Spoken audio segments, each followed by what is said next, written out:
country. Also in attendance was Orange Democratic Movement's Women League leader Beth Siango, Nairobi Governor Anne Kananu, and Karua herself. Karua moved to the Odinga-led camp last month in a move that was construed as the coalition's move to win voters from the sought-after Mount Kenya region should she be selected as Odinga's running mate. Meanwhile, ODM leader Raila Odinga has called on voters in Nyanza's backyard to adopt the six-piece mode of voting in what he termed as an effort to enhance the formation of stable government if he is elected president on the August 9th general elections. The methodology requires voters to elect only ODM candidates in all 6 positions, which will be voted in every county during the general election. Odinga, who spoke at Nyasore village in Rochonyo East Sub-County during the burial of the late Ambassador of Kenya to Qatar, Padia Henda, says it is the six-piece mode of voting that will ensure he forms a stable government. He further told the Luo community and Nyanza residents to be united and form a formidable force that will propel his journey to State House. The ODM leader argued that there is nothing much that the people of Nyanza could achieve if they are not united. And the United Democratic Alliance Party has received a total of 115 disputes arising from the just concluded nominations.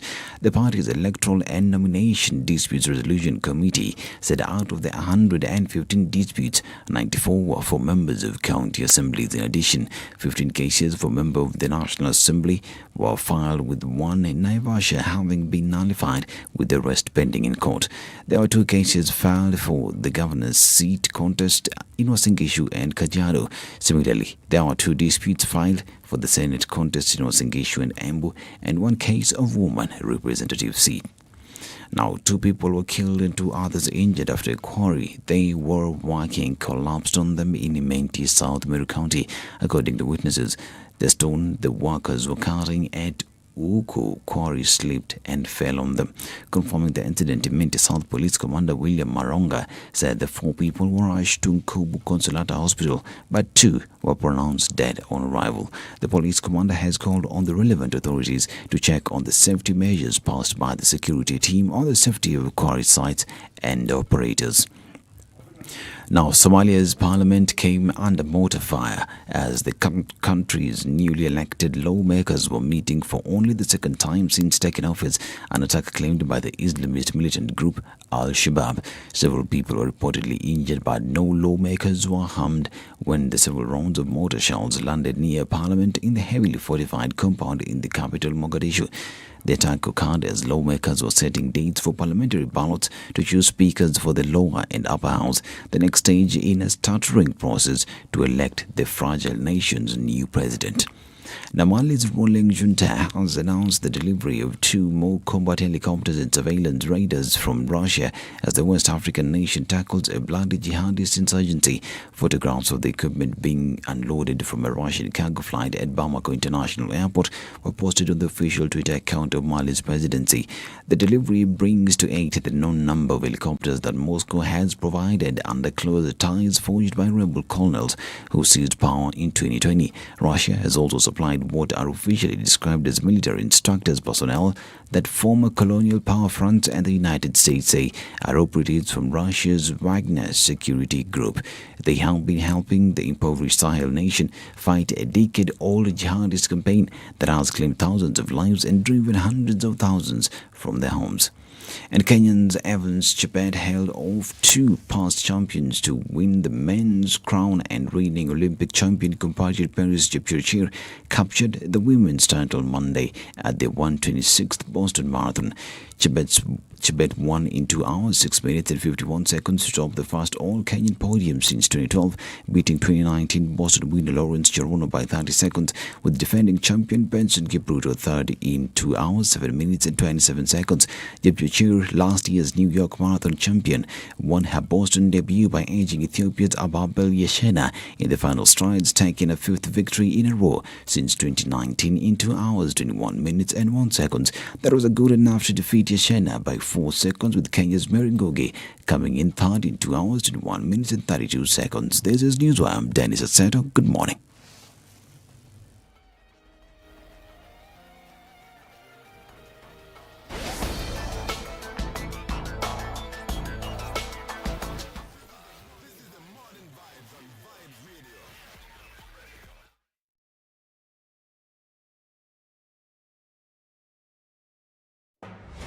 The following takes place from 6 a.m. to 10 a.m. every weekday on SpiceFM. I like listening to you guys. You're the default radio station in my car in the morning. Even the children listen to you guys. I agree Parliament has failed this country. And I will say it again. We have not done what we should have done. We know in this country, the Kenya prison sector is one of the most underfunded sector. The way it is being done and the way we're calling it Huduma Number them Msema Kweli is because all records will be there. You know, there are people who are now billionaires with no history as to how they got all these assets. Yes. Anything that the president does that is not in accord with the constitution is an illegal act. You know, he shouldn't be doing it and he shouldn't be sitting here and trying to sort of guise it up. I totally believe live transmission of results and allowing Kenyans to be able to view all these results. I believe that it will be impossible to steal elections. The Situation Room, Kenya's biggest conversation.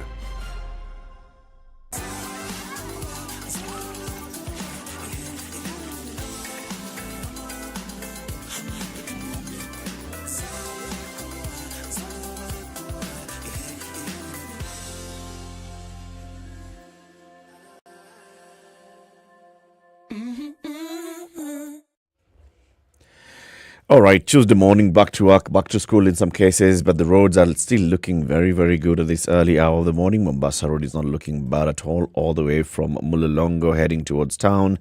General Motors area clear. If you look at Thika Superhighway, is also looking good. Jogoo Road is looking good. Ngong Road is looking good. Langata Road is good. All roads so far are looking good. Now, we will be looking at how they will be looking like in about half an hour. But if there's anything that we ought to report so that people can avoid that section of the road, please tag us on Twitter at SpiceFMKE.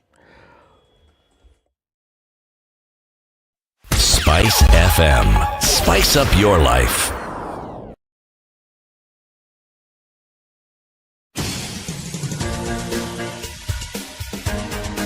This is The Situation Room, the home of hard-hitting political commentary and penetrating insights about the state of the nation. This is a talk radio experience like no other. The Situation Room, a place for hard truths, debates, and elevated conversations. The Situation Room, witty, political, engaging, deep, controversial. In the room, we have C.T. Muga, researcher, academic, seasoned political observer, a fountain of wisdom in these politically uncertain times. Ndu Okoh, Nigerian by birth, Kenyan by choice, communications expert, Pan-Africanist, a truth seeker and believer in people power, and Eric Latiff, agent provocateur, the man in the chair, seasoned journalist, news hound, a man who believes in punching up, not down.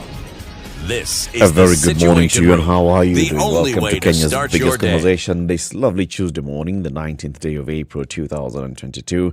It's still March until the president launches April officially. 9 minutes after 6, Eric Latiff. Ndu Okoh is still away. So today we are here with Bwana C.T. Muga, and we'll also have another guest host joining us today, Charity Tsei. She calls herself an active citizen. C.T., yeah. How are you doing? Fine, thank you, sir. Uko salama kabisa? Salama salmini, baba. Na wewe je? Mimi pia niko sawa. Wewe uko mzima? Kabisa. Well done. Mungu napenda watu yake. Sana. Kwanza ile kazi ya kuchunga watu yake anafanya mzuri sana. Sana. Yes. You only need to live in Kenya to understand it. To understand that God loves us. God loves us. Yeah? Well.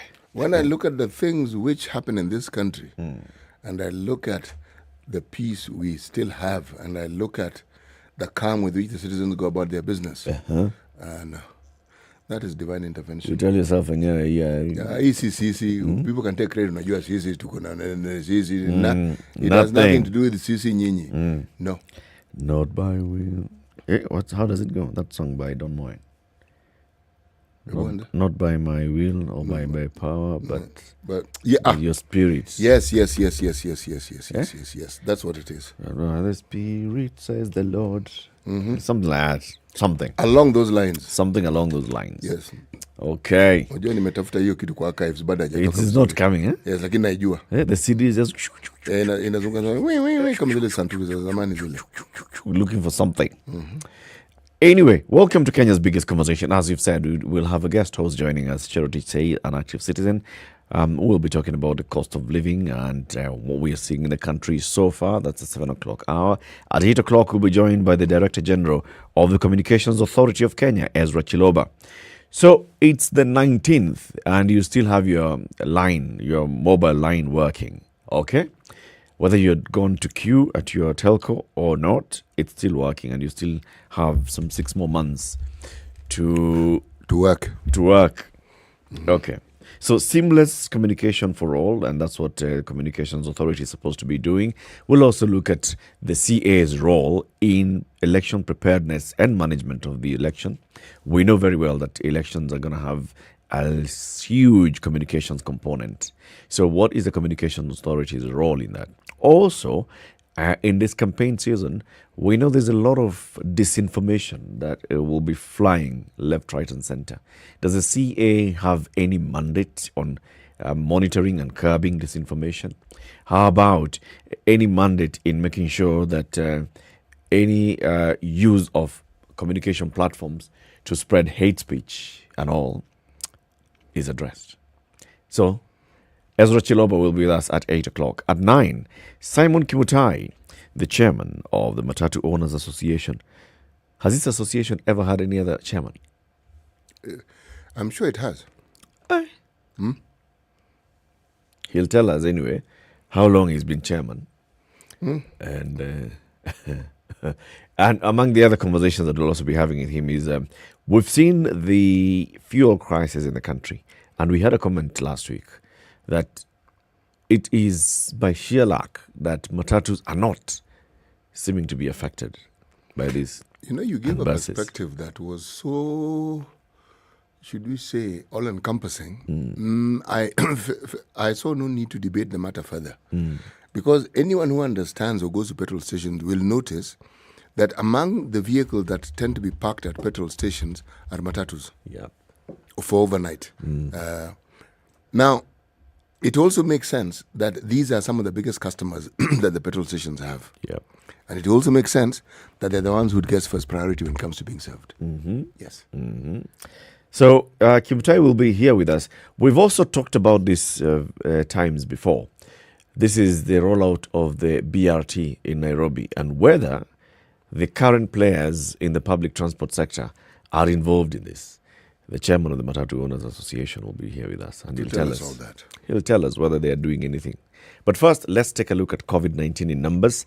So what we've seen in the country on the 18th of April, that's yesterday, some 4 new cases were reported by the Ministry of Health out of a sample size of 1,604, retaining the positivity rate of 0.2%. I mean, we are so lucky.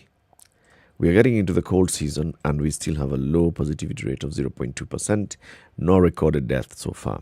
But unfortunately, we have seen 5,649 people die of COVID-19 since 2020.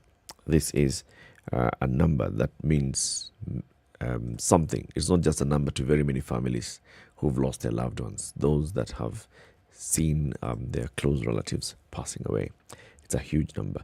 Globally, there's also a lot that's still happening in terms of the numbers, the efforts that are being taken by various governments to contain the spread of COVID-19, particularly in China, the mockery that's happening from other parts of the world and what other parts of the world are doing. All these and more. Keep it here for that. We are live streaming the show on SpiceFM KE, YouTube, Facebook, and we also have the conversations happening on Twitter and Instagram. If you're online, if you say hello to us, we'll really appreciate it.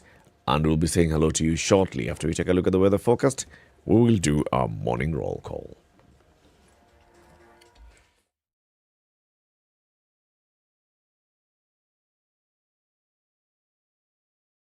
The Situation Room, Kenya's biggest conversation. Brought to you by Colgate. There are so many people peddling what is false and that it bears remarkable resemblance to what is true. Politicians have their agenda, and their agenda is to use every opportunity to sell that agenda and to loot this nation. I have seen major strides that are done in this country when we talk to each other as against talking at each other. We start getting back into the tribal cocoons which were put to us by the colonial powers. You know, they gave us physical freedom but not mental freedom. We're still mentally colonized today into these cocoons of tribe. Now, if you live in an area where it's difficult to find a dog, He's a goat. I kid you not. In which part of this country is it difficult to find a dog? So that you resort. Nafande umbo yako iko na Nini umba special. This is the Situation Room, the only way to start your day. Okay, so the cold season is here again, CT. Isn't it just? It's back. And you know how I respond to the cold season? Yes. Usijali lakini keep warm. You know, it's going to be, again, some rainy showers in some parts of Nairobi today, but mostly cloudy, highs of 24 and lows of 16 rather. Mombasa, light rains throughout, 32 highs and lows of 25. Malindi expects some rain today as well, 32 and lows of 16. Some similar situation, cloudy with a chance of rainfall in Nakuru city, highs of 25. Kisumu, partly cloudy as well with a chance of rainfall, highs of 29. In Kakamega, 26 highs and lows of 13. Clear skies, partly cloudy day to day, highs of 29 and lows of 16. In Eldoret. Kampala, Uganda, light rains at 27 and lows of 19. Dar es Salaam, mostly clear skies at 32 and lows of 25. Kinshasa, DRC, rain at 31 degrees, highs and lows of 24. Johannesburg, South Africa, clear skies at 17 and lows of 8. Beijing, China, 22 is the current temperature. It's going to rise to 27 later this afternoon and then drop to 10. London, UK, they're waking up to highs of 15 and lows of 8 with clear skies. New York, there's a flood watch. Expect some serious rain in New York, highs of 11 and lows of 5. Paris, clear skies at 17 and lows of 8.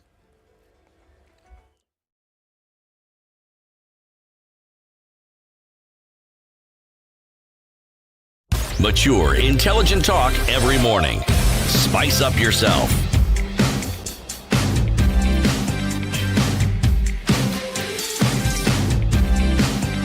Mornings done right. 94.4 Spice FM, Okay, Nairobi. so it's 18 minutes after 6. And guess what? There are people who are already online this morning, City. One of them is Ral Karaoke, who says, good morning from London, Ontario in Canada. Say good morning to that one. Is she? Good morning. Yeah. Meshak Muga Wanja from Nyeri, good morning. Kemvik Kip, good morning, guys. Tuned in from Mombasa. Robert Bogo tuned in as well from Mombasa. Yebesh Yebeshai, always tuned in live. MCR, James Muli Kimanzi, morning guys. I'm streaming live from Mwingi East. Angela Nyangs, good morning. Silent listener from Katani. Good morning, Angela. Maureen Jola, tuned in from somewhere in Nairobi. Loving the candid, mature conversation. Somewhere in Nairobi. Welcome, Maureen. Who else is online? Charity Maina Milimani, Estate in Nakuru. Good morning. Nakuru as always as well. Hamid Conrad Rafal, Paul Ntaya, good morning. Narok East is locked. Omoriki Vladimir Vincent Zelensky. Umesikia huyo? Nimesikia. Omoriki Vladimir Vincent Zelensky. Thank you very much. Tuned in from Kiev. Let's be global about this. Yes. Excellent. Or Mariupol. In Kayole. Yabeshai. Locked kama kawaida. Good morning, Malindi is well tuned. Jimmy Randu Harex. George Kiplagat. Himaki Nandi Tukondani Pamoja. Tuned in from Kitale as well as Timothy Ngaira. Victor Marciaya, aka Governor 048, fully locked in. Akiwa Alego, Siaya County. That is 048. Now we know. Robert Kirago tuned in from Nakuru and says Nakuru is receiving us loud and clear. David Neto is still in Meru. What do you do, David? I mean, you move around so much. What is it that makes you move around so much? He's a wanderer. Maybe it's business. Yeah. Otherwise known as work. Yes. Morris says, also tuned in and very good morning. Everybody who's tuned in this morning, karibuni sana. Welcome to Kenya's biggest conversation, City. The yes. proverb. Are we still in Bena? We are still in Benin. We'll be in Benin for one more day. That is tomorrow. Okay. And then we'll be through. Then we'll go to Togo, which is literally next door to it. Literally. Okay. Okay. You know, to understand these countries that are in that region, there's a book that was written by a gentleman called Samben Osman, God's Bits of Wood. When you read that book, you realize that was just one large expanse before it was divvied up into these small... It was called countries by other people. Yes. That's a story yet for another day. Okay. There is no God like the stomach. We must sacrifice to it every day. There is no God like the stomach. We must sacrifice to it every day. Yes. Without fail. Without fail. That's a good one. You must do a tambiko. You must do a tambiko. Every single day. And not once. And not once. For many times. That's a good one. So let's look at the newspaper headlines. www.standardmedia.co.ke. Become an active member of the online community. One of the stories that they're promoting this morning is fame, a key ingredient in the cooking pot of Kenyan politics. If you want to be a star, doing well in Kenyan politics, you've got to seek fame in whichever way you can. Stardom is a factor in propelling persons to parliament. So I think this is now becoming being a star before getting into parliament. Yes. Well, you see, the being known is part of it. People who get to eventually be elected into some electoral position or the other have to be known. People can't vote for someone they don't know or they haven't seen. And part of being known is being seen. So fame is equals to everything I've just said. You've got to be a local personality. You need to be. Celeb. The people need to know you. You must have championed something that is close to people's hearts. They You must must feel have done you. something, or you continue to do something that people consider. They need to feel you. All right. So let's look at the newspaper headlines. What story are you looking at? I'm looking at story on page 21, actually.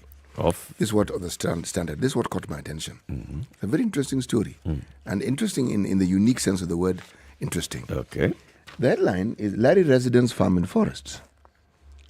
Subtitle. Say again, Larry Residence. Yes. Now, Larry Residence. Larry is a constituency in Kiambu County. Now, I'm not referring to the Safari Rally. The place is called Larry. Larry. Yes.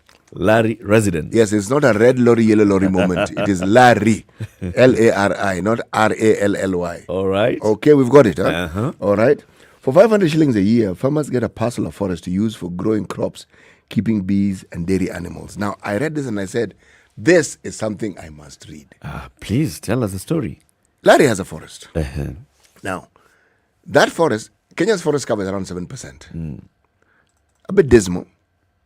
We keep being told it's growing. Story for another day. However, land holding in Larry is scanty. Not much land, many people, very few people can say they have just a roof over their heads as to land to farm. So now those who are in charge of our forests, especially Uplands Forest to be specific, which is within Larry, decided on a scheme. Because one of the problems they were facing were these illegal loggers. People who come into the forest. When you're on the outside, you think it's a thick forest. You just walk some 20 meters in and you find an empty space. People have been cutting it up. So they figured, how do we prevent this? Because loggers can't come in here and log without the help of the locals. Now, they figured out locals need sustenance. So, for 500 shillings a year, you're allowed to lease a piece of land in which you can farm. They advise you on what you can farm, and it's parceled out to you. Now, they said, the moment you have all these farmers in the forest, because they're in and they're planting whatever they're planting in between the trees, it discourages loggers because there are always people on that land. Forests tend to be empty, except for the wildlife that lives there. And then you're in charge of your whatever, yes, whatever plot of you land. have, it is yours. Now, if there was a tree that was cut, you must be answerable for. Oh, you're going to answer. Because you're planting in between trees, and it is marked out. So it is known. So you are going to protect those trees. So what are they planting in the forest, the farmers? Well, what they are planting are just ordinary, what you could say, food that people need for sustenance. Yes, nothing exotic. But they also keep bees. Nothing exotic. Just the normal things that people plant. Okay. And things that you can take to market. Vegetables, tomatoes, onions, otherwise known as onions, okay, and the like. But vegetables, variety. And they seem to grow well because according to the stories I'm reading and excerpts of people, they say, now I can comfortably pay my children's school fees and I sell vegetables from my own farm, increasing my profits. So that is a quote from one of the people who benefited from this scheme. That's nice.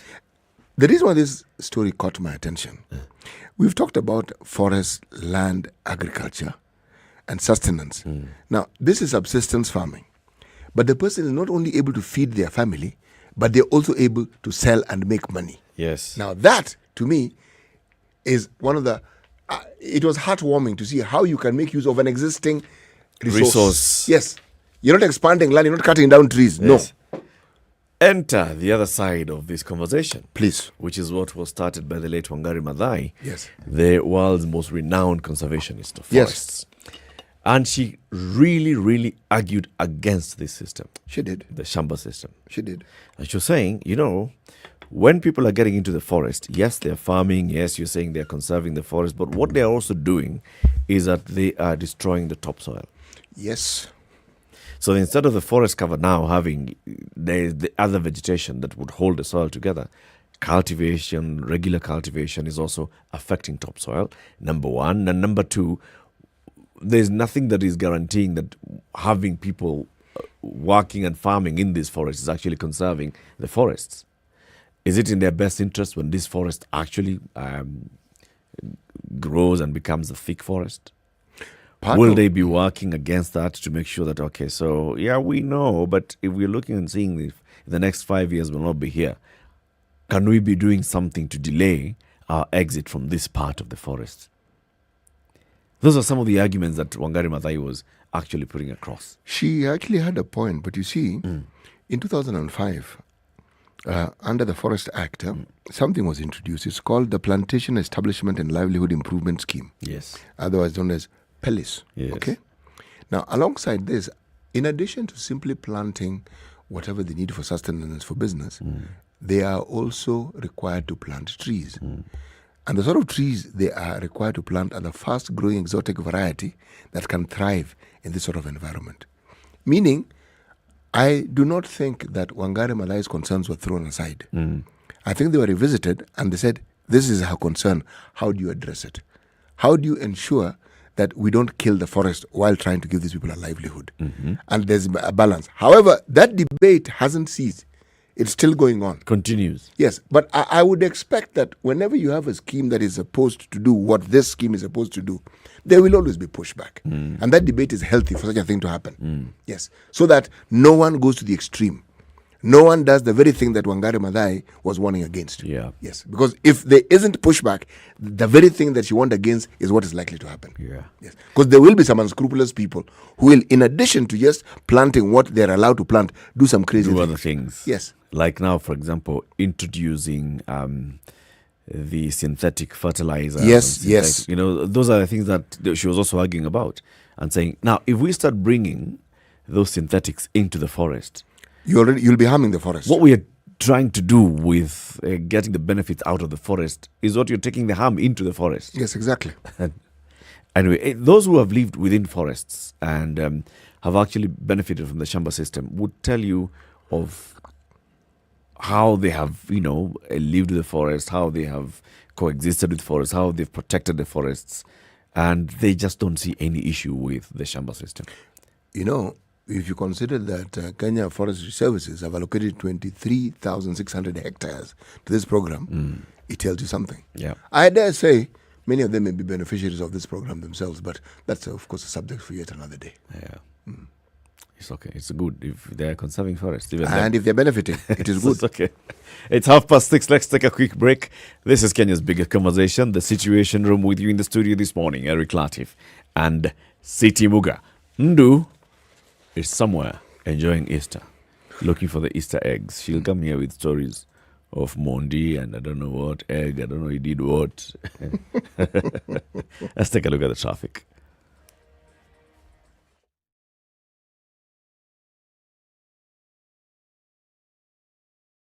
The Situation Room Kenya's biggest conversation. Brought to you by Colgate.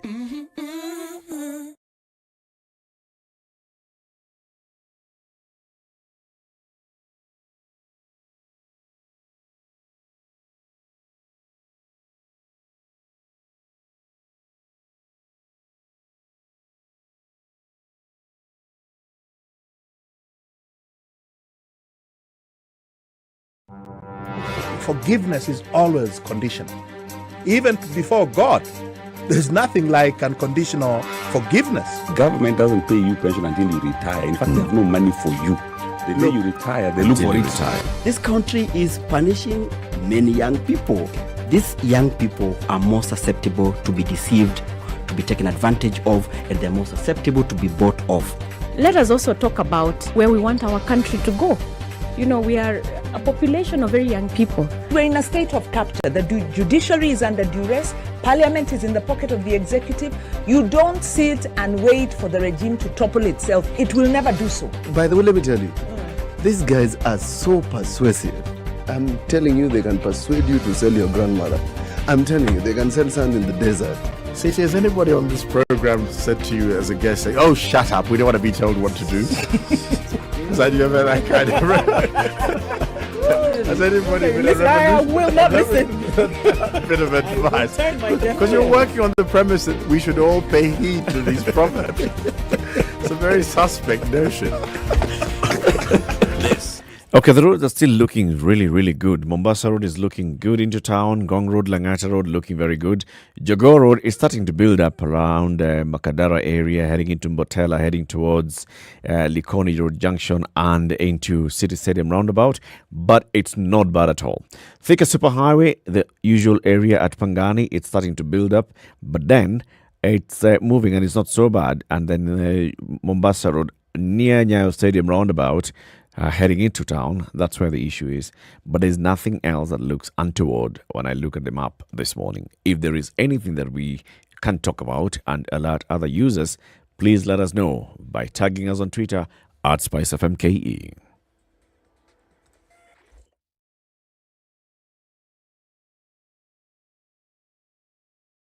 Mature, intelligent talk every morning. Spice up yourself.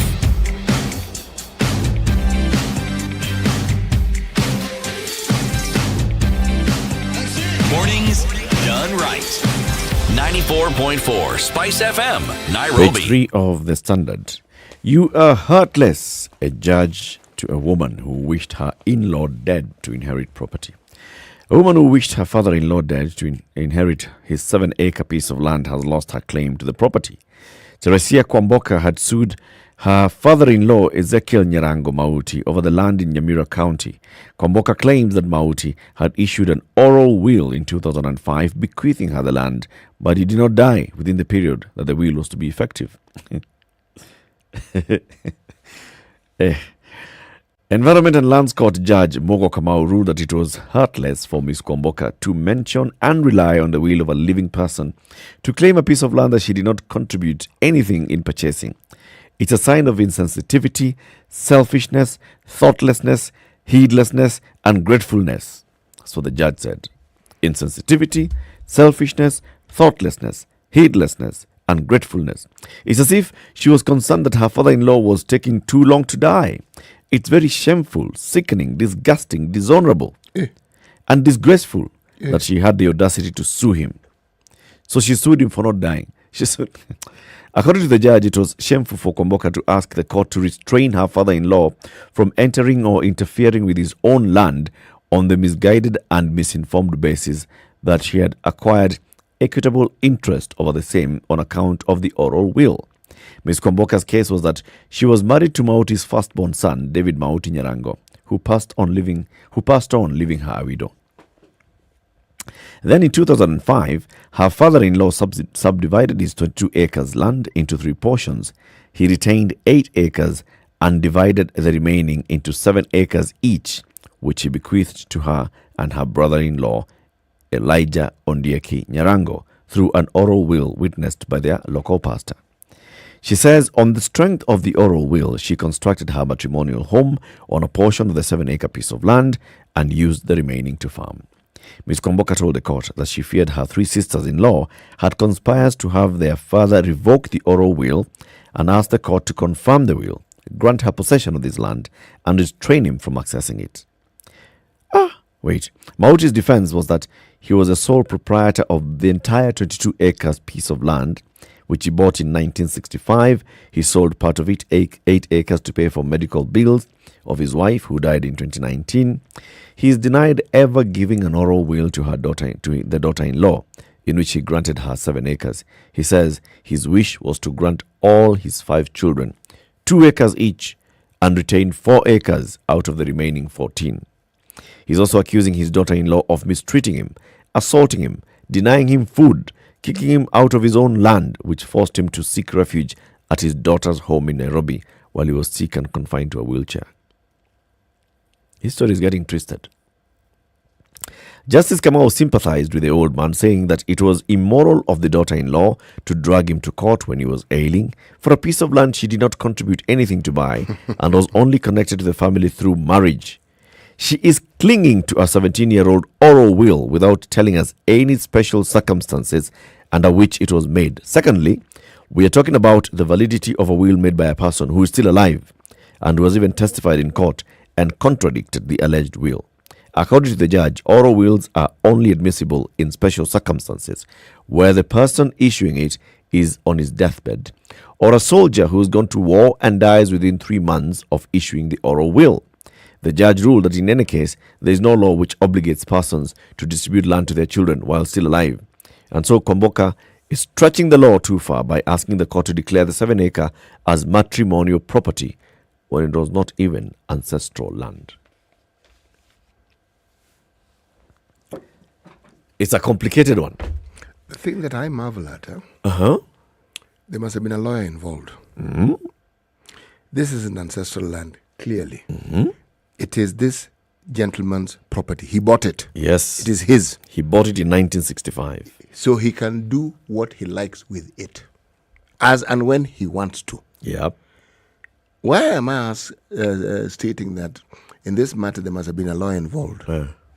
Don't lawyers advise their clients about the legal position such as this one here? I am a layman. They did. Even if I promise something, I can renege on my promise. I can say, no, this is the decision I made then, but I've changed my mind. Someone can change their mind, It is not illegal to change your mind. I'm looking at it now from the other side, from Ms. Kwamboka's side. Yes. Okay. So Ms. Kwamboka is married to Nyarango's son. Who died? Yes. Her husband dies. She's a widow. She's left a widow.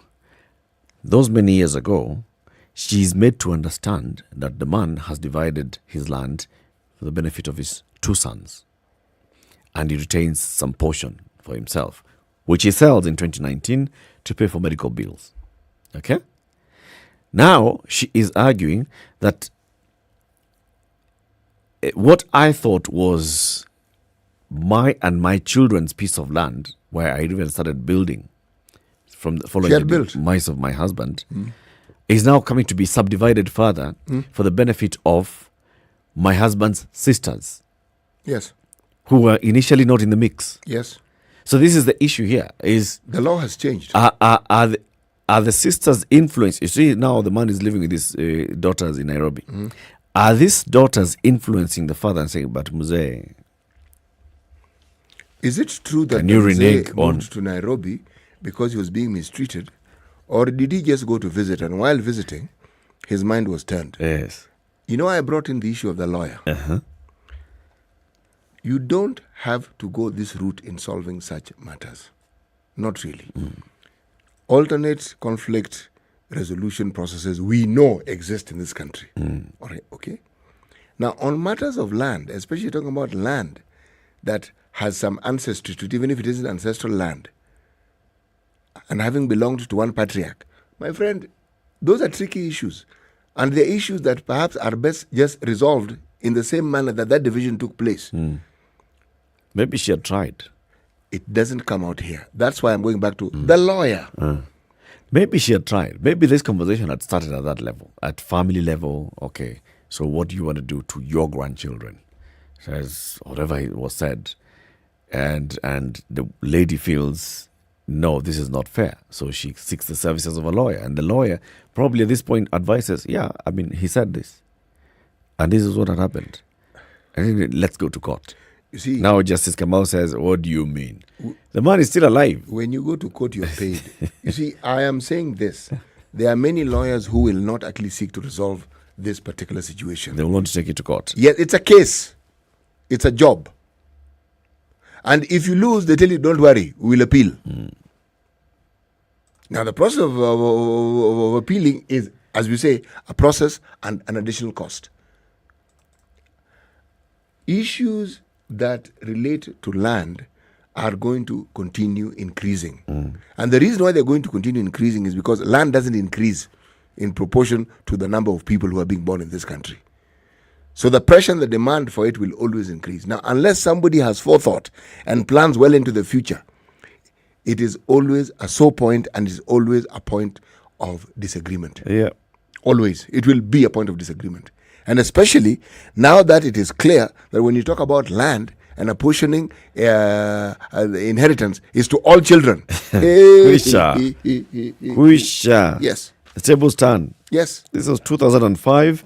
This was pre-constitution. This was very many reforms in precisely in inheritance laws. Yes. We are where we are. Yes. And what does the law say about this? Why, because the law has something to say about this. Yes. What was determined before the promulgation of this new constitution? It has given them all. It has given the sisters proper ammunition.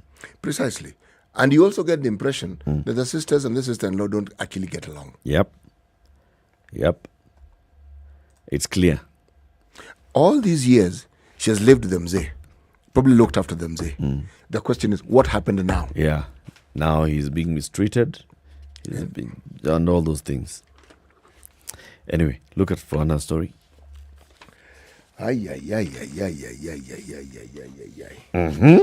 You know, if you look at the Star, no, sorry, not the Star. I'm actually looking at the Nation. Yes. I'm looking at the Standard, for heaven's sake. Call it Business Daily. I'm counting the pages, all right?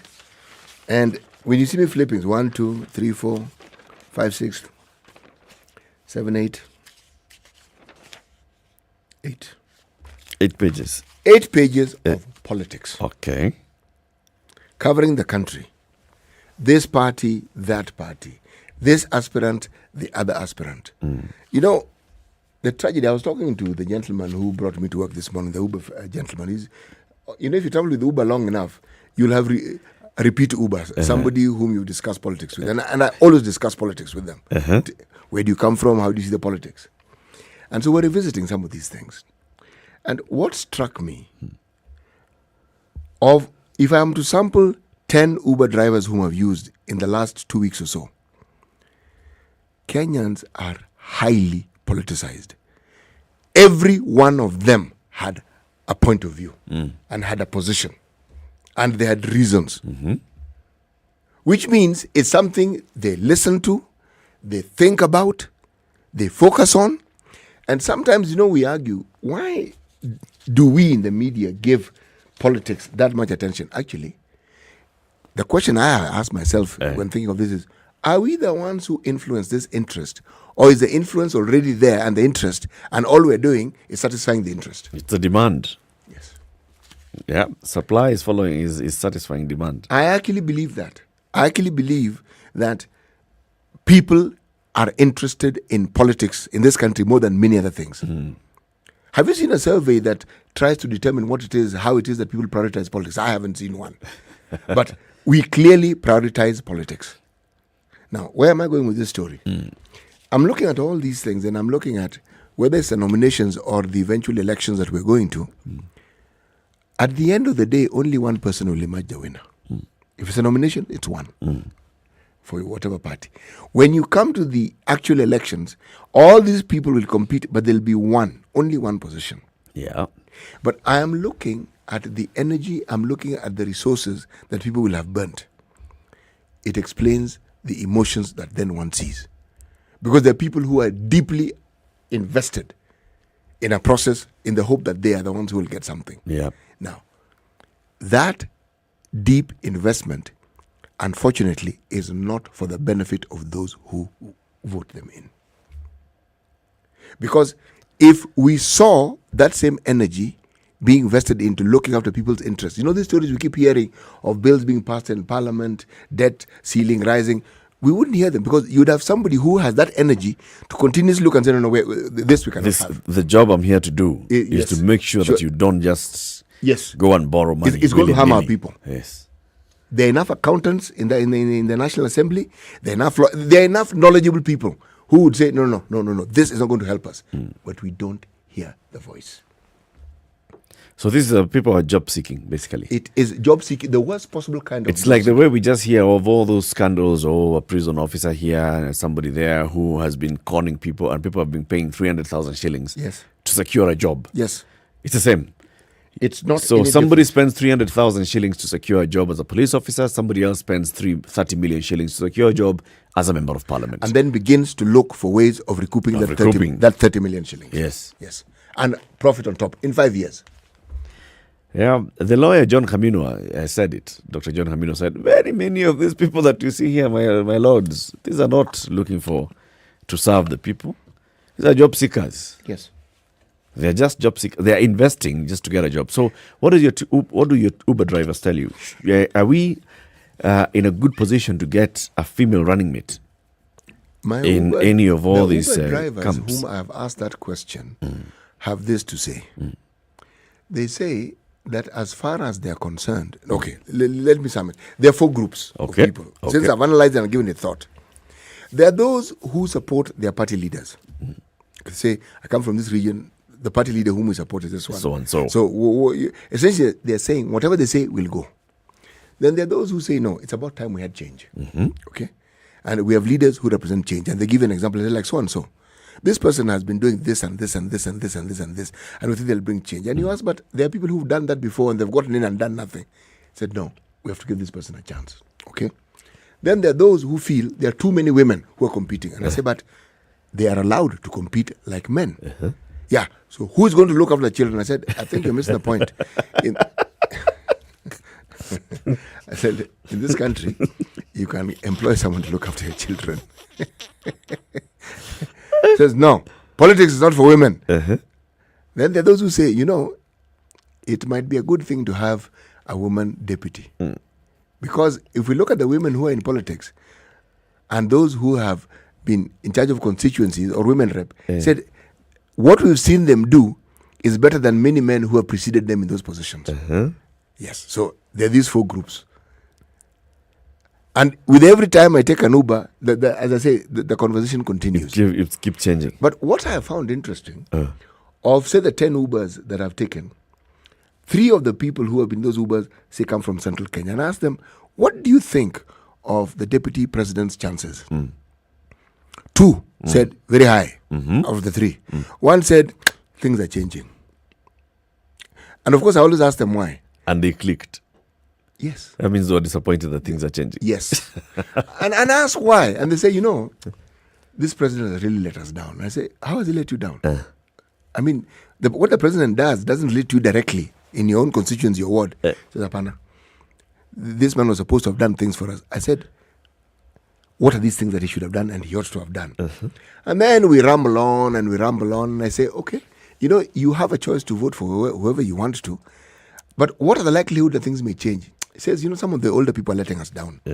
It's the older people? Older people. Okay. It says, because they're not willing to change. I said, okay. Why are they not willing to change? He said, they just support things without thinking. I said, is that true? Maybe they're the ones who are thinking, and maybe you are the one who's not thinking. He said, no, as we think, we talk.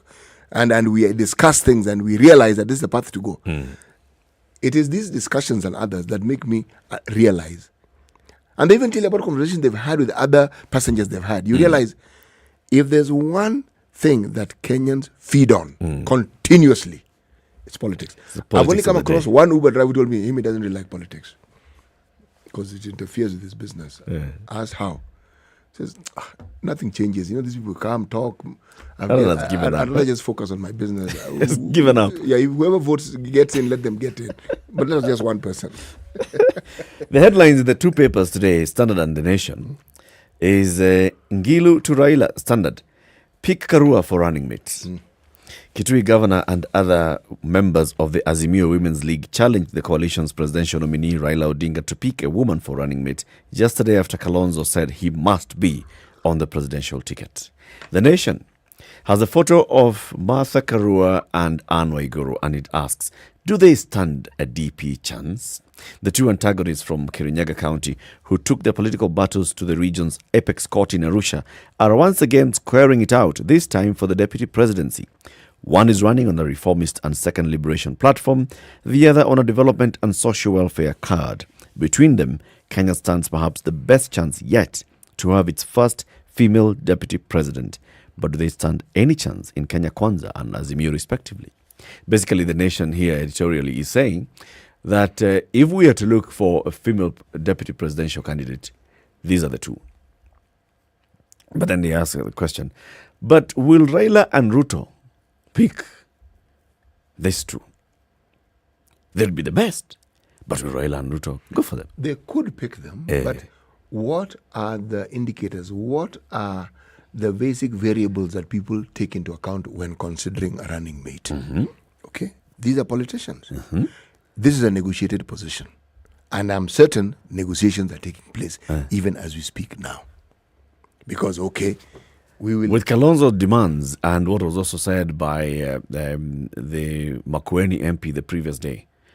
So all these people are talking about, bring running mate. How many votes, for example, that's what the Makueni MP was asking. How many votes are these people who are saying that running mate has to come from Mount Kenya? How many votes is Raila likely to get from Mount Kenya? Versus how many votes can Kalonzo secure for Raila? Kalonzo's votes, my friend, are many. They are. People talk at Lower Eastern. Forget Lower Eastern. You have the Kamba vote in Embu. Then Cumberland itself, the three counties. You have them in Marekani in Mombasa. You have them in Taita Taveta. You have them in Shimba Hills. There are many. It's not a small voting block.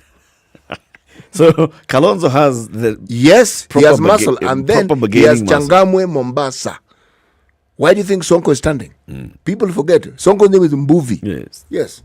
And Sonko is a Mombasa boy. Yes. So Kalonzo is a people's leader. It is the Kamba people who have chosen Kalonzo to be their leader. Yes. Not the other way around. It's not the other way around. No.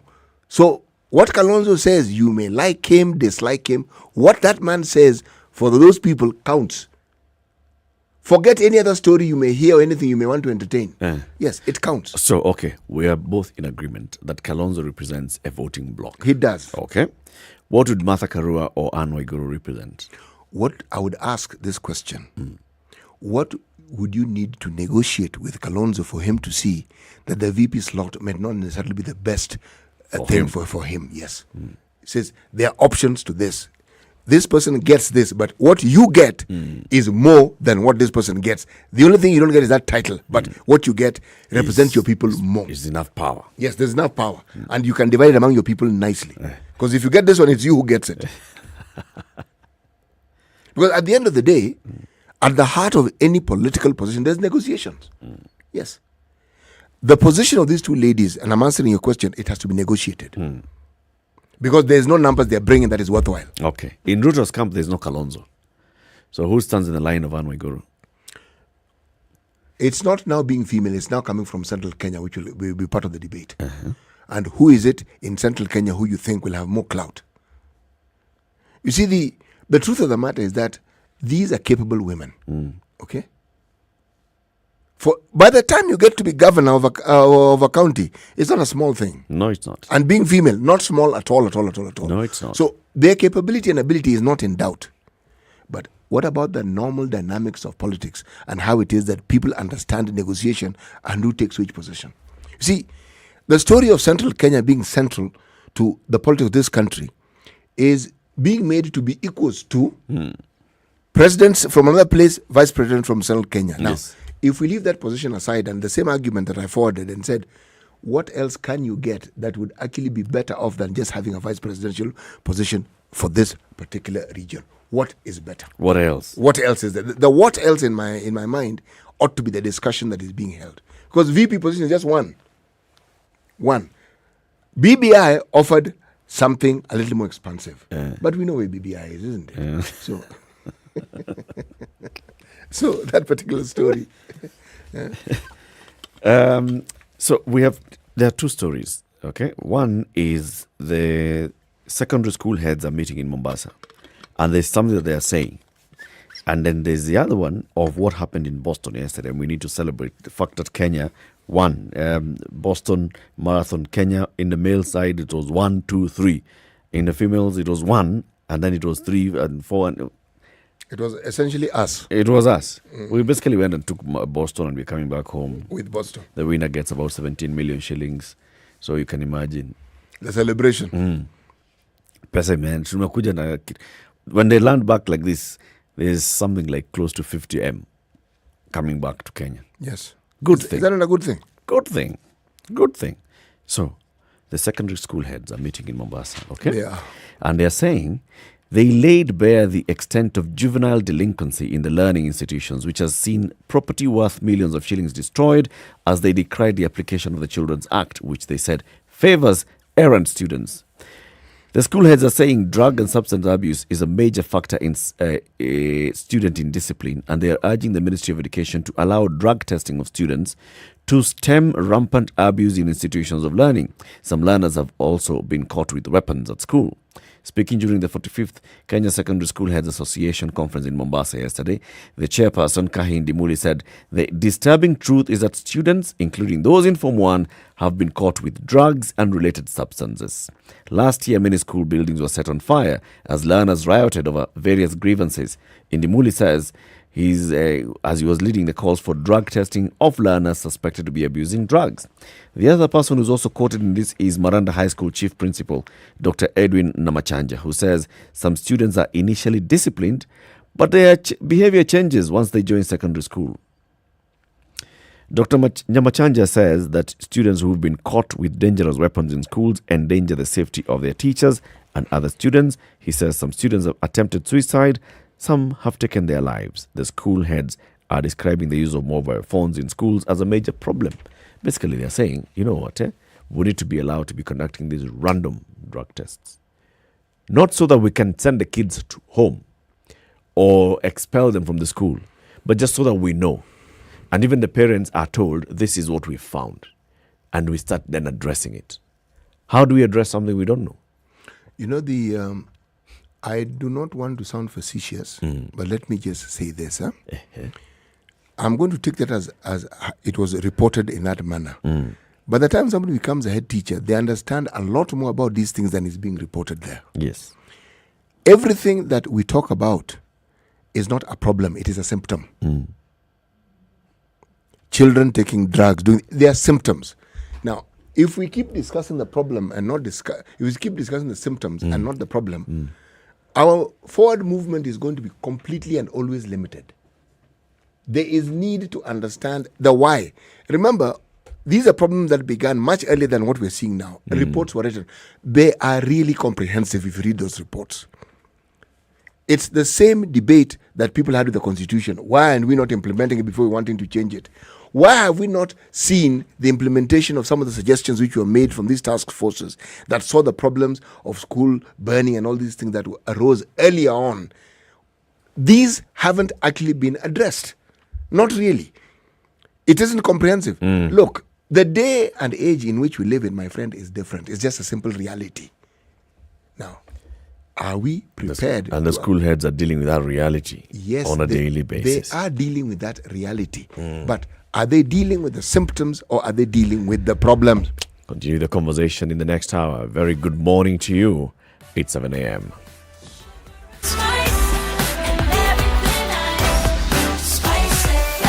Spice up your life.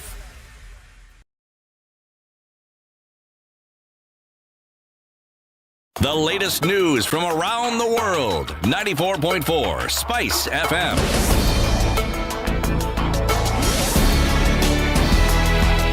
Good morning, this is Newswire. Dennis Oseto. Azimio Women Group, the women politicians group rooting for Azimio La Umoja leader Raila Odinga's presidential bid, want Kenya leader Martha Karua named Odinga's running mate. The group, which was speaking at a meeting drawing 26 parties aligned to the Azimio coalition, described Karua as a seasoned leader whose impact as the second in power would benefit the entire country. Also in attendance was Orange Democratic Movement's Women League leader Beth Siango, Nairobi Governor Anne Kananu and Karua herself. Karua moved to the Odinga-led camp last month in a move that was construed as the coalition's move to win voters from the sought-after Mount Kenya region should she be selected as Odinga's running mate. Meanwhile, ODM leader Raila Odinga has called on voters in his Nyanza backyard to adopt the six-piece mode of voting in what he termed as an effort to enhance the formation of a stable government if he is elected president on the August 9th, 2022 general election. The methodology requires voters to elect only ODM candidates in all 6 positions, which will be voted in every county during the general election. Odinga spoke at Nyasore village in Rachonyo East sub-county during the burial of the late ambassador of Kenya to Qatar, Padia Henda, says it is the 6-piece mode of voting that will ensure he forms a stable government. He further told the Luo community and Nyanza residents to be united and form a formidable force that will propel his journey to State House. The ODM leader argued that there is nothing much that the people of Nyanza could achieve if they are not united. And the United Democratic Alliance Party has received a total of 115 disputes arising from the just concluded nominations. The party's Electoral and Nomination Dispute Resolution Committee said out of the 115 disputes, 94 were from members of the county assemblies. In addition, 15 cases for members of the National Assembly were filed, with one Naivasha having been nullified, with the rest pending in court. There were 2 cases filed for the governor contest in Uasin Gishu and Kajiado. Similarly, there were 2 disputes filed for the Senate contest in Uasin Gishu and Embu, and 1 case of woman representative seat. Now, 2 people were killed and 2 others injured after a quarry they were working collapsed on them in Imenti, South Meru County. According to witnesses, the stone the workers were cutting at Okoh quarry slipped and fell on them. Confirming the incident, Imenti South Police Commander William Moronga said the 4 people were rushed to Nkobu Consolata Hospital, but 2 were pronounced dead on arrival. The police commander has called on the relevant authorities to check on the safety measures passed by the security team on the safety of quarry sites and operators. Our thoughts and prayers to those who lost their lives and also to their families. Now, Somalia's parliament came under mortar fire Monday as the country's newly elected lawmakers were meeting for only the second time since taking office, an attack claimed by the Islamist militant group Al-Shabaab. Several people were reportedly injured, but no lawmakers were harmed when several rounds of mortar shells landed near Parliament in the heavily fortified compound in the capital Mogadishu. The attack occurred as lawmakers were setting dates for parliamentary ballots to choose speakers for the lower and upper house, the next stage in a stuttering process to elect the fragile nation's new president.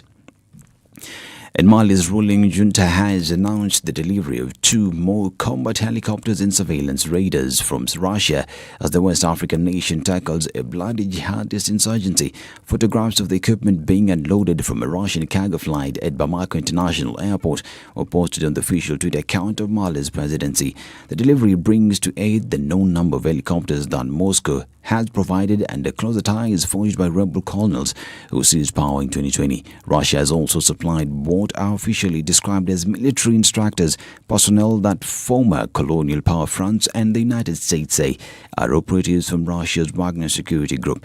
They have been helping the impoverished Sahel nation fight a decade-old jihadist campaign that has claimed thousands of lives and driven hundreds of thousands from their homes. And Kenya's Evans Chebet held off 2 past champions to win the men's crown, and reigning Olympic champion compatriot Paris Jepchirchir captured the women's title at the 126th Boston Marathon. Chebet won in 2 hours, 6 minutes and 51 seconds to top the first all-Kenyan podium since 2012, beating 2019 Boston winner Lawrence Cherono by 30 seconds, with defending champion Benson Kipruto third in 2 hours, 7 minutes and 27 seconds. Jepchirchir, last year's New York Marathon champion, won her Boston debut by edging Ethiopia's Abambel Yeshena in the final strides, taking her 5th victory in a row since 2019 in 2 hours, 21 minutes and 1 second. That was good enough to defeat Yeshena by 4 seconds, with Kenya's Meringogi third in 2 hours, 21 minutes and 32 seconds. Congratulations to Team Kenya and for making us proud. This is Newswire. I'm Dennis Saseto. Good morning.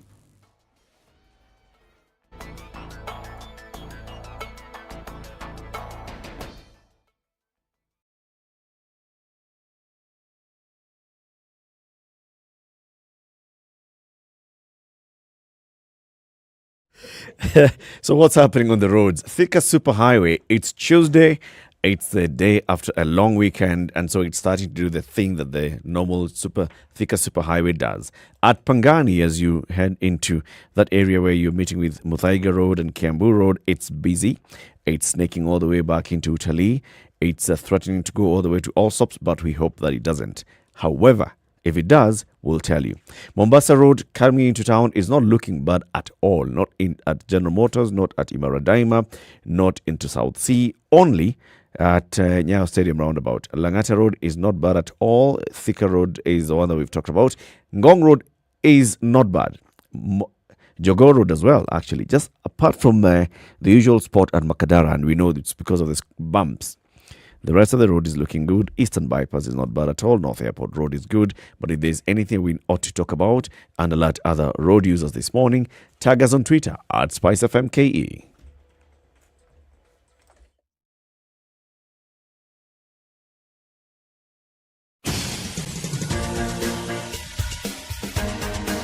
This is The Situation Room, the home of hard-hitting political commentary and penetrating insights about the state of the nation. This is a talk radio experience like no other. The Situation Room, a place for hard truths, debates, and elevated conversations. The Situation Room, witty, political, engaging, deep, controversial. In the room, we have C.T. Muga, researcher, academic, seasoned political observer, a fountain of wisdom in these politically uncertain times. Ndu Okoh, Nigerian by birth, Kenyan by choice, communications expert, Pan-Africanist, a truth seeker and believer in people power, and Eric Latiff, agent provocateur, the man in the chair, seasoned journalist, news hound, a man who believes in punching up, not down. It's 7 minutes after 7. Good morning. Room. How are you doing? The this only way to start your day. The Situation Room this Tuesday, the 19th day of March, 2022. We're still waiting for the president to launch us into April. Siti Muga has the day's proverb, and we have our guest host in the studio. Before we say good morning to her, let's hear the proverb. There is no God like the stomach. We must sacrifice to it every day. There is no God like the stomach. We must sacrifice to it every day. Mm-hmm. This is from the people of Benin. Mm-hmm. Okay. Jero Titsei is an active citizen. That is just the one term that encompasses everything that you do, right? Yes. You're an active person. Very active. How are you doing? I'm very well, thanks. I've missed you guys. It's been a minute. We say Happy New Year until mid-June. Merry Christmas also. You well? You. Very well, thank you. It's good to see you. Good to have you in the show. Nice to be back. So where's Ndu? Ndu is somewhere in Benin. Miss you, Ndu. Probably listening. She's somewhere in Benin and calling it Bena. But Benin is just next to Nigeria. Literally next. And it's next door. Literally next door. Kwa plot moja.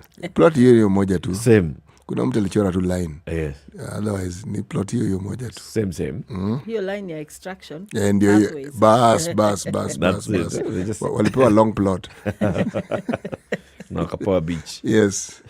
So everybody wao wako na beach, hata Togo pia wako na beach. Wako na beach yao. Yes. Just next door. Chero, what have you been up to?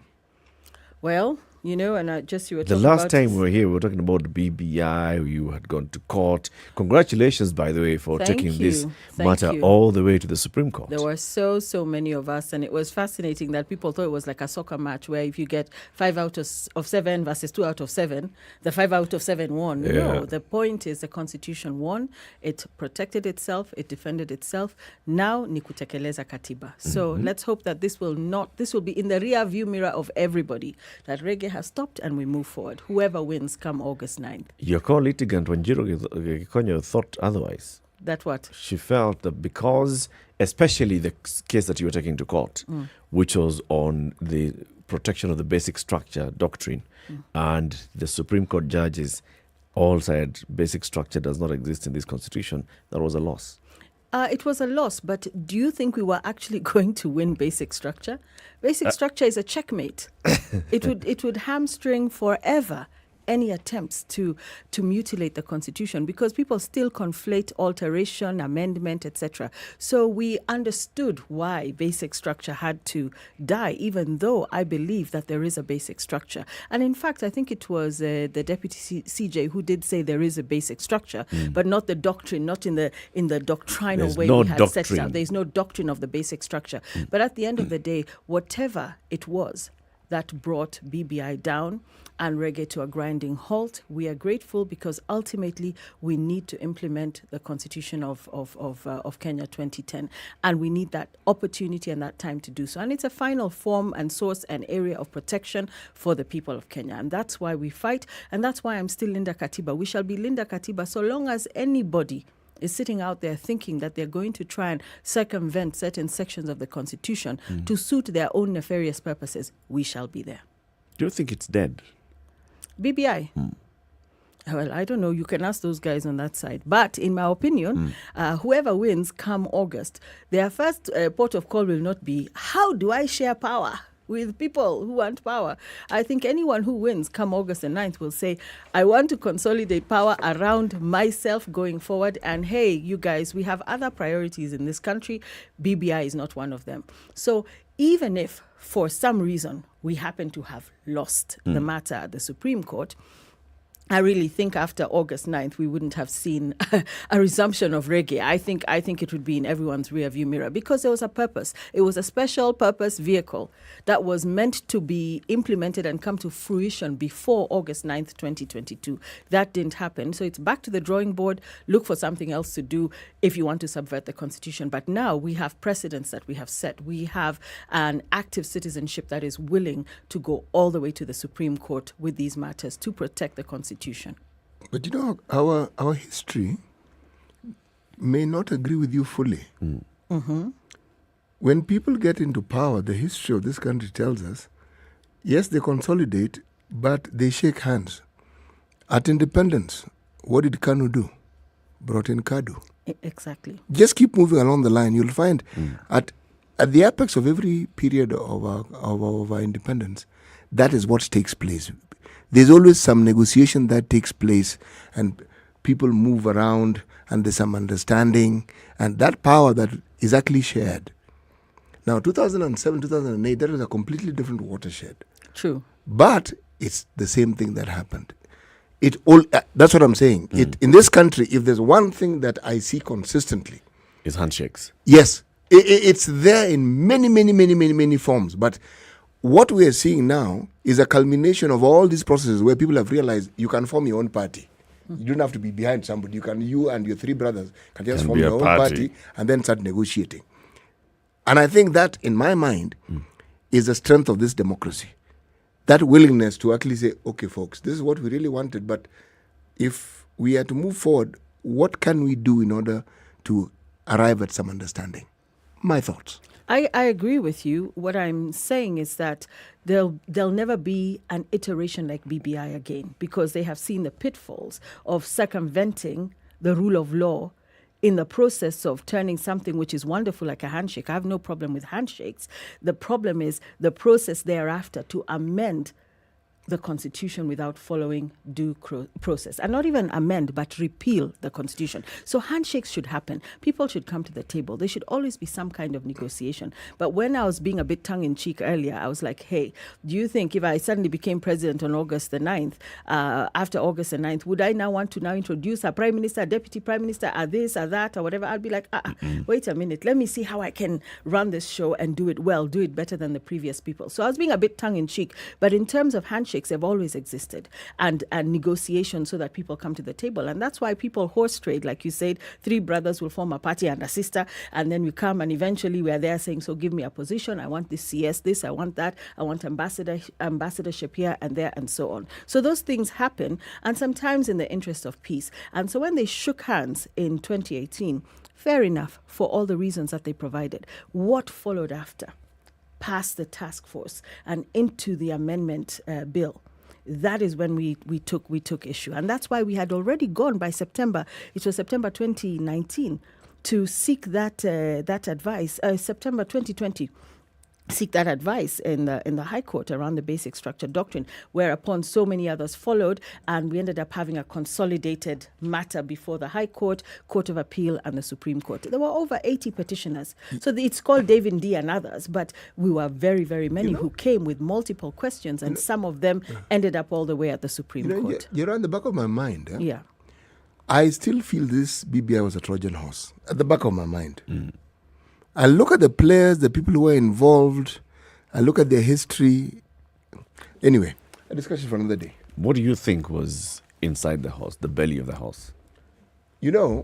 Let's throw this. It began, it's the former late President Moi who I witnessed putting this into practice. And he had individuals who put this into practice. Opinion polls weren't there in the form that they exist now, but they existed. You'd find one Sheriff Nasser coming out with saying some of the most outlandish things you've ever heard. There'd be reactions and there'd be reactions. Somebody else stands up and says something even crazier. And the reactions and the reactions and the reactions. Now, in my mind, the water was being tested. Okay, let's see how far we can go with this particular matter. Because I am not convinced that these people did not know what they were doing, that they did not know that it was clear the Constitution was being bastardized. It didn't escape them. So why follow this path? Why push the agenda? Why be so gung-ho about it? I'm saying, in my mind, it's deliberate. To what end, I'm still trying to figure that out. But I'm not convinced that they didn't know at some point it would end up the way it did. I'm not convinced. City is doing exactly what City tells us not to do. Not to give politicians too much credit. This time they're saying that you are giving them, you think that they actually had sat back and they had a script and then they thought, You see, the reason why I'm saying this, it is true. I seem to be saying something that is contrary to what I normally say. But it's because of that very reason. It seems too obvious. That's what I'm trying to say. It's too obvious. I think it became a runaway train. I always referred to it as a Trojan horse. It became a runaway train. They became victims of their own success. Everyone was dancing reggae, and it went from how do we shake hands, a 9-point agenda, to a task force of venerable elders, my dad included, and every day they say, Mwambia rudishe hizo pesa, it's a task force. And went around the country. My dad in his 80s would send us selfies from every county. He said, we are here, we are in Taita. Yes, and they went and they met with, so it continues like that. They say, wait a minute, but we need now a special, slightly more senior intellectually committee to come and put the report even better together. And then Gafla Binwu, what do we have? An amendment bill. So it was like a snowball. It was just moving. It was that rolling stone that was gathering moss, and it gathered more and more moss, and they did not contend with an active citizenship that would say, Hapana, this one is not going to fly. And they also give too much credit. You say don't give credit to politicians. They give too much credit to the deputy president for having been behind this anti-BBI push. Come on, give the citizens credit. We push this thing. Actually, this was a citizens thing. This was a citizens thing. Not the deputy president. That the deputy president benefits from a dead BBI, and he benefited also. He benefits because, it's a status quo, and he will continue. And if he wins, there's no power he has to be sharing with other people. But it also allowed him to be on the ground campaigning while people were dancing reggae and waiting with bated breath for us to now get into this referendum period. Brother man was busy all over the country, and now people are shocked at the polls or trying to doctor the polls.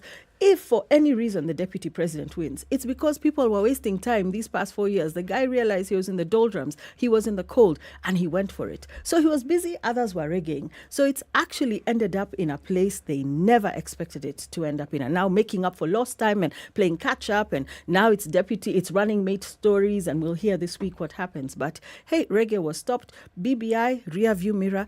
Keep shaking hands if you need to, but don't get carried away by the success of your handshake. Yeah.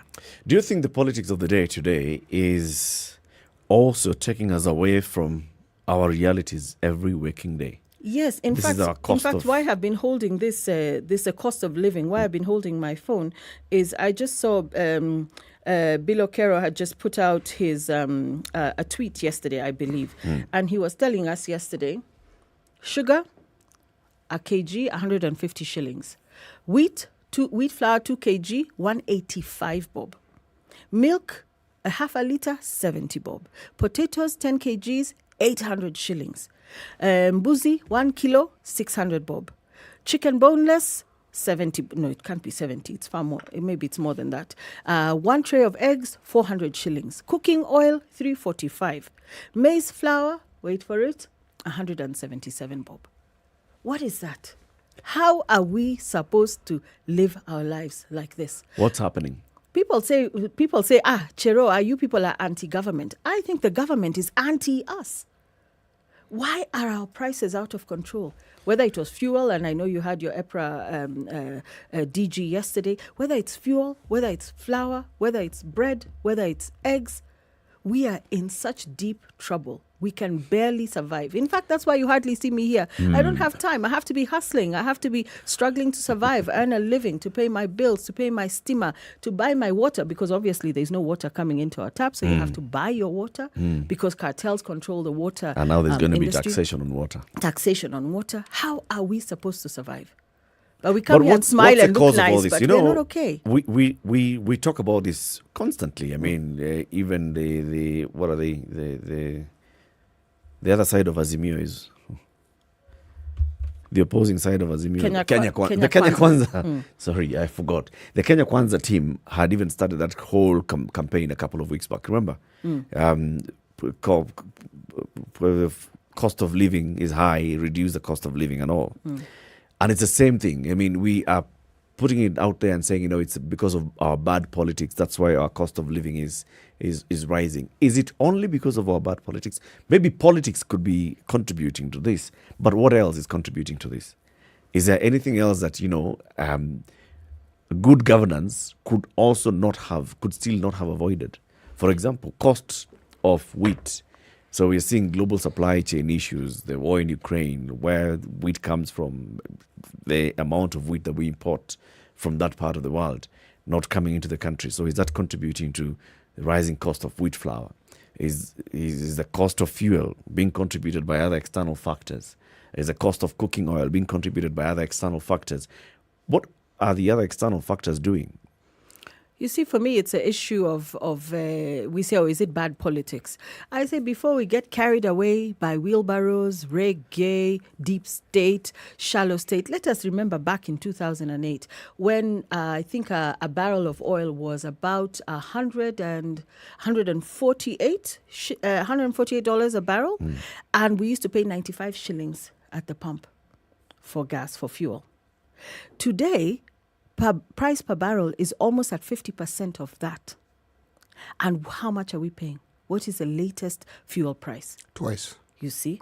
So we have to ask ourselves some questions and say, yes, it could be siasa, but if we look at it as siasa in the space of Azimio and Kenya Kwanza, then we are missing the point. This is the inertia of decades of looting, using ways. Like now we're going to blame Ukraine for everything. Blame Ukraine, blame Ukraine, blame Ukraine. Tell me why our pump price has gone up and how that is linked to Ukraine.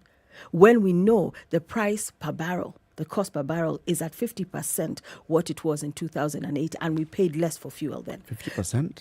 Yes, it's about, it was 148, I think, in 2008. If you look, I don't know, somebody can check and fact check me. But what I know is the price per barrel now is lower than it was when we were paying 95 shillings at the pump. And I know there's inflation, I know there's tax. It's not like I'm hoping that we can pay 20 shillings a litre for the rest of our lives. No, but within reason. But if we are double that now, what does that tell you? So it tells you that there are more taxes that have been levied on our fuel. Very simple. And it also tells you something, a fuel story, and I wish I had been here with you yesterday. The fuel story for me is when you look at the taxes and the subsidies, the fuel levy, the subsidies that are supposed to be in place. What were they for? There are no subsidies. The levies that were being were being affected, what were they for? Storage, for ullage.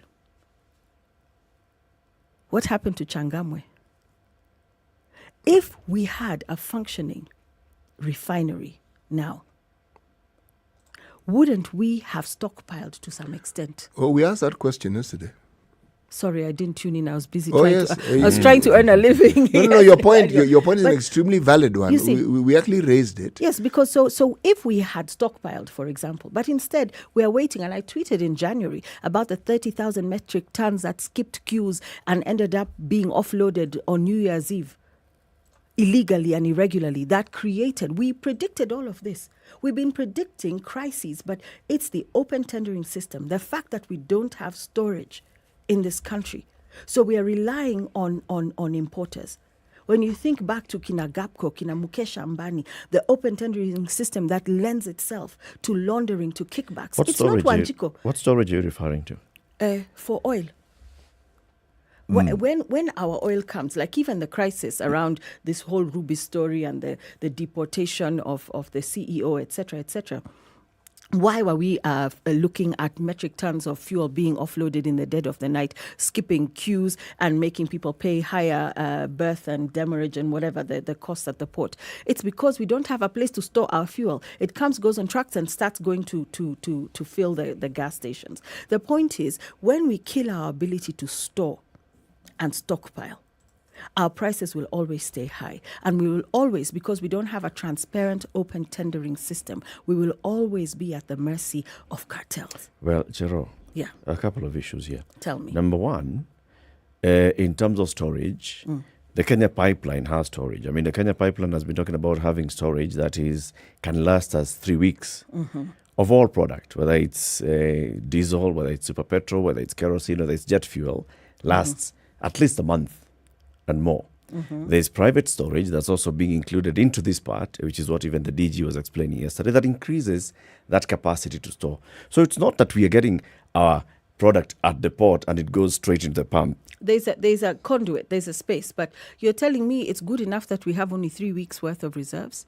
I'm still asking, and it's on the Ministry of Energy website when it is understood that through some power surges, Changamwe refinery electrical systems went bust. For years, we've been talking. I know former PS Njoroge was talking about restoring our storage capacities. I think Changamwe was more than 3 weeks worth of fuel. We asked that same question again because I am of the same view as you. 3 weeks storage for me is precarious. Precarious. Because if oil marketers plan over 6 month period, I would argue a 6 month storage would be useful. Yeah. That one gives you breathing space. Yeah. You can buy when it's cheap and you know you have 6 months supply. So by the time the market does what it does. People have also adjusted. Zete, you asked that question.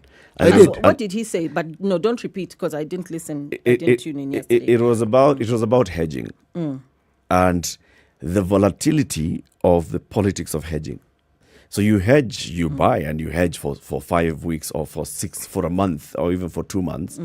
If the price starts going down internationally, you lose. Yes. Politically, locally, will you be able to convince people that, the fuel that you're having at the pump now is the one that was bought 3 months ago, and that's why? Do you think you can survive politically? Even business case-wise?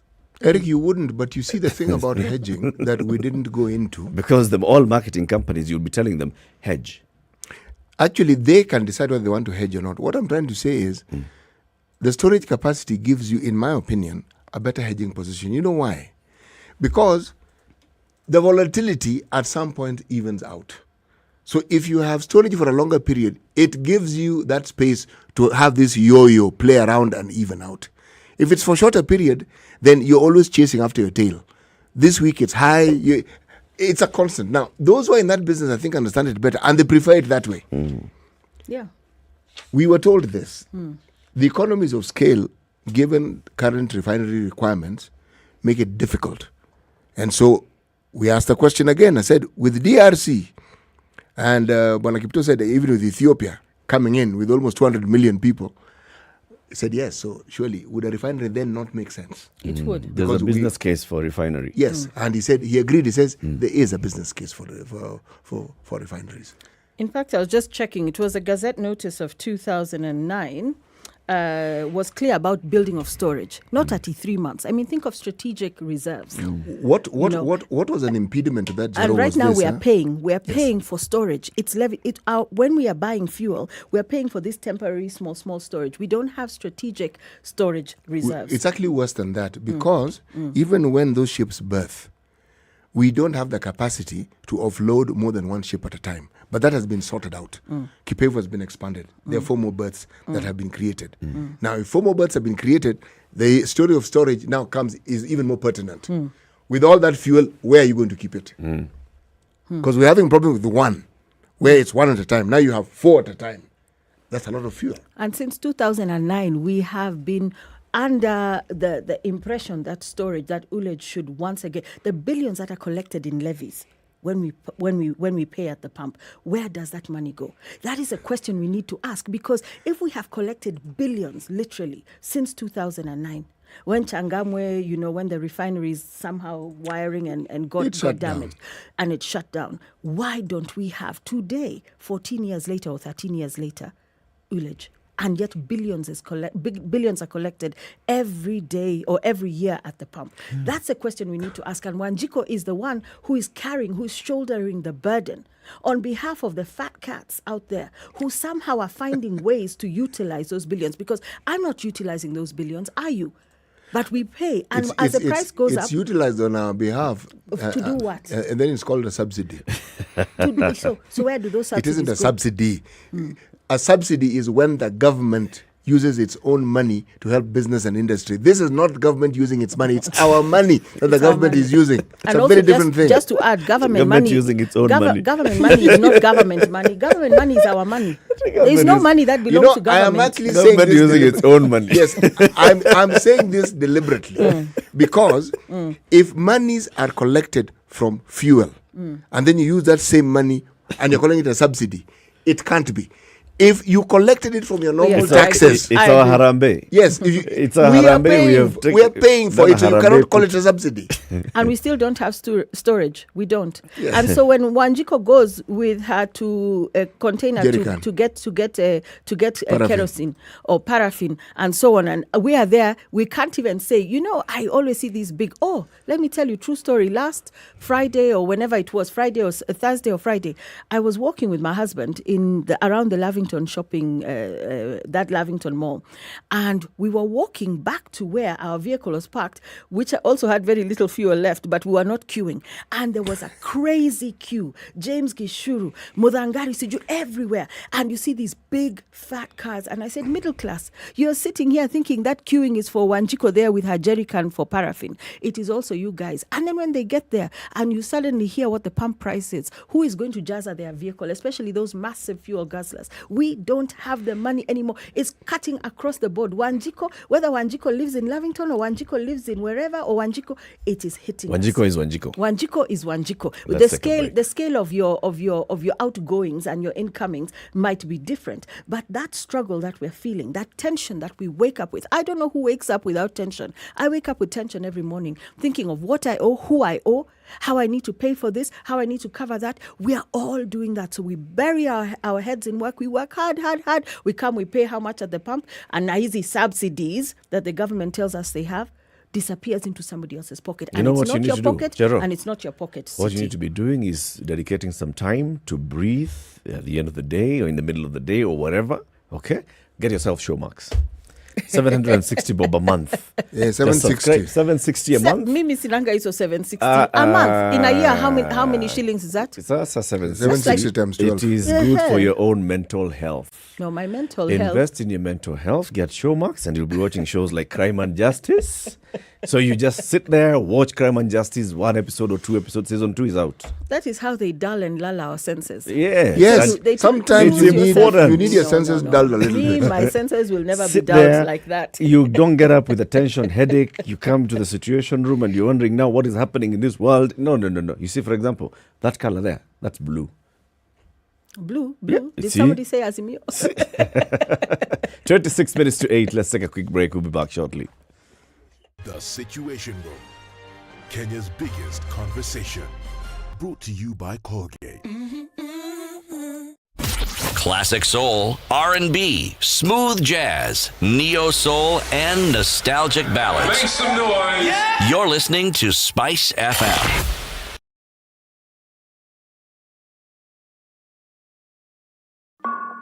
Remember when Silas reminded McKenna? There's different kinds of justice. Prepare for the return of detective duo McKenna and Silas, fighting to protect their lives as they discover a justice system infiltrated by a mysterious cartel. So, will the law prevail? Get ready for Crime and Justice Season 2, A System Corrupted. Watch Crime and Justice only on showmax.com. No, you know, this wheelbarrow, how can you give people wheelbarrow? His party symbol is an umbrella. Is he distributing umbrellas in McQueen?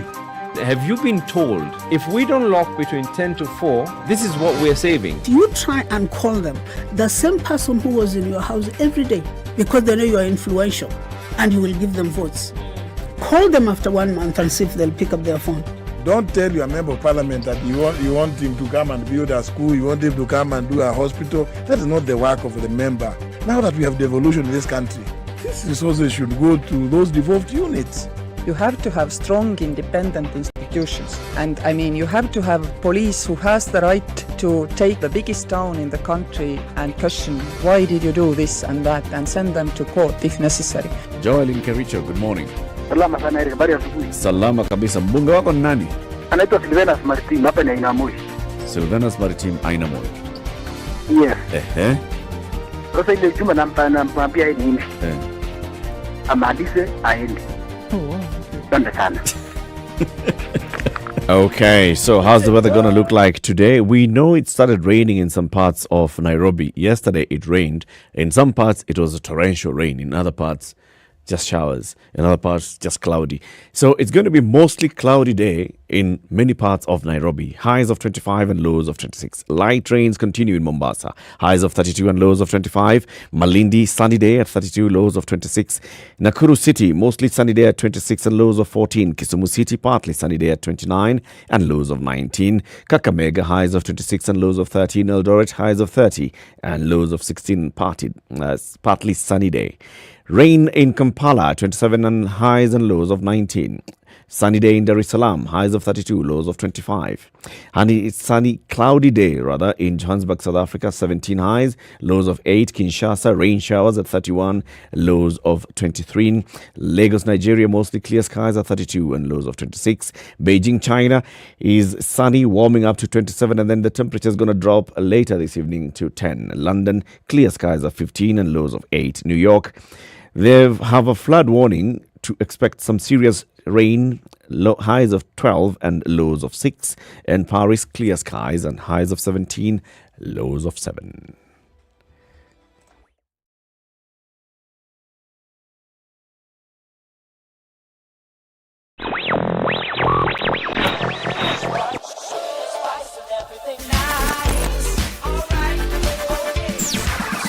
Okay, so what's happening on the roads? All I can tell you is that Thika Superhighway is doing the Thika Superhighway thing, but it's not so bad. It's only stretching up to the Mathare area into Utalii. But then coming back into town, it's not so bad at all. Mombasa Road into town, not bad at all. The only issue is at Imara Daima, and we know it's because of that interchange as you get into Enterprise Road. But then after that, it clears. Southern Bypass is good. Eastern Bypass is good. Langata Road building up towards the Raila Odinga Way, and this is at the T-Mall Junction. Ngong Road is good. The Uhuru Highway is busy as you approach Haile Selassie roundabout, and also as you approach Bunyala Road from Mombasa Road is also busy. Jogoo Road, not so bad. Only area is Makadara, and as you approach City Stadium roundabout. If there's any major incident that we need to talk about and alert other road users, please let us know by tagging us on Twitter at SpiceFMKE.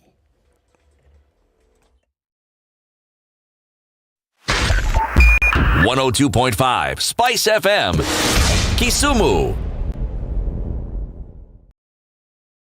Mature, intelligent talk every morning. Spice up yourself.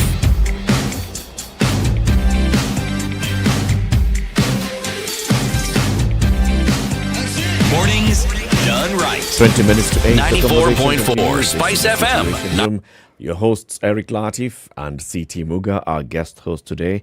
Cherochiche, we are talking about the cost of living, high cost of living, and what's happening in the country.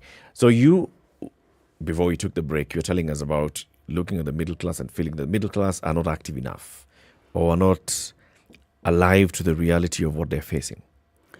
I think the middle class, because of the trickle-down approach to, or even how you rise up in the world and you move from, if you think of the Kilimani area, you move from Kibra, you move to Woodley, you move into Kilimani, then you go to Lavington, and then you keep moving. So there's always been, as you keep stepping up, you're better. It's like the Jeffersons moving on up.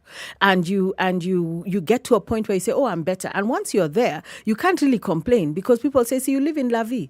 Mm-hmm. So you live in Kilimani. So you're driving a big fat car. So there's a kind of pretentiousness that has gripped us, and it is impossible for us to come out clearly and say we are struggling. I'm not saying that the middle class is just a bunch of dullards who are saying nothing and doing nothing. I'm a middle class Kenyan, and I'm an active citizen, and there are many, many active citizens like myself. Maybe you don't see them on SpiceFM, but they're there. But I want to say something. Middle class that has decided to hide behind its stashes of money, and whether it's in your house or whether it's in an account somewhere, cannot save you. Ask the Russian oligarchs at the moment. It doesn't matter how much money you have. A country that cannot feed itself is a country that is at war with itself. You mean the people in northern Kenya are not Kenyans? I was looking at this, tales of death every year. Last September, was it October, the president declared drought a disaster. 2 billion shillings released for the north. Where is that money today? I would like to ask every single governor of all the northern counties where that money went.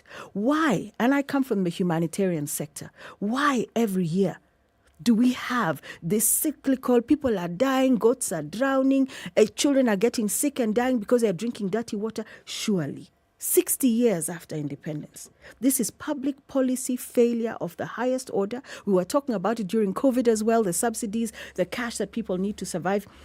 But every year without fail, families will die in the north. So we are a nation at war with itself. This is where I stand. This is where I sit. And middle class must understand that cash will not save them. Because when we are fighting, when we have a state, I'm not anti-government. I always say the government is anti-me. The government is anti-Wakenya. The government is anti the people of the north. The government is anti those of us who are queuing and paying high prices for steamer, fuel, etc. Who is the government? Well, that's rhetorical. The government, you could say, is us because we are the government. We, the people, we have put people in place to lead and take us in directions that allow us to live lives of dignity. Mm-hmm. So we can take it back to then, okay, so if the government is me, then Chero, I'm to blame for what I see right now. In a broader roundabout way, back to how we elect our leaders, how we exhort them unto good works, how we recall them. We have never recalled anybody. We need to be more serious as citizens of this country. Actually, so we there's are the a recall government. happening. There's a recall. If you look at all these nominations that are taking place, that's a version. That's a recall. Proper recall. But you see, for me to wait for 5 years, wait for 5 years to recall you, Apana, we need to be able to exercise recall midstream.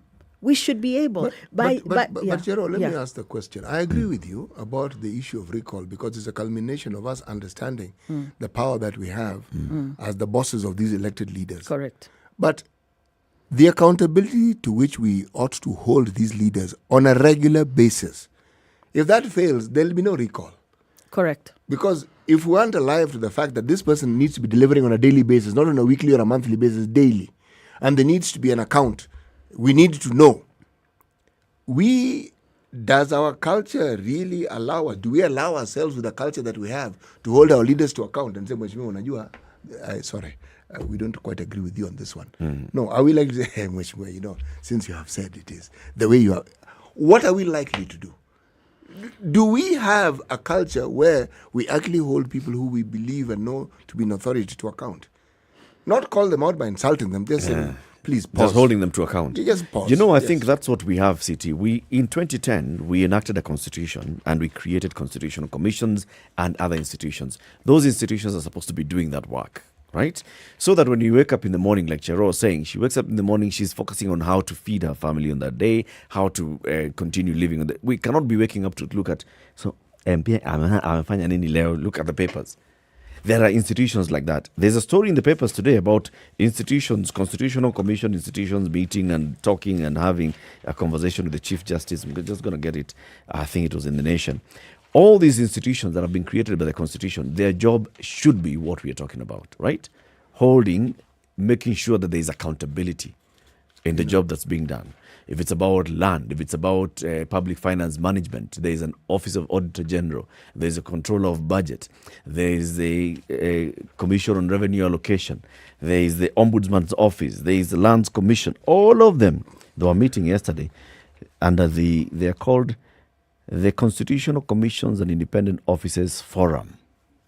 You know, that particular forum, including the judiciary. Yeah, that particular forum, in my opinion, is a band-aid for a broken leg. And I'm going to explain what I mean. Mm-hmm.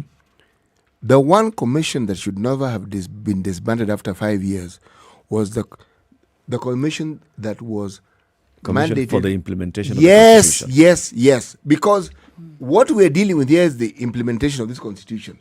That thing was given 5 years. Just as it was getting teeth, they said, 5 years is over. The other, remember, when we came into the Constitution, do you remember there was that particular commission? Now I'm trying to recall the other commission. The Transition Authority. Thank you very, very much. Oh, yes. Where did it go? That commission, that authority, came to an end. It came to an end now. It had a 5-year tenure. Yes. Those two bodies. Can't be transitioning for 10 years. Actually, you can. We have been transitioning for 60 years out of colonialism, and we're still not. Actually, that you've actually gotten the heart of the matter. Actually, we needed 10 years to transition. A constitution, something this complex. 5 years was never. In 4 years' time is when you begin to figure out what it's about, and then you're told, end. Then the body that's supposed to help you with the implementation, they're doing the same thing, end. Then we are left to the vagaries of these politicians and their understanding of interpretation and implementation. And so here we are. That's what I'm saying. This particular body, whatever it is that it's doing, do you really think they're going to right those wrongs? Do you think they're suddenly going to tell us how we ought to implement the Constitution in a manner all of these bodies are represented in this forum? So, for example, the Commission on Revenue Allocation, right? It has a job it ought to be doing. And it does the job. It will tell us it does the job.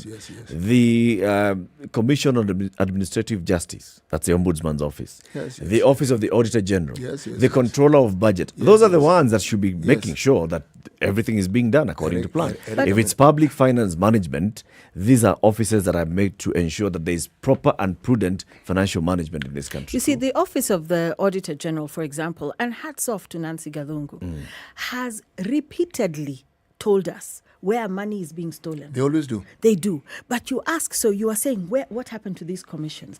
She will tell you in great detail around COVID heist, the KEMSA heist, KPLC, this, that, and the other. Money has been stolen. This is missing. Even found out that IBC had lost how many billions worth of Kim's kits, etc., etc. She puts that all out there, and we look at it, staring at it, and it stares back at us.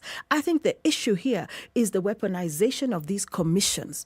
Politicization of these commissions weaponized against us over time. So these commissions cannot do their work. If you think of Land Commission, if you think of way leave compensation that is pending in the north, the same north that I keep talking about, money that would have been used to transform the socioeconomy of that particular region, not there. Whenever you have commissions that are put in place but are serving at the behest, and that's why I singled out the Office of the Auditor General, because I think if the Office of the Auditor General was working at the behest of certain political forces, you wouldn't hear about all the money that is being stolen. But even then, the Office of the Auditor General just puts a report out there and sits there and waits, and nothing actually finally happens. So we need institutions, commissions, and so on to work. Me, if my head is down, if I wake up in the morning, now I'm looking here, I've just seen in The Nation, which I found here because I didn't buy it, because I barely buy the newspapers anymore. Because you can barely afford it. And also, so if you look at it, like you said, this Showmax or whatever you're telling me to buy, at the end of the year, that's 9K for what?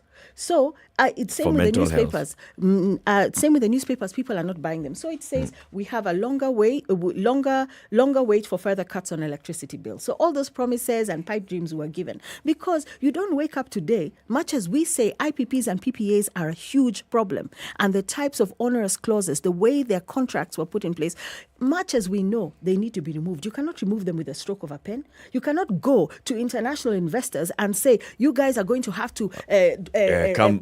You've invested, but you're going to change. So I'm It saying doesn't now, work that way. longer wait for further cuts on electricity bills. You look here how oil marketers toyed with consumers as the state watched. Everywhere we look, but we are kept so busy struggling to survive that we don't have the time. That is exactly why, Chero, I'm to saying, take because to the streets, to you and I rise up. don't have that time, because every day as all these things are happening, the kids are opening school.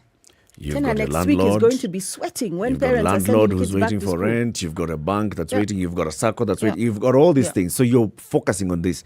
That's why we created these institutions. Now, these institutions, they are constitutional commissions. They're independent. They're supposed to have assured independence.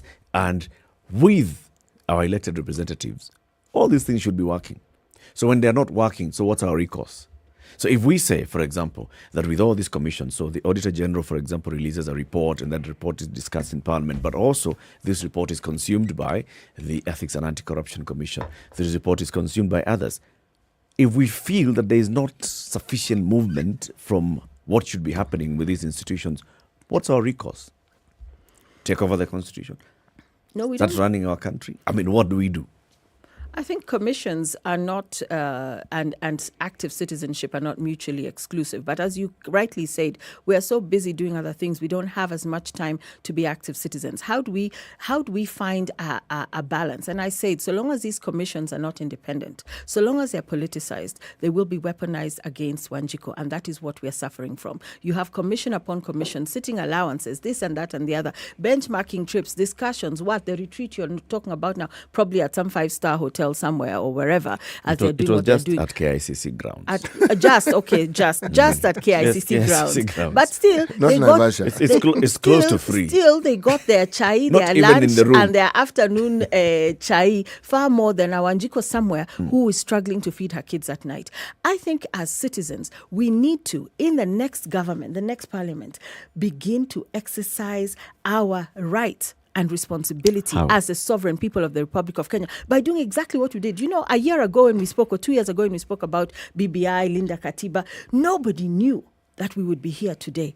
You know, people thought, in fact, when the High Court ruled, I almost fell off my seat. I was like, what happened? And then the Court of Appeal and Supreme Court. And we're hoping it can infuse an optimism. Because much as I'm very hard about the things that go wrong in this country, I'm also optimistic.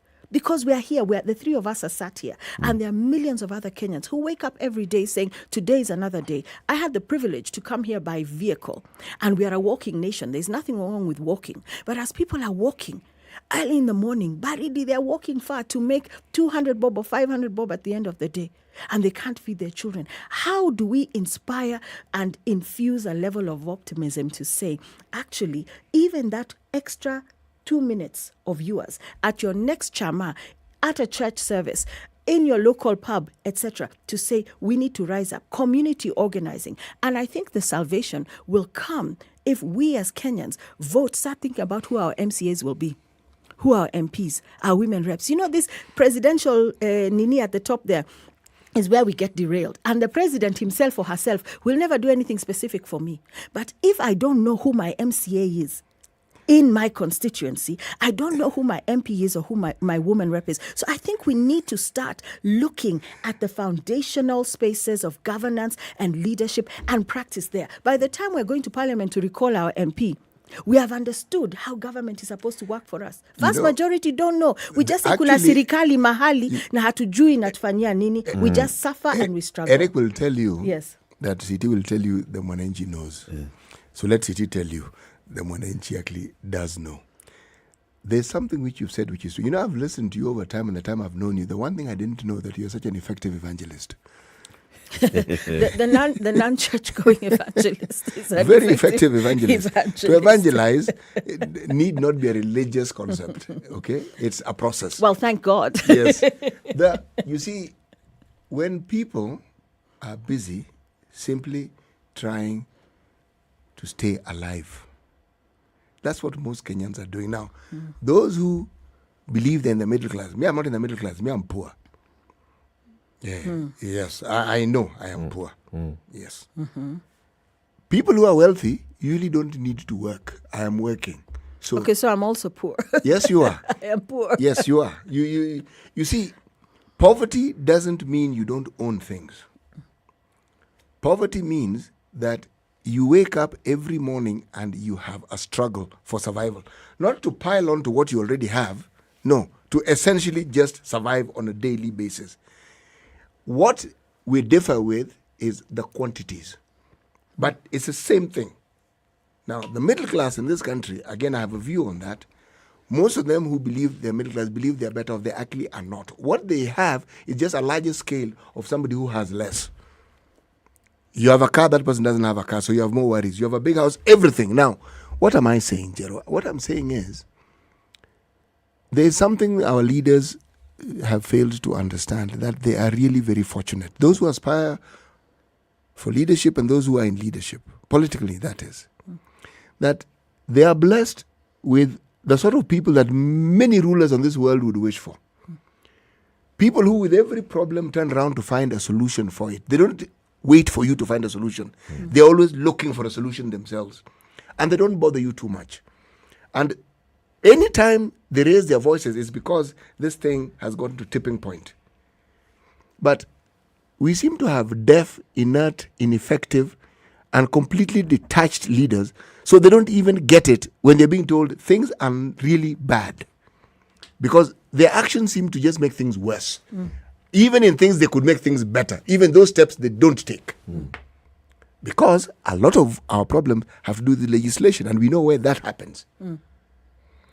Do we even hear them calling out? It's just the other day, I read John Buddy was kicking a fuss about the raising of wheat flour. Wheat flour. It's a luxury in this country. Why are they not pitching a fit about what people actually need to survive on a daily basis? That amount of anger, that amount of pitching a fit, why? Do you remember when the KEMSA billionaires, some of them were summoned, or I don't even know which one it was, or it's all around the health space and the theft of money. You have committees that summon people, and it's all, sound and fury. It's sound and fury that you will hear from the various committees in Parliament that are investigating. Then the report comes out? I read the 345-page, less annexes, without the annexes, of the managed equipment leasing scheme scandal, which has cost us another how many, because the governors have had to sign again for another, 5 years of maintenance of this equipment in places where sometimes you don't even have steamer or running water. And we are caught, just like with the PPAs and IPPs, in an unholy commitment to corporates over the next number of years to maintain equipment that we don't use in all the counties. Anyway, I digress. We didn't need, to start off with. Yes, but and if you think back, was it 2015 or 2016 when it was only Isaac Ruto who said no? Yes. All of them were pressured into signing. And he's the only one who said, guys, this is a trap. What are you doing? Are you crazy? And I think it was like a 66 billion scam. And we have GE there, we have Philips there, we have then the usual suppliers where you have a certain person who is also running for governor, his company's there, was also there in KEMSA. I mean, you look and you say, what is wrong with us? But I want to say something, and I don't know whether I said it here because I sometimes am forgetful. When I went to my children's school, and these are some of the things you're talking about, proportional problems. In the height of COVID, when my business was not doing very well, I went to Omba. Just I'll pay. Don't worry, I will pay school fees eventually. And the bursar told me, Mama, so and so, my son's name. Don't worry, we have hundreds of millions of shillings out in unpaid school fees as of now. And when I walked out, I had a skip in my step, because I saw all these huge fuel guzzlers. I said, Kumbe, you guys are broke like me. You're all broke. And I got into my car and I drove off happily saying, we are all struggling, but we don't show. We are taught not to show that we are struggling. We are doing well. If you're not doing well, shame on you. But we have to say it. You have to say, I'm broke and I'm struggling. And we need to we are not okay until everybody is okay. These conversations continue in the next hour. We have Ezra Chiloba, the Director General of the Communications Authority of Kenya, joining us, reminding you, let's go to Naivas today. Buy Colgate. And when you're buying Colgate, part of that money is going to help spread a smile somewhere, because Colgate are drilling 30 wells in some 7 counties by the end of this calendar year to benefit communities with water. There's water scarcity in these communities and they need it. Good morning. It's 8 a.m.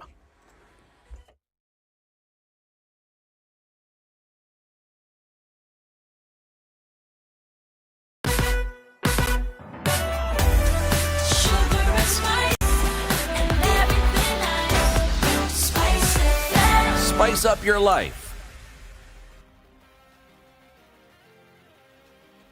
The latest news from around the world. 94.4 Good morning, this is Nitwam Spice Dennis FM. Aseto. The deadline for party nominations set to lapse this week as scheduled by the IEBC ahead of the August 9th general elections.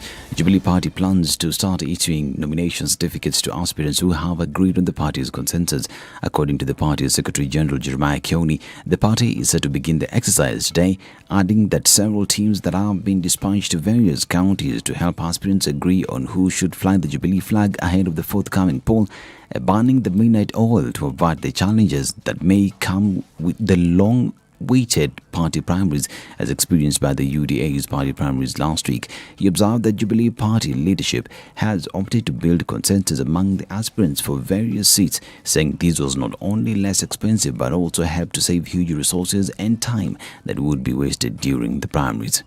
Meanwhile, a section of Jubilee Party aspirants from Kiambu County have faulted the move by the Jubilee Party leadership to subject them to consensus in picking candidates to carry the party's flag in the August 9th general elections. Led by Kikuyu constituency Jubilee Party aspirant Jenga Oziri, the hopefuls seeking the seat said all the candidates shall be subjected to free and fair nomination process to get best candidate who will face their opponents in August polls. The aspirants who accused Jubilee Party officials of having preferred candidates in the area reiterated that democratic process should be left to prevail and allow all contestants to exercise their rights. Now, hell broke loose in Kapula ward after Ford Kenya Party supporters protested over missing voting materials ahead of the nominations.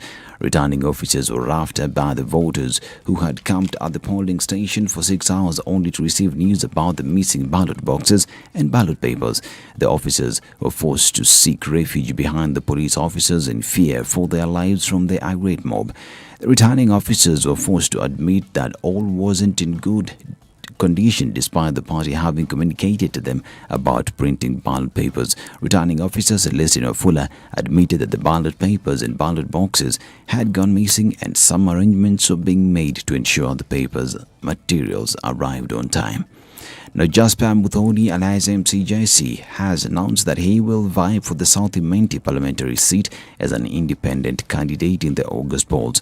The comedian said he was determined to be on the ballot come August 9th. Last week, MCJC dropped out of the South Imenti parliamentary seat after meeting with UDA's presidential flag bearer William Ruto at his official residence in Nairobi.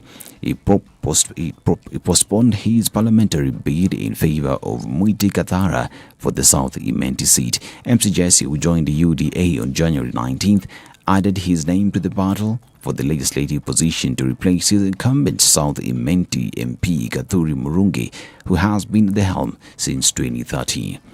Now, the second International Conference on Peace, Security for Social Enterprise Organizing Committee spearheaded peace walks held across 7 counties. The events that kicked off in Thika, Nakuru, Eldoret, Nairobi, Parklands Law School, Mombasa and Meru towns. The Peace Walks aims at sensitizing the communities on the need to embrace and sustain peace at all times, and more so during the electioneering period and after. Election-related tensions and violence disrupt social security, peace and economic development. Kenya has in the past witnessed post-election violence, breakdown of rule of law and economic downturn stemming from highly contested campaigns and disputed election outcomes. Now, the Institution of Engineers of Kenya has reiterated its commitment to ensuring public safety as a priority in the delivery of engineering services. IEK spoke after visiting the site of the collapsed building under construction in Utawala along the eastern bypass in Nairobi County. IEK's preliminary observations indicated that material failure constituted part of the trigger chain that led to the collapse of the building. And traders who have been hawking fruits around Kerugoya County Referral Hospital and now a happy lot after the county government moved them to new modern market sheds. The market sheds that have space for about 30 traders have brought great relief to the vendors who have had to breathe harsh weather as they carried on their business. Some have had to endanger their lives as they crisscrossed the busy highway, hawking their fruits since they had no designated area to spread their commodities. And finally, the Food and Agriculture Organization of the United Nations and the African Union Commission have launched new guidelines for scaling up investments for and with youth in agri-food systems in Africa during the 32nd session of the FAO Regional Conference for Africa. The story's update will come in our subsequent bulletins. This is Newswire. I'm Dennis Sasseto. Good morning.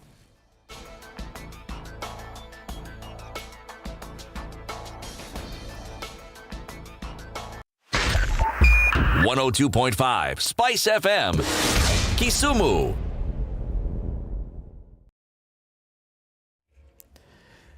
Okay, so Langata Road has started doing the Langata Road thing, heading towards T-Mall roundabout and then into Raila Odinga Way. It's busy. Aerodrome Road into Bunyala roundabout, all the way again into Uhuru Highway to Haile Selassie roundabout, busy. Nyayo Stadium into Bunyala roundabout is also quite busy as well. Thika Superhighway, you know this area, and this is at Pangani where you get the interchange between Kiambu Road and Muthaiga is busy, but it's not so bad this morning. It's only stretching just as far as Utalii. Sometimes, it goes all the way into Allsops. So today, it's not so bad. Other parts of the other roads, Jogoo Road is not so bad. Only as you approach City Stadium roundabout is where you find some slight hold up. And then North Airport Road getting into Mombasa Road is busy. But Mombasa Road itself, from Lolongo coming all the way into Imaradaima, that's when you find a bit of a snarl up. And then it moves smoothly until you get to Nyayo Stadium roundabout. Ngong Road is not bad at all. Westlands into town and out of town, not looking so bad, only at Museum Hill Interchange, where there's a slight delay into University roundabout. There's somebody who decided that today was the best day to go digging a trench at the University roundabout. But anything that you think we ought to talk about, tag us on Twitter at SpiceFMKE.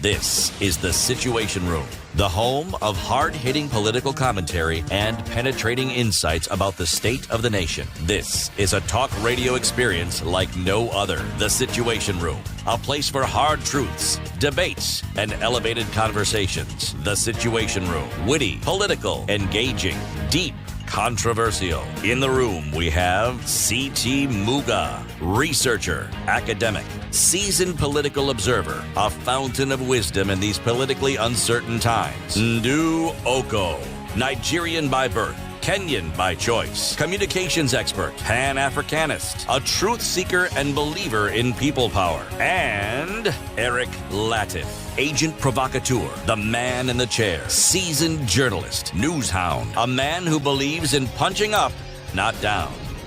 This is The Situation Room, the it's 8 only minutes way after to 8. start Very your good day. morning to you. It's a happy Tuesday. Welcome back to work from the long weekend, the Easter weekend. That's why we're seeing all this traffic on the road, but do not worry. It's just back where you are, where you left it. It's the 19th day of March 2022. Yes, we know it's not yet April until the president launches April by announcing the reduction in power tariffs and also by launching the expressway or driving on the expressway from the Machakos Junction all the way to the Mahiu turnoff. That's what he promised in December. And so since we're waiting for that, and he said it's going to happen in the first quarter of the year, we will wait. We have a guest in the studio, and this is the Director General of the Communications Authority of Kenya, Ezra Chiloba, alongside our guest host today, Cherotich Sei, active citizen, and our usual hosts, Eric Latiff, C.T. Muga. Madam Nduoko is somewhere in Benin. She's going to come from West Africa with loads of proverbs for C.T. We'll be faring much better. C.T., today's proverb from Benin. Yes. There is no God like the stomach. We must sacrifice to it every day. There's no God like the stomach. No. We must sacrifice to it every day. Daily. In some cases, it's burnt offering. In others, it's too much water, soup. And pepe in the soup. And pepe in the soup. Others, it's boiro, it's whatever. Yes, but a sacrifice must be made. Even if it's an air burger, it's still a sacrifice must be made to the stomach on a daily basis. On a daily basis. Right. Yes. Ezra Chiloba, Yes, Director sir. General of the Communications Authority. Welcome to Kenya's biggest conversation. It's the first time we're having this conversation with you in this particular position. The last time we had a conversation with you is when you were a farmer. I'm still a farmer. I'm still. That was in Kitale. That's about, I think, 2020. Mhm. Yeah. Yes. Yeah. And you're still a farmer. Yeah, I'm still a farmer. Still enjoying that. Yeah, it's a good way of looking at the world. As just said, how do we get food? How do we worship the stomach if we cannot produce from the farm? Yeah. So yeah. So you are the one that provides the sacrificial items. Mm-hmm. What do you farm? Almost everything. And everything here means? I mean, if you look at our zone where we come from, Trans Nzoia, we used to call it the bread basket of the country. Isn't it still the bread I basket? think it still is, except that the fortunes are not as good as they used to be. But there's great opportunity there, looking at large-scale maize production for both human consumption and animal consumption. It's now the new zone for coffee production, as well as avos. So I think in the next 5 years or so, we're going to see a lot of farms there converted into cash crop. What about tea? Tea is there's some regions around Cherangani which are also good in terms of tea. But the trend now is that you see more and more of people moving to avocados and coffee. A bit of sugarcane, a little bit, with its own challenges, of course. But yeah, a lot of more opportunities there in agribusiness. Mhm. Yeah. It's the 19th, and I'm just checking my phone to make sure that I'm still connected.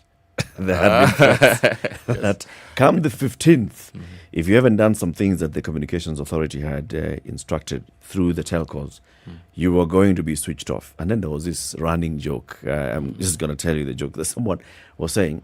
When Ezra Chiloba went to the office to take over the job of Director General of Communications Authority, he found a lady who was acting DG, who has been there for a long time. He understands the law, and Ezra is shown, so Bona DG, so this is your new office. This is a joke, of course. This is a new office. Maybe it's true, he'll confirm. This is your office. So he sits and is like, nice place. He's like, tell me, what is the mandate of the Director General? What are we supposed to do as the Communications Authority? Of course, she says very many things, and among them she says, ensuring seamless connectivity and communication. He's like, say that again? Ensuring seamless connectivity and communication. He's like, aha, wachia hapo. Seamless. Oh, seamless. He calls Safaricom, tell them, weka sim, zima sim.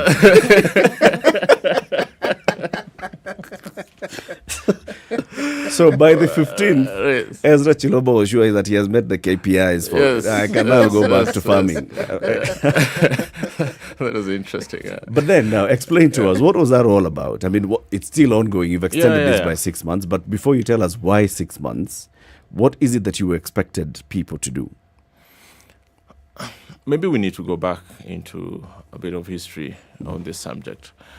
With the liberalization of the market, especially telecommunication market, and proliferation of mobile devices and communication opportunities, I mean, registration becomes important. Being able to know who is using which communication services became very critical. And the practice all over the world is that we actually have to make sure that an individual who actually is able to communicate must be enabled to do so, but must also be traceable when it comes to accountability. So with, of course, proliferation of mobile communication, it meant that more and more people are connected, more and more people are able to communicate. So the regulations are such that any SIM card which is issued, we must be able to trace it.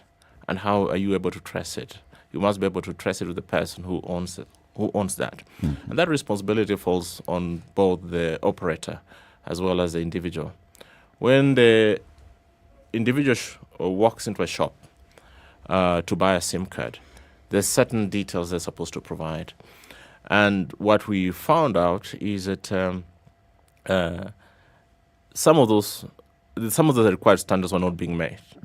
And you'll find that people are actually using communication devices without being duly registered. And that explains a lot of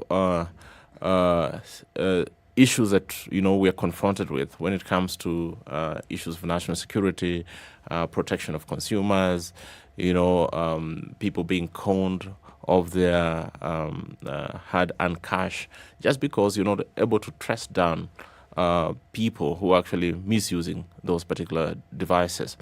So when we requested the operators to give us the true status of registration and compliance, what we found out is that quite a number of them had not been able to put together a database that is fully compliant. And hence we started the campaign to just ensure that they are fully compliant as per the law. And I think this protects the consumers as well as the operators themselves. And hence we had to do what we did to push this campaign. And the initial intervention is that, we started 2 years ago by having this exchange between ourselves and operators.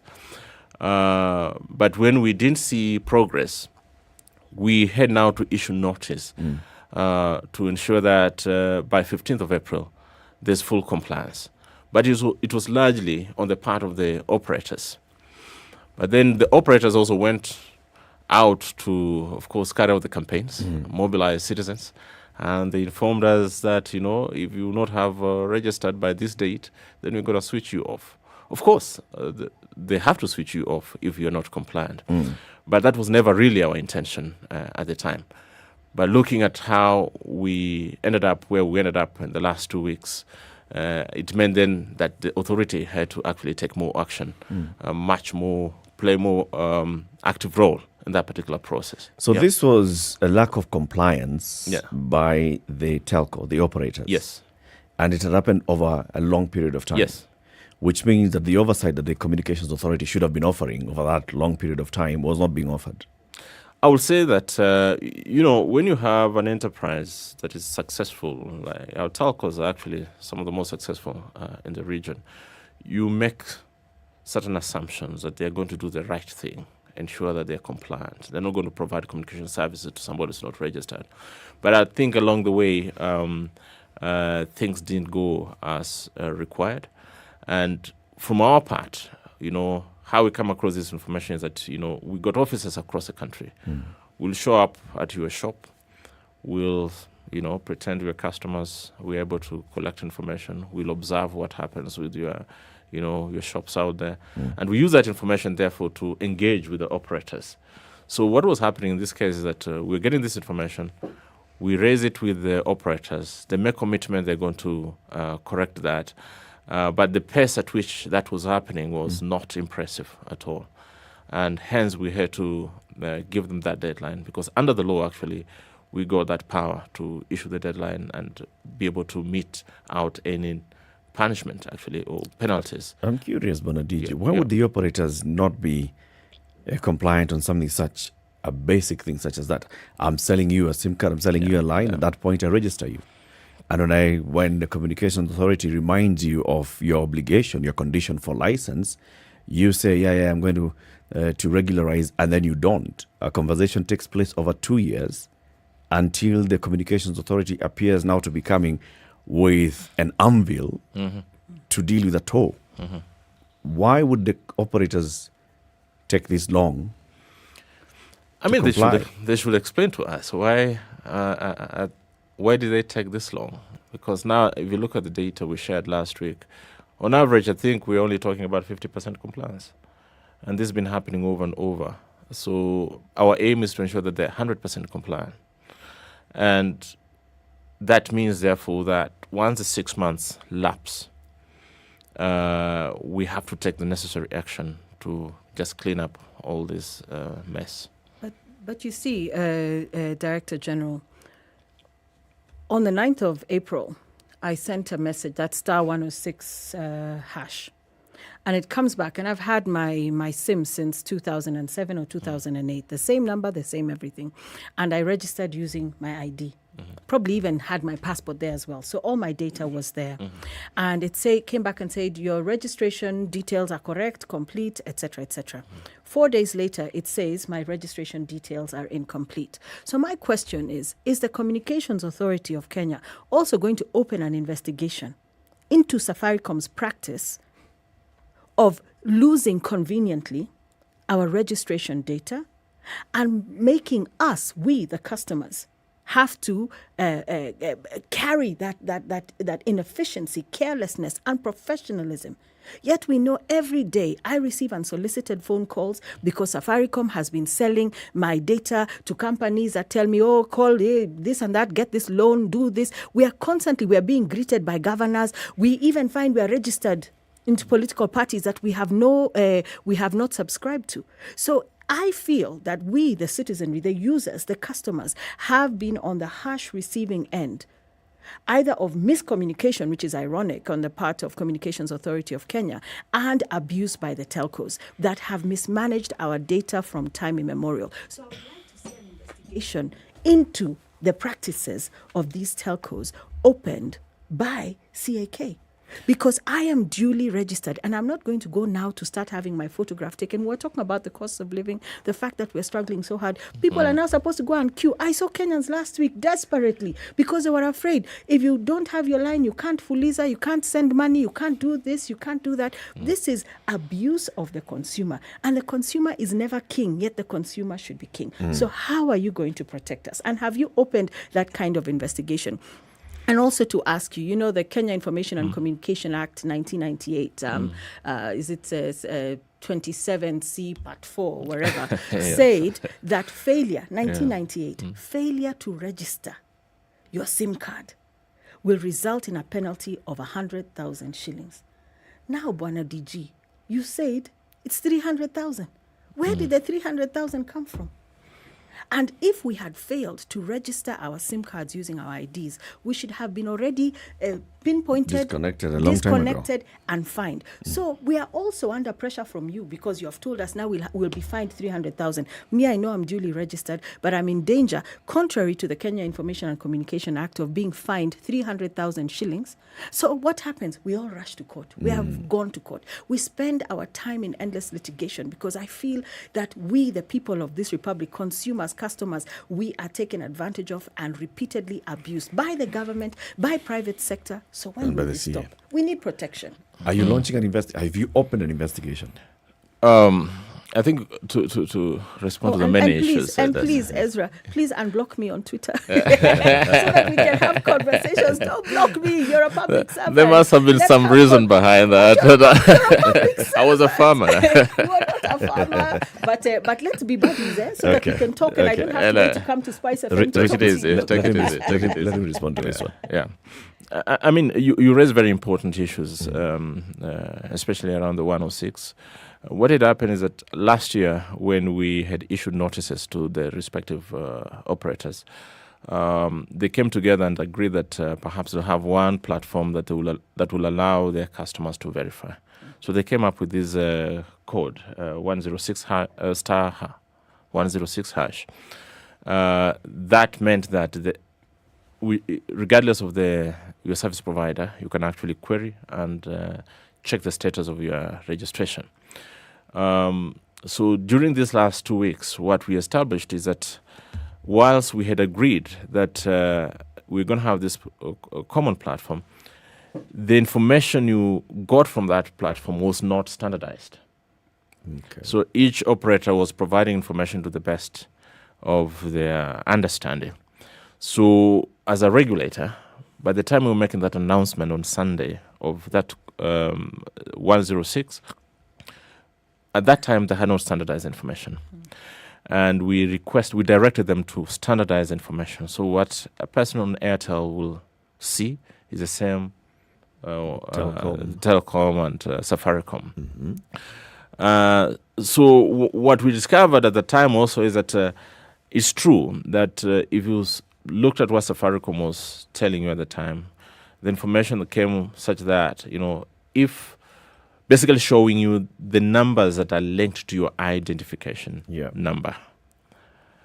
But then we posed the question, does that suffice in terms of registration status? So we proceeded from the point of view that should suffice. Mm-hmm. So that also meant that if we went to Safaricom database and, taking the response that we get from the query, we'll find that the information is consistent. But I think they went back and discovered that it was not full. It's not necessarily the correct position. That getting that information that they're giving you before that, by Sunday that they were issuing the press, we had the press conference, it was not necessarily the true reflection of the status of the record. And so they had to change that, because our aim as a regulator was to ensure that citizens are given an ample opportunity for them to verify their details and possibly at the comfort of their sitting room. What information we did is not required? expect them to go and queue. So you could use that USSD code, you could use the online platform. Okay? So when it became apparent that they still had a lot more issues, hence that particular information, the change to the message that you are getting. So really, our aim was to protect the interest of the customer. So it was for the operator to figure out the most effective and efficient way of ensuring that the customers are able to verify their details without having to go to queue. And you can see that after that particular period, there have been a lot more changes. Safaricom has also launched their online platform to allow people to actually upload their documents, which is good. I think on this one, they were not prepared. Airtel had made significant progress, Telkom had made significant progress, but now we'll say that with online platforms, it should be easier for customers to actually verify. That also explains the reason why we had to stretch now this phase to 6 months. And within those 6 months, on a monthly basis, the Communication Authority will be monitoring to see what actually is happening, whether the operators are doing what they're supposed to do, or they're just, waiting for another push, a last-minute push. And whatever they do, really, we want to protect the interest of customers in this particular space. In terms of investigations, the position we've taken now is that having known the extent of the problem, at the lapse of 6 months, the authority is going to carry out an audit of all the systems and the registration status. And based on the findings, we're going to take necessary action at that particular point. So they got this 6 months window to be able to put their houses in order. But will we know what these problems are? Will it will your findings be in the public domain, or will it be something that you find and you keep to yourself and maybe share with the telcos, but ask the consumer who keeps the telcos alive and well and wealthy and healthy? Will we also be informed? Because we're equal partners in this entire process. Totally. I mean, today we are talking about an average of 50% compliance. It means you were to switch off everyone.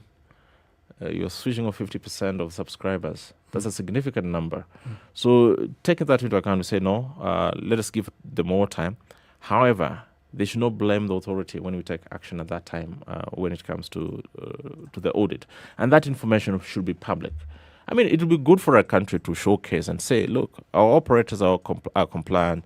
We have 100% compliance. No SIM card is in use that we cannot account for. And I think that information should be out there. And the action that will be taken also is that, there'll be justification to switch off an unregistered SIM card. I agree. And I know that you're sometimes between a rock and a hard place and allow us active citizens to agitate in that regard. But it is the telco's responsibility to maintain the customer database. Yeah. But the onus is being placed on me. And that's why, even to extend for 6 months, I wish they had switched us off, including me, who was told that my SIM card was not duly registered correctly. Switch us off. We shall go to Airtel.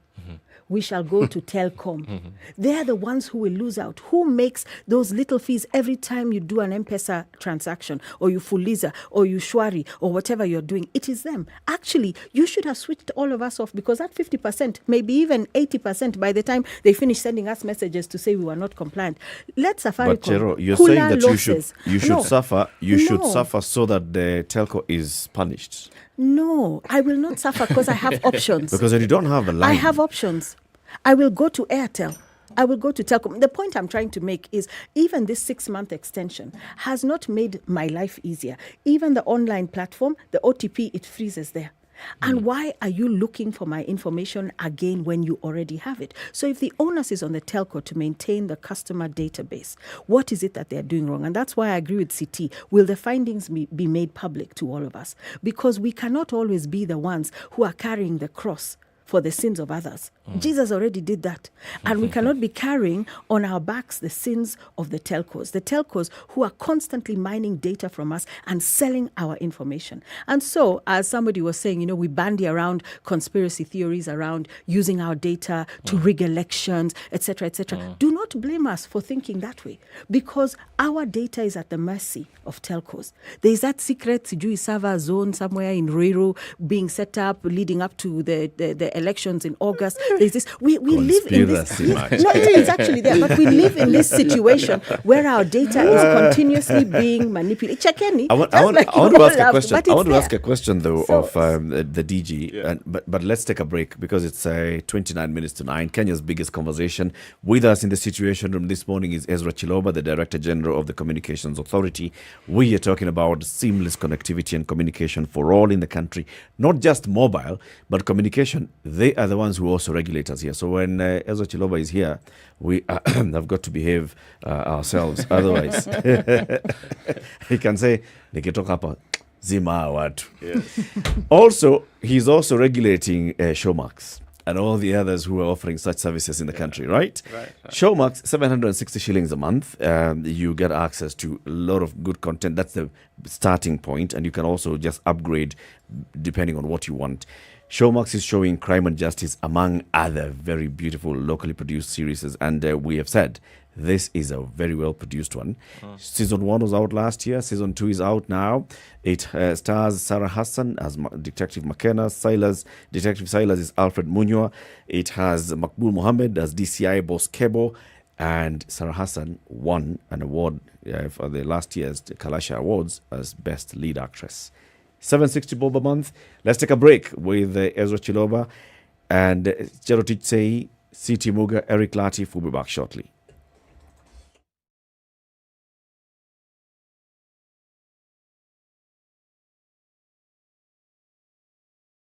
The Situation Room, Kenya's biggest conversation.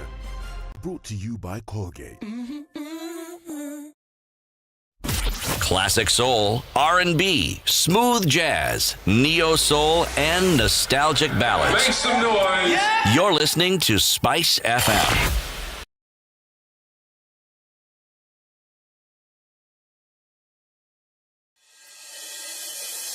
This April, Sarit, your city is the place to be. Kicking off with daily kids activities from the 1st to 31st of April, comprising a bouncing castle, trampoline, hoverboards, Segway, VR games, and much more during the school break. Also included in the activities is the Ramadan Iftar setup every evening from 4 p.m. onwards. In addition, they have an amazing week-long Easter celebration from the 11th of April 2022, as well as a massive... So Nairobi is mostly cloudy. It's going to be rainy in some parts of Nairobi today and cloudy in most parts of Nairobi.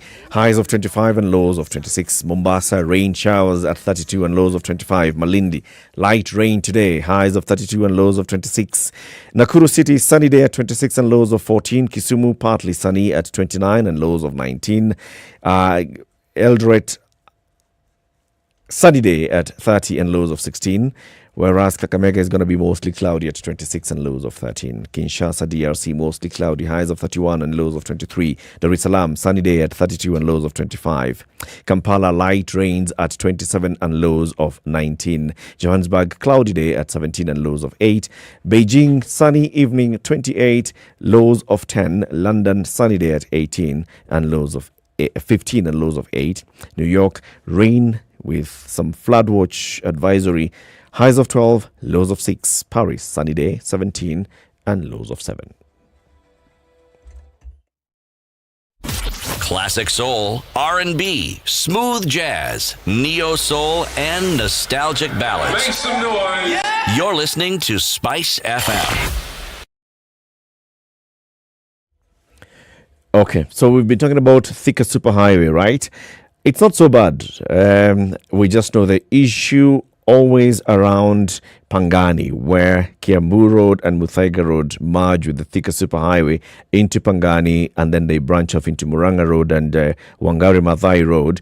That's where the issue always is, and it's there. So Langata Road heading towards Timol Junction is busy. And then we also know Raila Odinga Way heading up towards Ngong Road is also busy. And Aerodrome Road into Bunyala Roundabout is busy. Uhuru Highway into Haile Selassie is also busy. All the way into Nyayo Stadium Roundabout is busy. Into University Roundabout is also busy. The area as well from getting into University Roundabout from the Museum Hill Interchange is busy. Nyayo Stadium is also busy on the road coming into town. Anything else that we ought to talk about and alert other road users, please tag us on Twitter at SpiceFMKE and we shall let everybody know. Classic soul, R&B, smooth jazz, neo soul, and nostalgic ballads. Make some noise. Yeah. You're listening to Spice FM.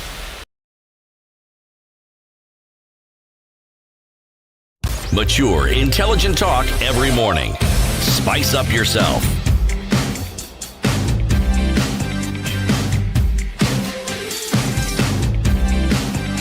Mornings done right. 24 minutes to 9. 94.4 Spice FM. CT Muga, our guest host today, Charity Tsei, an active citizen, and Ezra Chiloba. He is the Director General of the Communications Authority of Kenya. Ezra, we must talk about Communications Authority's role in election preparedness and election management. Mm-hmm. But before we segue into that conversation, just quick clarification. What information is required from a mobile subscriber when they're registering their SIM card? Exactly. In fact, that's what I wanted to clarify before we go to the next thing I like. I mean, when we're asking people to make sure that they're compliant, basically means that the operator must have your name, your address, and a copy of your ID. Okay. Those are the basic requirements that you have to present to the operator. It's your name, your address, and your identification card. And if you're a minor basically means you are under 18 years. It means, and you need your SIM card registered, you must present your birth certificate, and of course the name of the ID copies of your parents, so that they also take responsibility for that. And if you had a SIM card at before you turned 18, and now you are an adult, above 18, so you need to go also update those details, so that instead of using your parents' identification documents and the birth certificate, you update that to reflect your ID. And there are people who actually also had taken out SIM cards using passports, and those passports have expired. This is also an opportunity for you to go to update that information with the latest information on your passport, or if you want to change the ID from the passport to your national ID, this is an opportunity for you to be able to do that.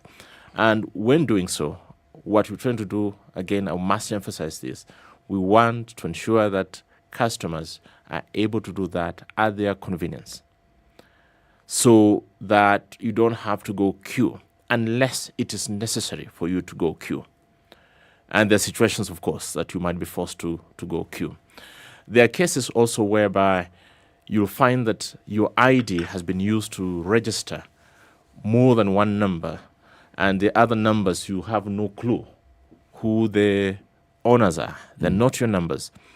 You also have to report that information to your respective operators so that they take necessary action to have that either switched off or properly assigned.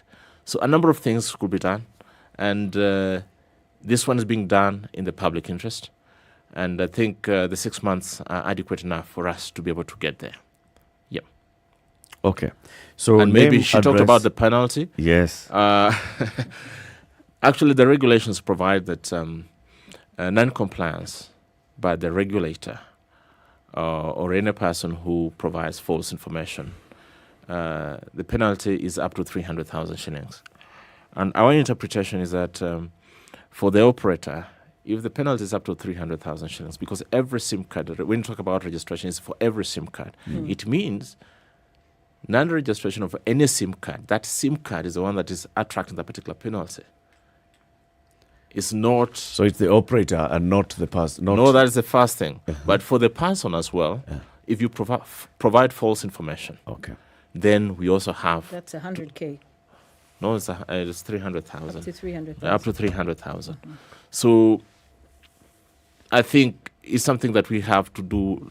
In our last communication we were talking about is an opportunity for the customers and the service providers to have an engagement that will create meaning for them.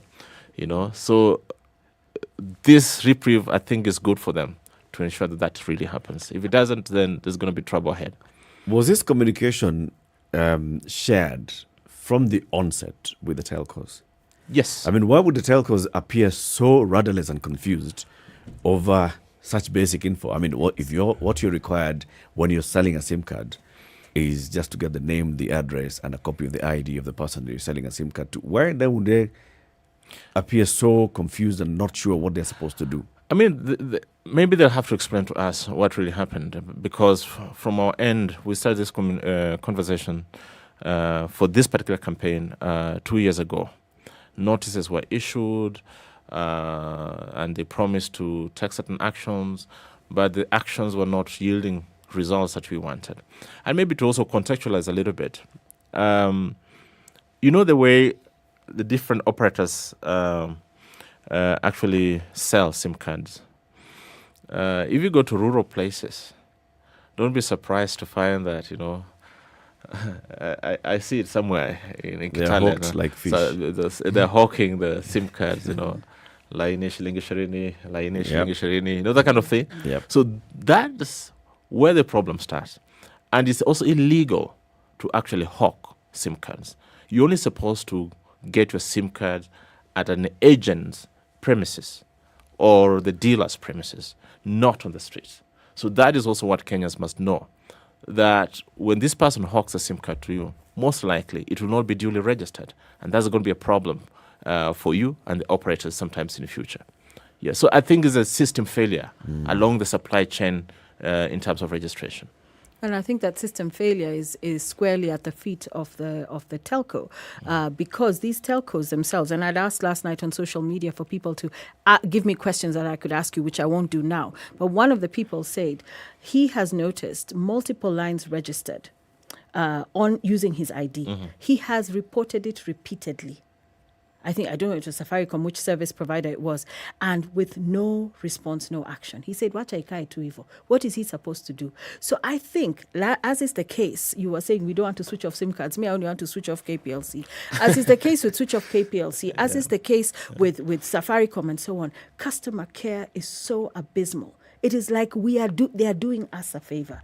If we had clearer protection and clarification from the telcos, where we know they are not going to misuse our data, where we know they will respond to us when we raise issues, where I know that when I go and I used my ID to register my SIM card, they will keep that record and not require me 13 years on or 10 years on to come and now start queuing again to give my data again. We don't have trust in the telcos that are by and large unregulated, and that's why we come back to you as Communications Authority and say your role is actually to stand in that gap and to protect us, not to punish us, the consumers, but rather make the onus and make the responsibility lie squarely at the feet of the telcos. Yes, they're nefarious people. I remember the Dusit incident where you discovered that there were many people moving pets. Right. Yes, but you see, what fraction of the population is that? Most of us are law-abiding citizens who buy airtime, bundles, Fuliza, etc., etc. We need protection. We are the ones who need protection,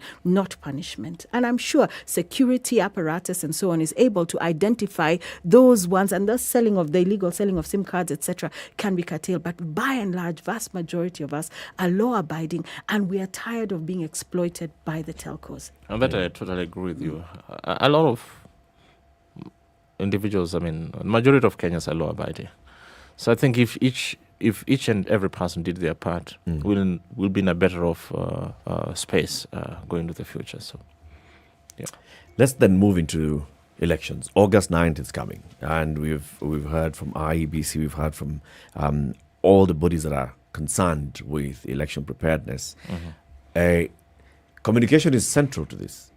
There's communication in campaigns, there's communication in IEBC voter education, and then there's communication and connectivity in transmission of results. So let's start with, what role are you as a communications authority playing towards August 9th? Maybe I should also be clear. Sometimes we the fact that I was CEO of IEBC and now you're on the other side. The other side's really different. One deals with elections, the other one deals with communication. Yeah, but the individual is now at the center stage. But there's an IEBC trend exodus. Even Kasait has gone into data protection. So there's a trend. It looks like to go into comms in other places, you have to have started IEBC and then you move. And we invite you to join IEBC. Maybe you need to go join IEBC. One of the yeah, why not? No, tufungue servers kwanza. But DG, there's something you're saying. Yeah. Let's hear it. Yeah, so my the thing is that the regulator, that's the Communication Authority of Kenya, our mandate is really wide. If you look at the things we focus on a daily basis, there is telecommunication regulation, there is broadcasting regulations, there is cybersecurity, there's e-commerce, there's what we call numbering. These numbers that we're talking about, we regulate that space as well. We manage the Universal Service Fund that provides infrastructure, supports infrastructure or communication infrastructure for unserved and underserved areas. So we do much more than the few things that now we've seen in the media on a daily basis. Now, when it comes to elections, I think our election, of course, have gone high-tech a little bit. And as you said, communication is playing a central role, one in results transmission. So that means, therefore, that the IEBC has to work with the telcos to ensure that they're able to access communication services or transmission services. And here we're talking about the 3G, 4G, 5G type of connectivity. If you look at our country today, compared to 2017, up to 96% of the country is covered when it comes to 3G, 5G. In 2017, we were at 78%. So 96%, we're really in a good space, as a country. Now, our role so far has been to ensure that the telcos actually collaborate with IEBC to support the IEBC. So what we have asked IEBC to do is to share with us their polling stations across the country. Then we map them out to just see the level of connectivity. And so far, out of the 27,000 polling centers, we are able to confirm that only less than 1,000 polling centers have connectivity challenges when it comes to 3G, 4G connectivity. And therefore, they have to figure out how they're going to deal with those particular polling centers. And they already have infrastructure in place. They've got satellite phones. They can be able to use that one. So every other month, I have meetings with the telcos to just report to us in terms of how they are prepared to support the Electoral Commission. So our role is more of coordination on that part, but the actual work is really being done by the operators in conjunction with the IBC under their own contractual arrangement. So that's one key important thing I thought I need to mention. The second bit is around media monitoring. Broadcasters, even as we speak here, a lot of this information we're able to monitor and see whether the programming code in broadcasting is actually being observed. And when it comes to election, that becomes very critical as well. So what we got infrastructure in place, capacity in place to monitor what is being aired on media, especially when it comes to campaigns. And oftentimes we get requests from enforcement agencies such as the police and NCAC to be able to help them get evidence around misuse of broadcasting spaces during the election campaign. The third, perhaps one of the most important aspects, is around the cyberspace. Cybersecurity is important to ensure that our communication infrastructure is actually secure. So we have what we call the K-site, basically the cyberspace team that monitors the cyberspace on an hourly basis, basically, to just ensure that the potential risks around cyber security are actually highlighted. And then we coordinate with the different enforcement agencies to take necessary action. So, yeah, we do much more. But if there's something to remember on election preparedness, supporting IEBC through coordination of the telecom operators to ensure that they provide quality connectivity on the election day.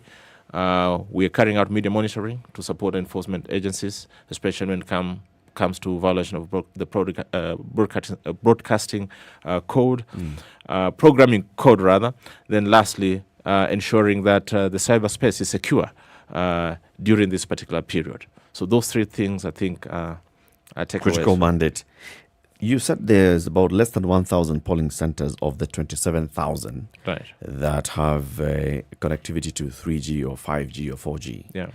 How many people, how many registered voters in this area? I mean, is it a critical number that if you look as a communication authority, you feel that this is a critical number that if you lack connectivity for whatever reason, it could influence the outcome? I mean, you have sat as the CEO of IEBC, it could influence the work of the IEBC.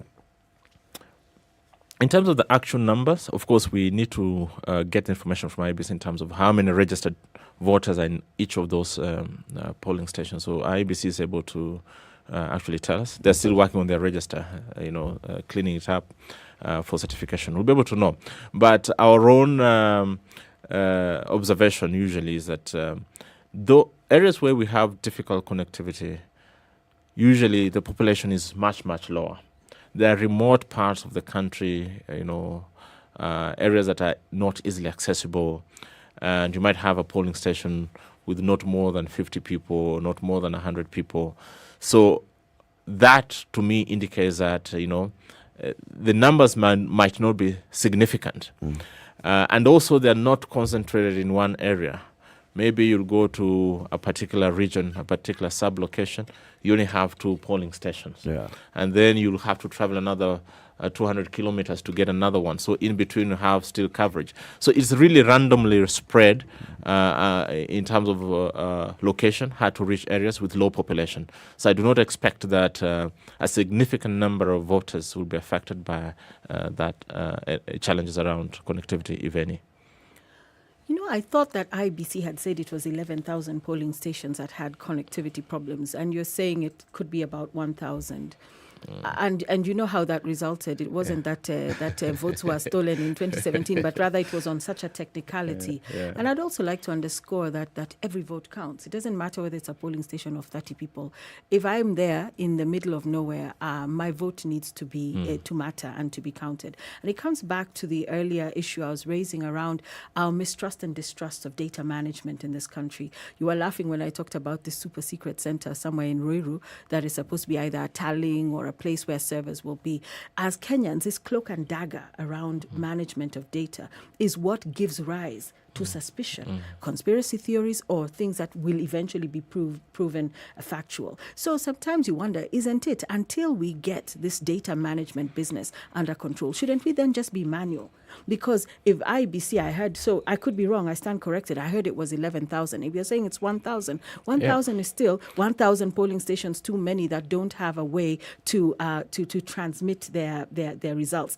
And leaving it up to IBC and the telcos to negotiate access to 3G, 4G, whoever G, leading up to the 9th of August, if there's a failure there, then we will have a situation where there can be voter voting or votes manipulation one way or another. And you don't blame Kenyans for feeling that, because we have seen it over the years and that's why we said, why are you re-registering me? Is it so that suddenly I'll find that I was voting elsewhere? So how will we overcome this? Is it to return to a manual way of transmitting the results? How shall we overcome this obstacle? To just quickly, and I think that's why it was important for me to come for this session. The issue of 11,000 polling stations not having coverage, that was the issue of 2017. If you look at the reports of 2017, actually that's where we were. With 78% of the country covered with 3G, 4G, it meant that a significant part of the country did not have adequate coverage for purposes of the election. And it was about 11,000 polling stations. So, I mean, we reached out to IBC to explain to us why such communication could go out, and they said they were actually misquoted. So but the correct position is that now we are talking about less than 1,000 polling stations that might have challenges with connectivity. We are still discussing with the operators and IBC to see how best to ensure that those areas are all covered, either through satellite devices, which the IBC itself has, or if there's any other way that telcos can support. But from a very pragmatic point of view and how the world works, really, 96% coverage should be able to solve almost 96% of your problem. True. Yeah. True. Yeah. But so as to avert the conversations that then follow, it ought to be 100%. In this country, any room for innuendo and suggestions will eventually create a monster. Yeah. Because it will be extrapolated. They will say, if it happened here, how then do we know that it didn't happen somewhere else and we're just being told? Yeah. So when you say that everything that requires, if you don't have the communication apparatus that an alternative has to be spoken of. So we know that in this region, this is what we are going to do. So it is known in advance. We have satellite. Yes, we have satellite. And instead of satellite, we have camels. Instead of camels, we have donkeys. People will know. So it isn't something for conjecture or for assumption. But in the absence of that, if you just say that it will not, immediately the communication is, okay. That is it. Mischief is being fermented. I totally agree with you. In fact, one of the lessons that I learned from the 2017 exercise is idea around effective stakeholder management, making sure that you have a common understanding across sectors, across actors, of what is actually expected or what is going on in this particular process. So, in addition to us talking about 3G, 4G, if actors do not or stakeholders do not understand what you're doing, you're likely going to get yourself in that particular problem. Yes. So you're being transparent enough in terms of we're going to have challenges, and then communicating over and over again about that challenge and remedial measures being taken. I think that's going to be useful. Yes. And that's advice we'll keep biometric systems can fail. Yeah. They are robust, they work wonderfully, but they can fail. It must also be communicated that when there's this failure, this is what you will see happening. Yeah. But in the absence of that, again, yes. A lot of things will happen. Precisely. Ezra Chiloba, we thank you very much for joining us. It's been an interesting 1 hour. Come back again soon. Now that you've seen we are friendly people. Yeah. So, is it there? Yeah, you want to tuachie kakitu basi kama no, mimi kakitu ni kuambia tu ni I think what I will say is that the role of CA when it comes to consumption of ICT services in the country, I think is very critical. And I'll challenge all the players to look at ICT as an enabler of our socioeconomic growth. And looking at the trends around the world, we cannot do away with this particular sector. And it's therefore us to take this as an opportunity to innovate, be it in the healthcare, agri sector, broadcasting, all facets of our socioeconomic activities. I think we need to take this as an opportunity that can help us really advance the agenda of socioeconomic growth and the well-being of our people. And CA is actually there to facilitate the realization of that particular agenda. Mawasiliano kwangu, nguvu kwetu. Yes. Thank you very much. Ezra Chiloba is the Director General of the Communications Authority. We've been live on KTN Home, SpiceFM, and on Facebook and YouTube. The conversations continue on YouTube, Facebook, and SpiceFM into the next hour. Charity Say will be with us until 10 o'clock. Good morning. It's 9.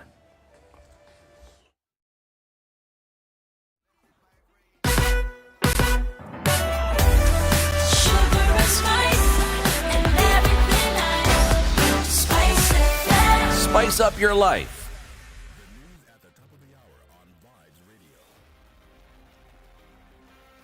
The latest news from around the world. 94.4 This is Newsround Dennis Aseto. Police officers will work jointly with the National Transport and Safety Authority and other partners to facilitate free flow of traffic as motorists travel back after the Easter holidays. The National Police Service said that the congestion is expected in different parts of the country, adding that police officers have been deployed in all major roads to enforce the law. Police spokesperson Bruno Shioso urged motorists to exercise caution while on the road. He noted that there were no major security incidences or disruptions during the holidays, which he attributed to joint collaboration and vigilance between law enforcers and the public. Now, Deputy President William Ruto's United Democratic Alliance and Musalia Mudavadi's Amani National Congress have resolved to field joint candidates in Dagoretti North and Mathare parliamentary races who will fly the Kenya Kwanza Alliance ticket. This emerged from a statement by the UDA National Elections Board, Anthony Mwaura, who announced that the two parties will Wednesday hold joint primaries in the two electoral areas. The winner of the Dagoretti North contest will go head-to-head with former Nairobi Speaker Beatrice Elachi, who is vying on the Jubilee ticket, while the other will face ODM's Anthony Oluoch, who is defending his Mathare parliamentary seat. UDA has also announced that it will be hosting repeat nominations in 17 wards in the cities Tarehe, Embakasi North, Roysambu and Kamkunji constituencies respectively. Now, Orange Democratic Movement Party leader Raila Odinga has defended the party's decision to hand over a direct nomination ticket to Homa Bay woman Representative Gladys Wanga to vie for the county gubernatorial seat in the August 9th general election. Odinga says the party arrived at the decision to issue a direct ticket to Wanga and Oyugis Magwanga as a running mate after a consensus-building meeting he personally chaired with aspirants who were vying for the same seat. Odinga said he invited the aspirants to agree on the one flag bearer to reduce political temperature that was building in Homa Bay on the gubernatorial race. He noted that the aspirants who attended the meeting voted among themselves and picked on Wanga and Magwanga, who was also eyeing the same position as her running mate. Incumbent Governor Cyprian Awiti, who also attended the consensus meeting, said that all aspirants were invited in the meeting, which former Nairobi Governor Dr. Evans Kidero refused to attend. Awiti added that the move was aimed at promoting peace in the county ahead of the general election. Meanwhile, pressure is mounting on the ODM party to immediately give its Nairobi gubernatorial candidate Tim Wanyonyi his nomination ticket. The Westlands MP is the only candidate seeking the party's nod for the coveted City Hall position, yet he is yet to receive his ticket. Earlier, the party had assured the second-time MP that he would be given the ticket, but this is yet to happen. This has now forced the vocal Makadara MP George Aladwa to wade into the debate and demanded that the party should immediately release the ticket so that Wanyonyi starts to plan on how to win the governor's seat in the August elections. And the government has warned that the drought situation is worsening in 16 of the 23 arid and semi-arid land counties in the country. The National Drought Management Authority noted 7 counties including Marsabit, Mandera, Wajir, Samburu, Isiolo, Baringo and Turkana are in the alarm drought phase. The remaining 9 counties, which include Garissa, Kilifi, Kitui, Kwale, Laikipia, Lamu, Meru, Nyeri and West Pokot are in the alert drought phase. Kajiado, Narok, Makueni, Taita Taveta, Embu and Tana River counties are in the normal drought phase.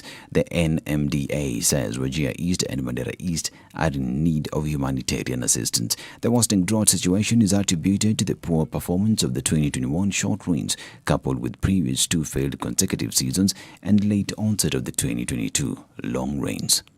And a global summit to chart an end to the COVID-19 crisis and plan for future upheavals will occur on May 12th, even as President Joe Biden struggles to get vital pandemic funding from Congress.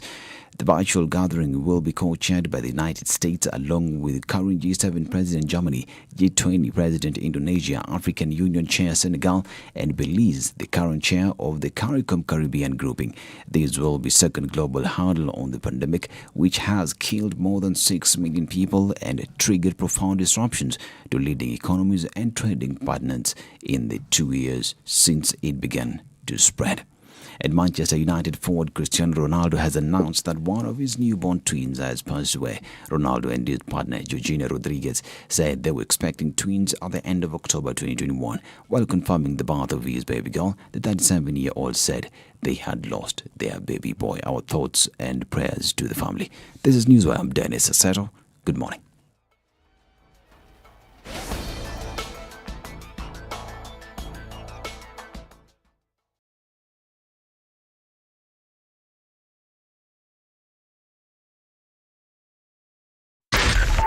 .4 Spice FM. All right, Nairobi. so what's happening on the roads is still what I was telling you about earlier. That is Langata Road coming towards T-Mall Junction. It's improving actually, because now it's only past Wilson Airport Junction that is a bit of a snarl up. But now the traffic gets into town. Uhuru Highway, from whichever angle you want to look at it, Haile Selassie roundabout is busy, into Kenyatta Avenue roundabout it's busy, into University roundabout it's busy.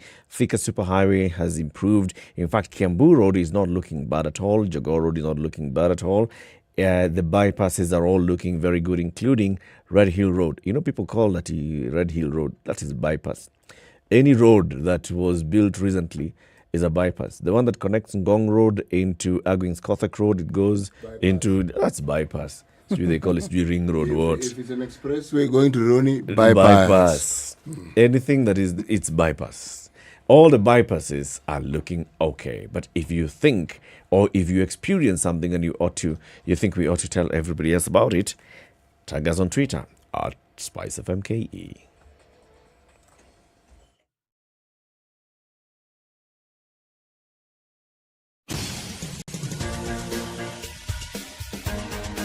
This is The Situation Room, the home of hard-hitting political commentary and penetrating insights about the state of the nation. This is a talk radio experience like no other. The Situation Room, a place for hard truths, debates, and elevated conversations. The Situation Room, witty, political, engaging, deep, controversial. In the room, we have C.T. Muga, researcher, academic, seasoned political observer, a fountain of wisdom in these politically uncertain times. Ndu Okoh, Nigerian by birth, Kenyan by choice, communications expert, Pan-Africanist, a truth seeker and believer in people power, and Eric Latiff, agent provocateur, the man in the chair, seasoned journalist, news hound, a man who believes in punching up, not down. It's 8 minutes after 9. This Good is morning. The Situation Room. If you're just the joining only us, way you've to missed. start Well, your day. You haven't missed out on everything. We still have 1 hour of conversation going on here with Chero Tichei, our guest host today. She's an active citizen, Eric Latiff, and C.T. Muga.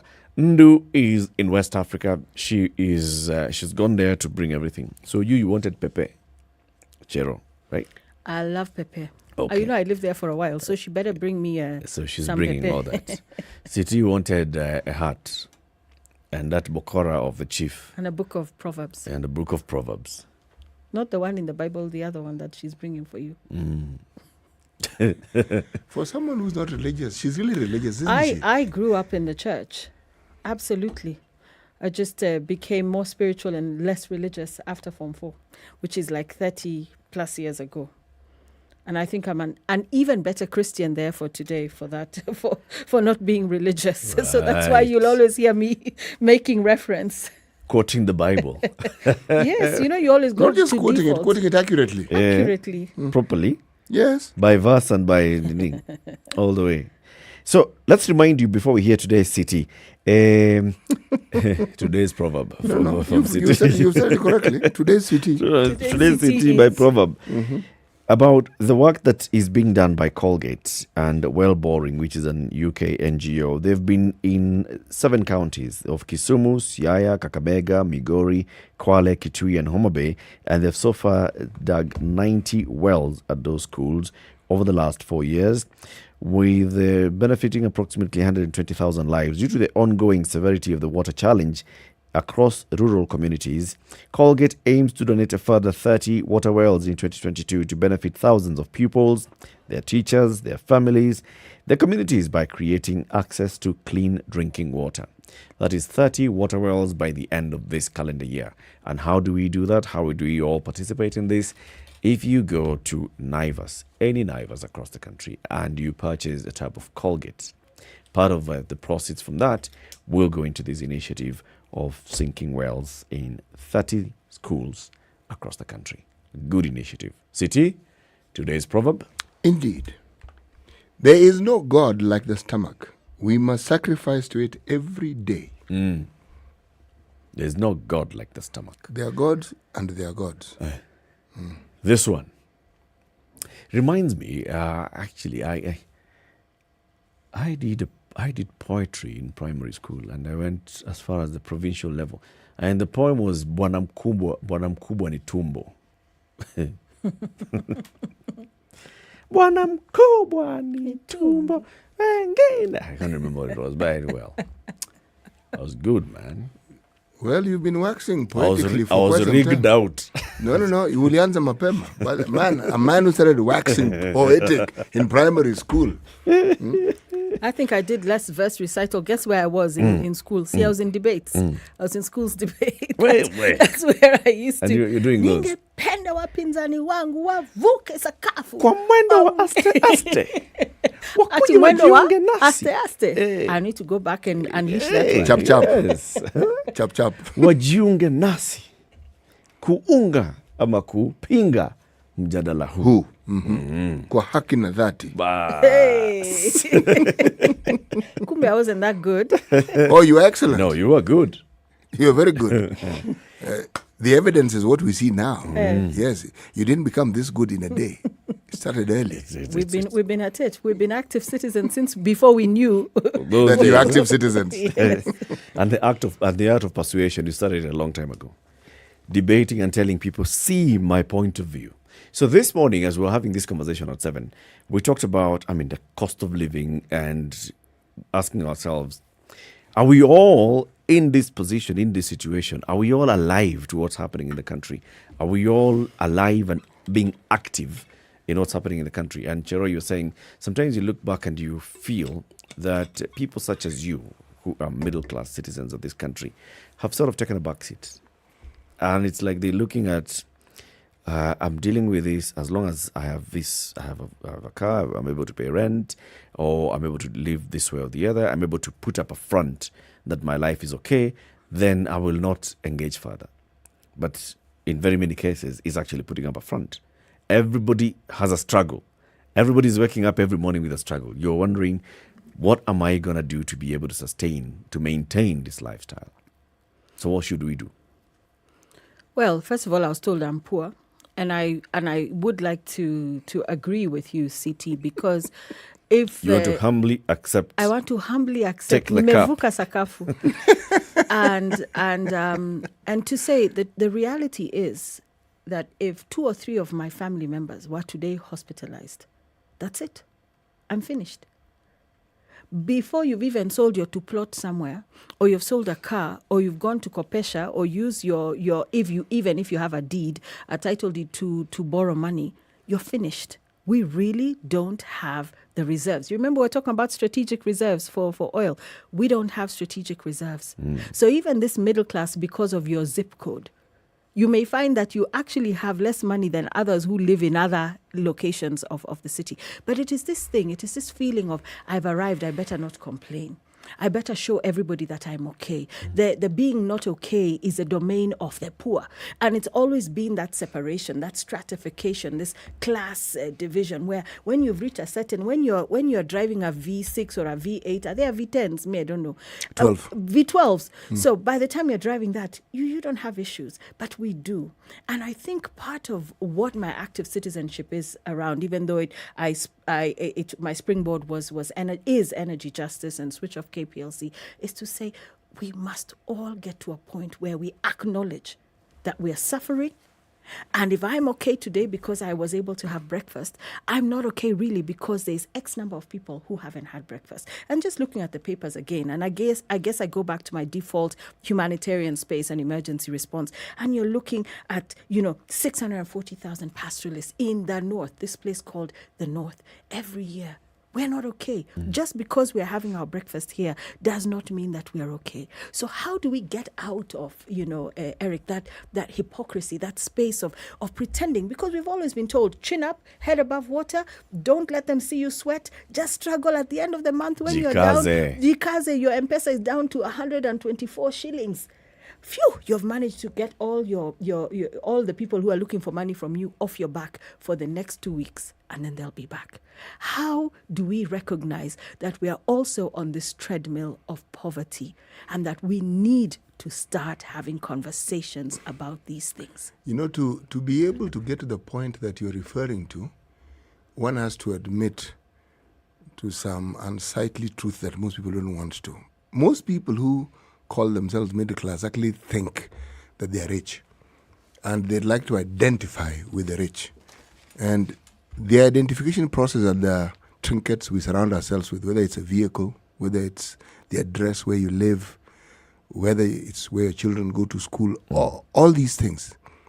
Middle class is an aspirational position, and they aspire to what they think is the life of the rich, not knowing that these people you think are rich have probably even bigger struggles than you.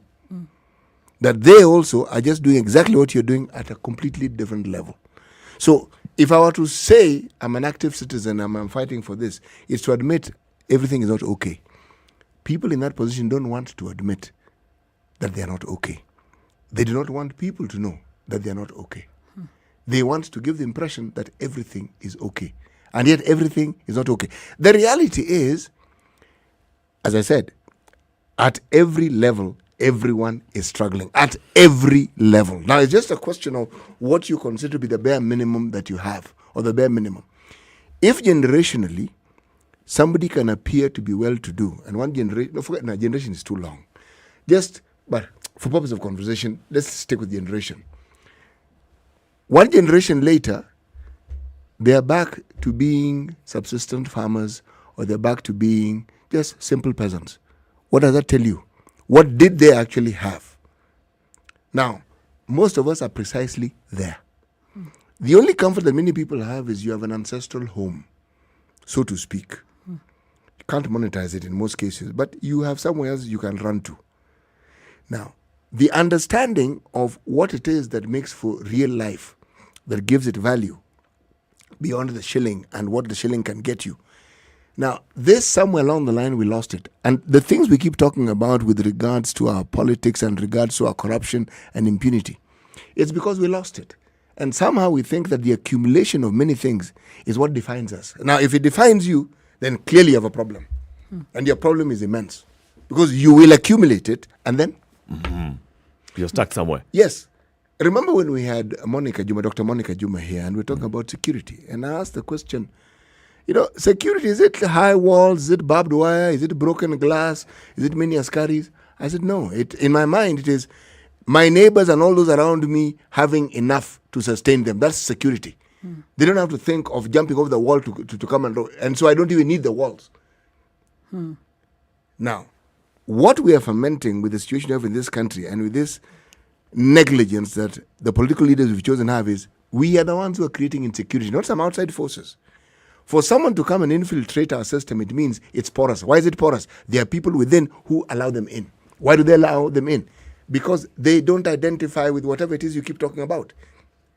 How do you think someone who is in Kenya, a Kenyan, you are living in your own country and you believe and think like an outsider, and yet this is your country? Now, when other people are doing well or appear to be doing well, and there's a manifestation of it, and you can barely eat 1 meal a day, you're an outsider. What allegiance then do you have to this country? So, the issues we talk about, the moment you are a person who's struggling on a daily basis, forget what you drive, forget where you live, you're an active citizen. You may not even think so, but you fall in that bracket. Because to sustain what you have, in most cases, is a near impossibility. And yet, if we rectify these things and the ills that bedevil us are rectified, you will then have that security that you keep looking for. It'll exist. And to be an active citizen is basically to say we're not okay until yes, just admit to yourself you're not really you're not okay until everyone is okay. Yes, everyone else has to be okay. You know, I think also in Kenya we have been so ravaged by the unbridled theft. You know, the uporaji of the highest order. Where now, when you talk about 1 million bob, nobody even blinks. 10 million. Oh, is that how much she stole? Haki, that chick is stupid. She should have stolen more. So we are now, even as we aspire to a level of comfort, we have been filled with, what is it, tamar, a desire for big. We're not comfortable anymore with what was enough for our need. We have become part of this vortex of greed that is linked to theft. So we are even skewed in how we understand who we are as Kenyans. So if you say, Cherotich, what does it mean for you to be comfortable for the rest of your life? Me, I'm already thinking 1 billion, 2 billion. How am I ever going to spend that? So I think there's also a way that we have been corrupted in our thinking, in our approach to what it means to live dignified and comfortable lives at peace with our neighbors. And I'm not talking about a kumbaya, permanently peaceful situation. Society is what society is. But we are warped. There's something wrong with us. We have fallen apart. Somehow in our thinking, we've had a breakdown, a collective breakdown. Is it a scarcity mentality? Is it because you lack? So you see, I mean... I have seen my folks, I have seen myself growing up in this level of scarcity that I just want to make sure that I have security. So security for me, if you tell me about 1 million, that is not security. I want 1 billion. Then at least I feel, at least up with by the time I chaza with this one, I am okay. I'll have moved a bit further. I want to talk about, whenever we talk about active citizenship, no matter where we are angling this conversation from. When you talk about, okay, so why do people take the handouts when politicians come and they're taking only 50 bob and you're selling your sovereign right to elect a good leader and therefore to hold them accountable? We always fall back into this point of, but you see, this person is struggling with daily life. They have their daily struggles. So for them, the immediate thing is what this 50 bob would do. So they'll take the 50 bob and then they'll go back. And throughout this whole issue of expecting them to hold the leaders accountable, demanding accountability of their leader, being active, citizen participation, coming out in those citizen spaces, you're asking this person to basically stop what they're doing to earn a living for the day, to come and spend time listening to what the government wants to do for the next 1 year. And that sounds so far-fetched. And yet this person is dealing on a daily basis. If we just take all that conversation, and the way you've told us the middle class are people who, yes, they have a bit more, but they're living same. Hand to mouth. Struggle. It's a hand to mouth conversation. It's, if I don't have an income at the end of this month, my landlord is going to kick me out. If I don't have an income, if somebody in my family falls sick immediately, that is it. Everything, all those things, my landlord is going to kick me out. I will not be able to... I will park my car, they'll come and take it, I don't have insurance for it.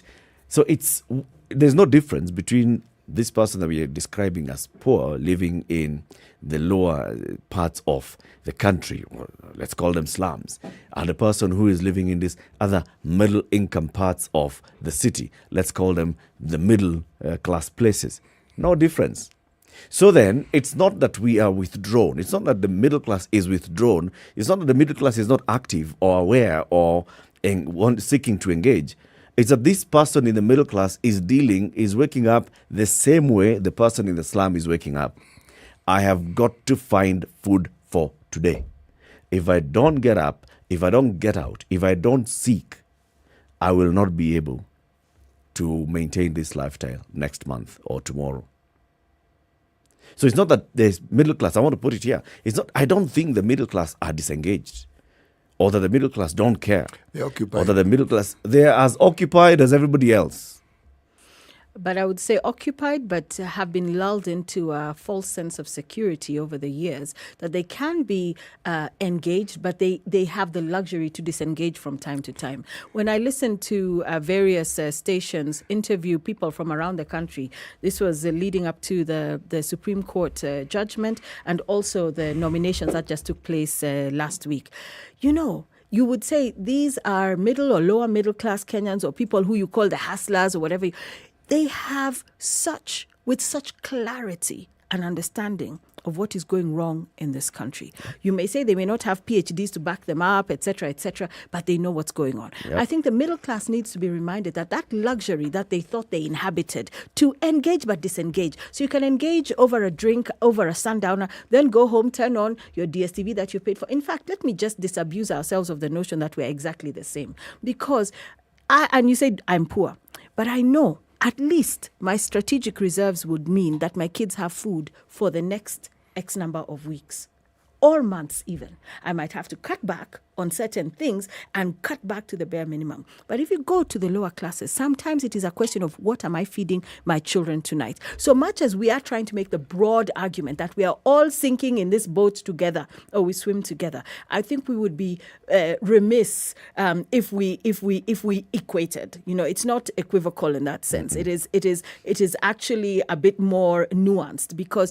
really when you're talking about the brink, when you talk about 640,000 pastoralists, children dying, drinking muddy water. My children, thank God, have never drank muddy water in their lives. And if they have been ill, it's not because they were eating contaminated food or drinking dirty water. So I would not want to say we are all together, but the point is we are all in this place called Kenya.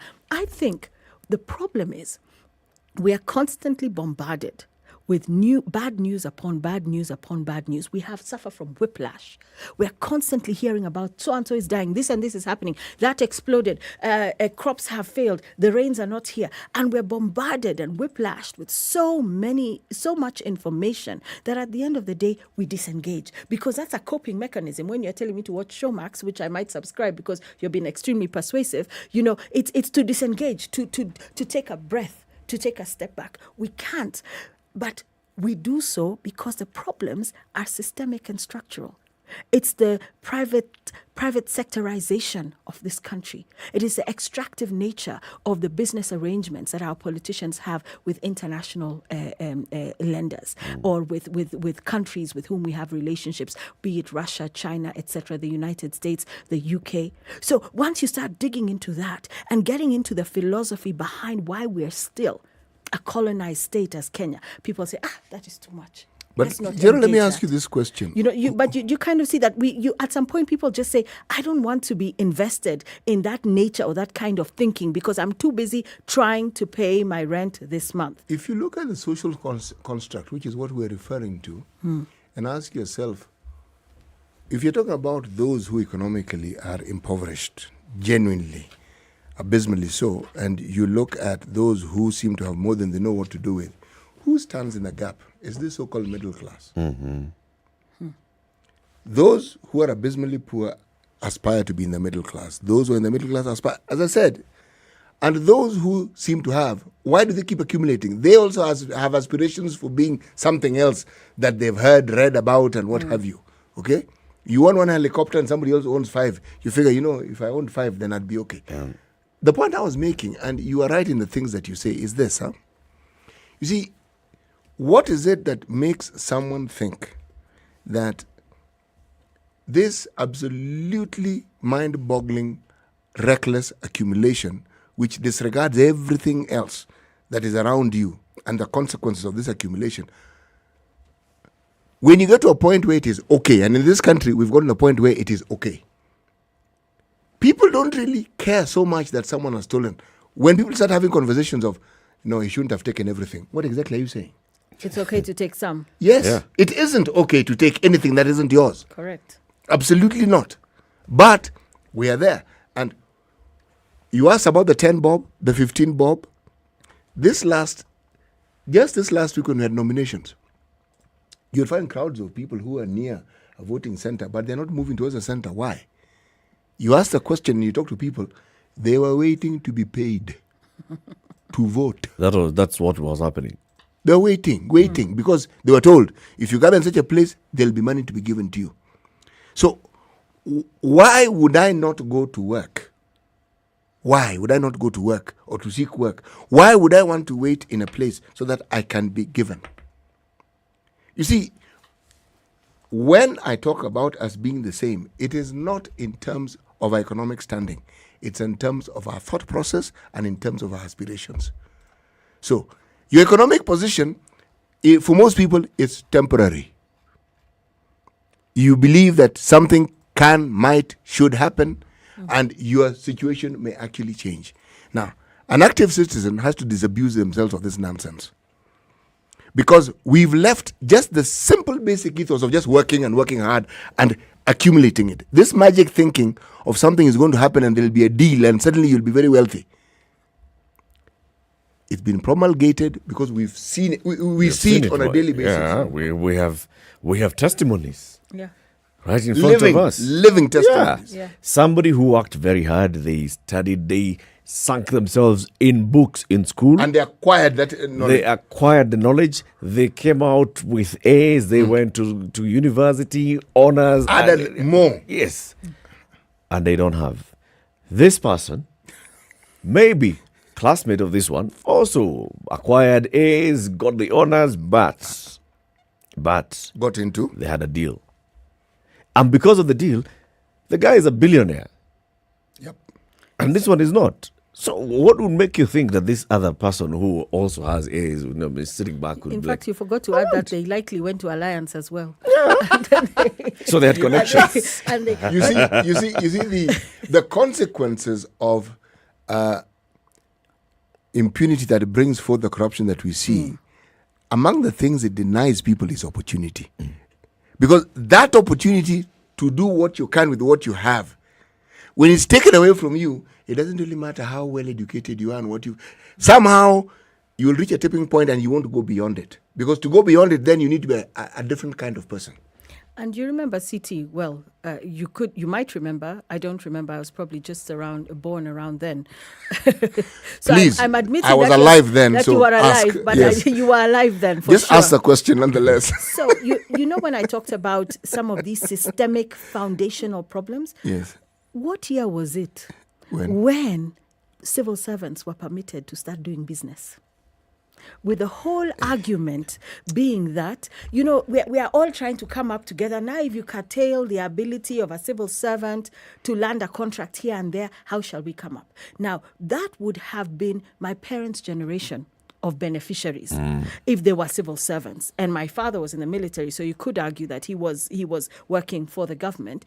And that is where the rain started beating us, where there was not a demarcation between public service and private money-making schemes. It became one and the same thing. Yes, it became one. And so when it blurred, when the lines became blurred, why do you think everyone keeps telling me, are you running for office? And when you see the widespread panic of those who are going to lose nominations or who will be removed, thank God, by the electorate come August 9th, what is their panic?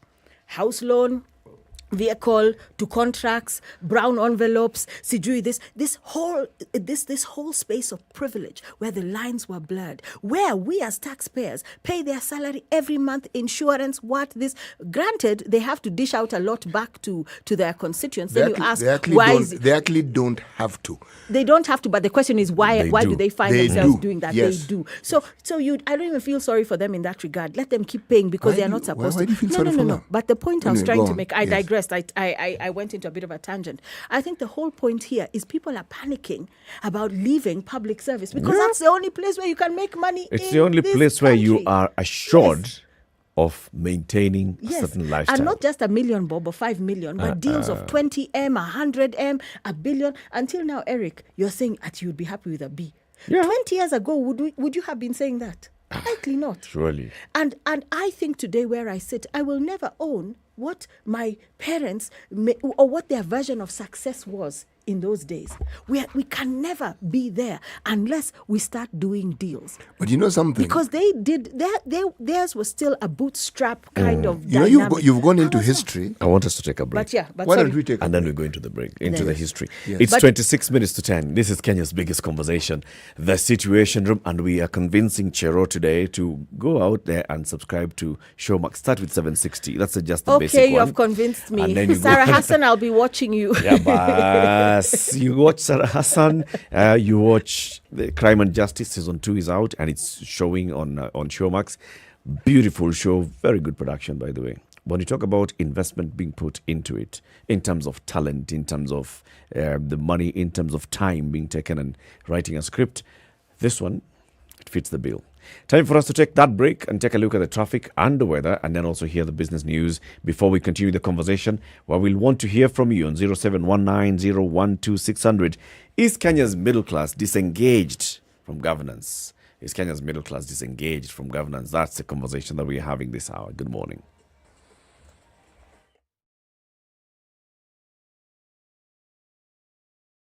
The Situation Room, Kenya's biggest conversation. Brought to you by Colgate. Classic soul, R&B, smooth jazz, neo soul, and nostalgic ballads. Make some noise. Yeah. You're listening to Spice FM.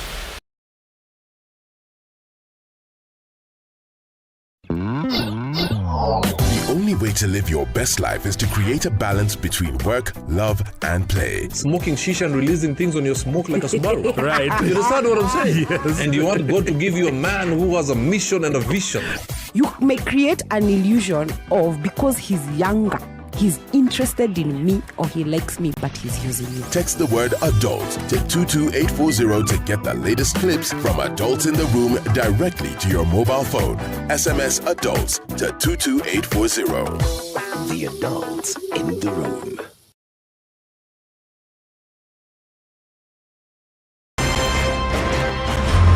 I like listening to you guys. You're the default radio station in my car in the morning. Even the children listen to you guys. I agree Parliament has failed this country. And I will say it again. We have not done what we should have done. We know in this country, the Kenya prison sector is one of the most underfunded sector. The way it is being done and the way we are calling it Huduma Number Them Semakweli is because all records will be there.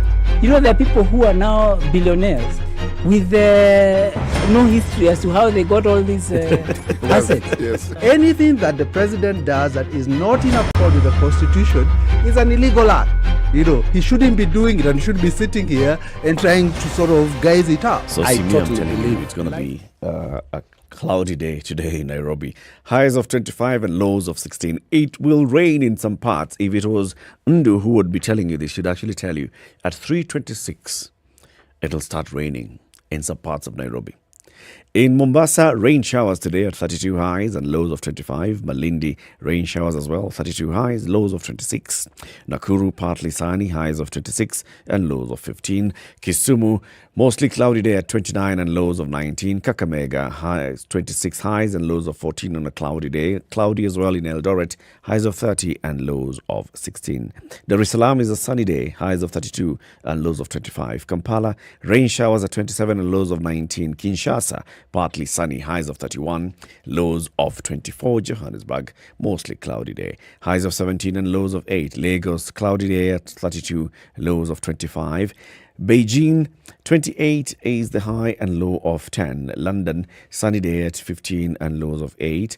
There's still that flood warning in New York because it's raining heavily, highs of 12 and lows of 6. While in Paris, they expect to have a sunny day today, highs of 17 and lows of 7.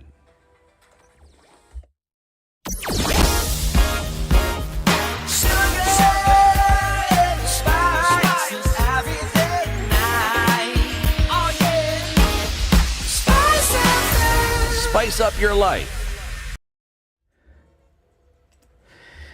Okay, in terms of the roads, it's improved. We are out of the peak traffic hours, so Langata Road is not looking bad as you get into Timor roundabout. Uhuru Highway is the only place as you get into Haile Selassie Avenue from either side. Haile Selassie itself, Uhuru Highway itself, into Kenyatta Avenue roundabout. Coming towards town, when you get to University roundabout and into Kenyatta Avenue roundabout, it's also busy. Thika Road is also now all cleared. Only at the Kiambu Road joining into Thika Superhighway are you going to find some bit of an issue there, but it clears up as you get into Muranga Road or you get into Wangari Maathai Road. Jogoo Road is good today. Eastern bypass and southern bypass and western bypass and northern bypass and all the other bypasses are all looking good.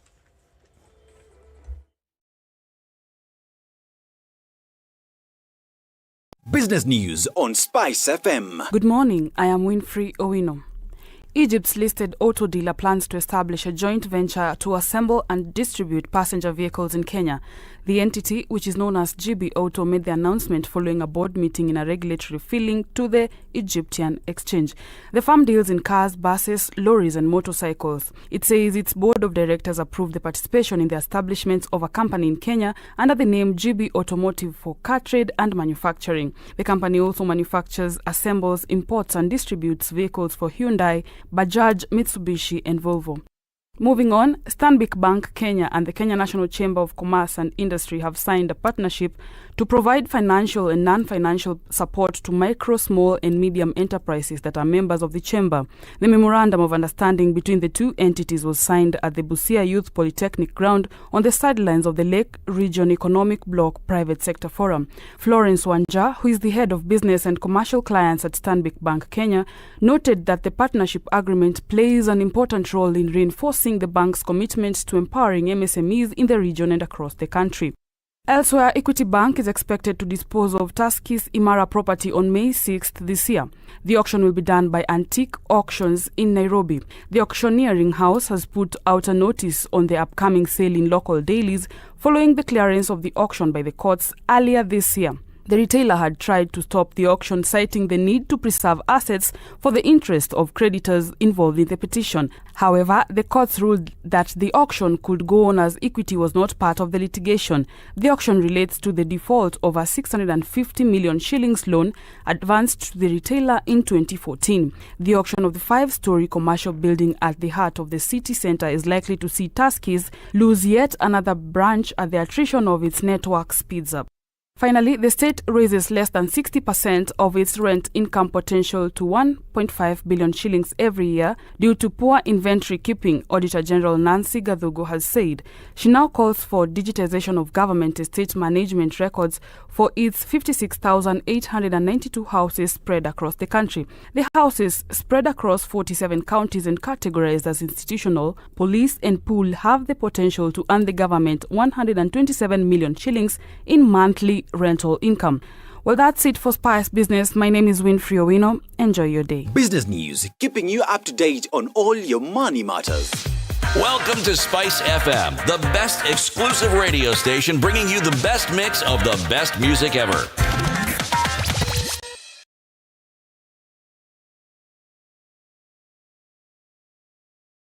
Mature, intelligent talk every morning. Spice up yourself. Okay, 18 minutes to 10. Mornings done right. 94.4 Spice FM, Nairobi. You're asking, what does active citizenship actually mean? What does it entail? Does it mean that I have to keep going to court like you and Okoh Mtata and Onjiro Gekonyo for every little thing? Or I am unhappy to go to court? No, that's Does their it role. mean that you keep knocking at your MCA's door every morning? Wewe? Ati mbona kuna takataka? Look at what is it? Eric, look at any setup, any organization where human beings have been organized into either a structure or a workplace. Mm-hmm. Roles are never the same.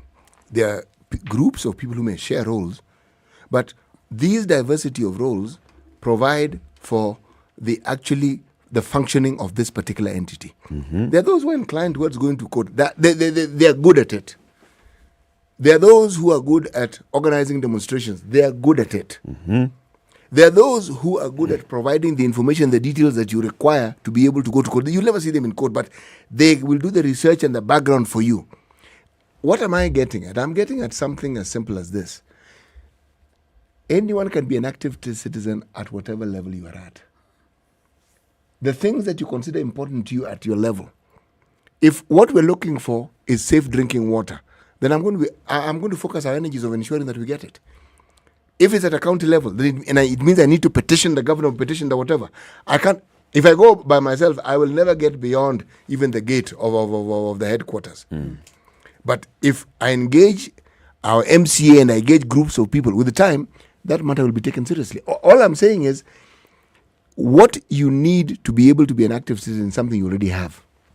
I completely agree. Do you remember there were some mamas, I don't know where it was in Kajiado County, where they went with Nyaunyos and they closed bars or they chased the men home who are sitting drinking all day.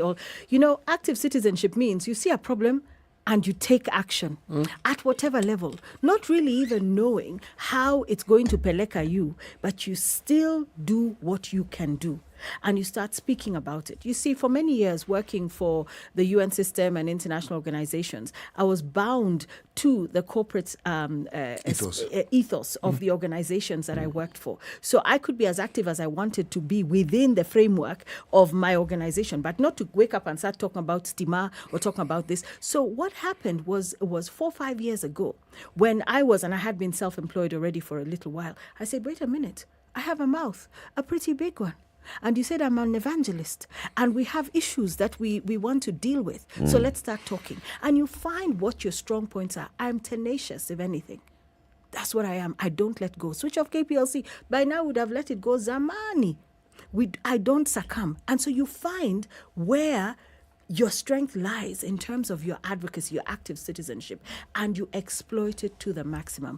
Does it mean that anyone's paying you for this? People are always saying, go and eat your sugoi money, go to Karen and get money because, of course, they are fail-safe. It's a tribal slur, and to say that, of course, I must be in the camp of the DP because I'm a Kalenjin. And I say, if you went to look at my bank statements, you might even want to give me money. You might even feel sorry for me. But you do it not because anybody is paying you. You do it because you feel it in your belly. And so it can be community activism at the lowest level, smallest level, largest level. If you find yourself in court, you find yourself in court. Real example, Kilimani Foundation. A few years ago, Saiton, ill-fated Saiton that is, was planning to build a triple tower skyscraper taller than KICC on the corner of Agwins, Kodhek and Elgeyo Marakwet Road. We're like, Allah. We did the Atwali, Allah. And we mobilized as residents of that place. We took them to court. We said over our very dead bodies and our children's lungs and the fact that the infrastructure in Kilimani is not designed for such a triple tower, you will not do it. And it failed. But we had to be organized. And so at that level, thanks to the Kilimani Foundation, we're able to go and get lawyers and and we volunteered our time, went door to door. We were rough and we said, no, it's not happening. So neighbors engaging.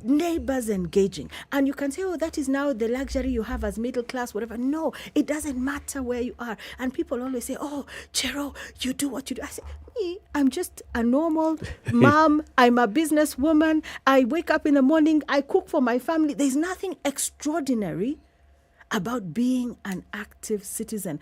Whatever level of society you exist or thrive or not thrive in, you can wake up and say, I am tired and I'm going to take matters into my own hands. What about noise? You can be, I live not far from us, from a certain bar. Zachary is on the line and he's been on holding for a while. Zachary, good morning. An active citizen. Oh, good morning. Good morning, people there. How are you? I'm fine, thank you, sir. And Morimandro, I hope he is okay. I am very well, thank you, sir. And how are you? Oh, thank you. I'm fine, thank you. Although I'm middle class and I'm complaining. And let me congratulate you for having brought the two ladies. That lady who is there now talking and the other lady, I don't know, say. She's the same one. She's the same one. Oh, she's the same one. Yes. He's active. Hi. Oh. Good morning. Hi.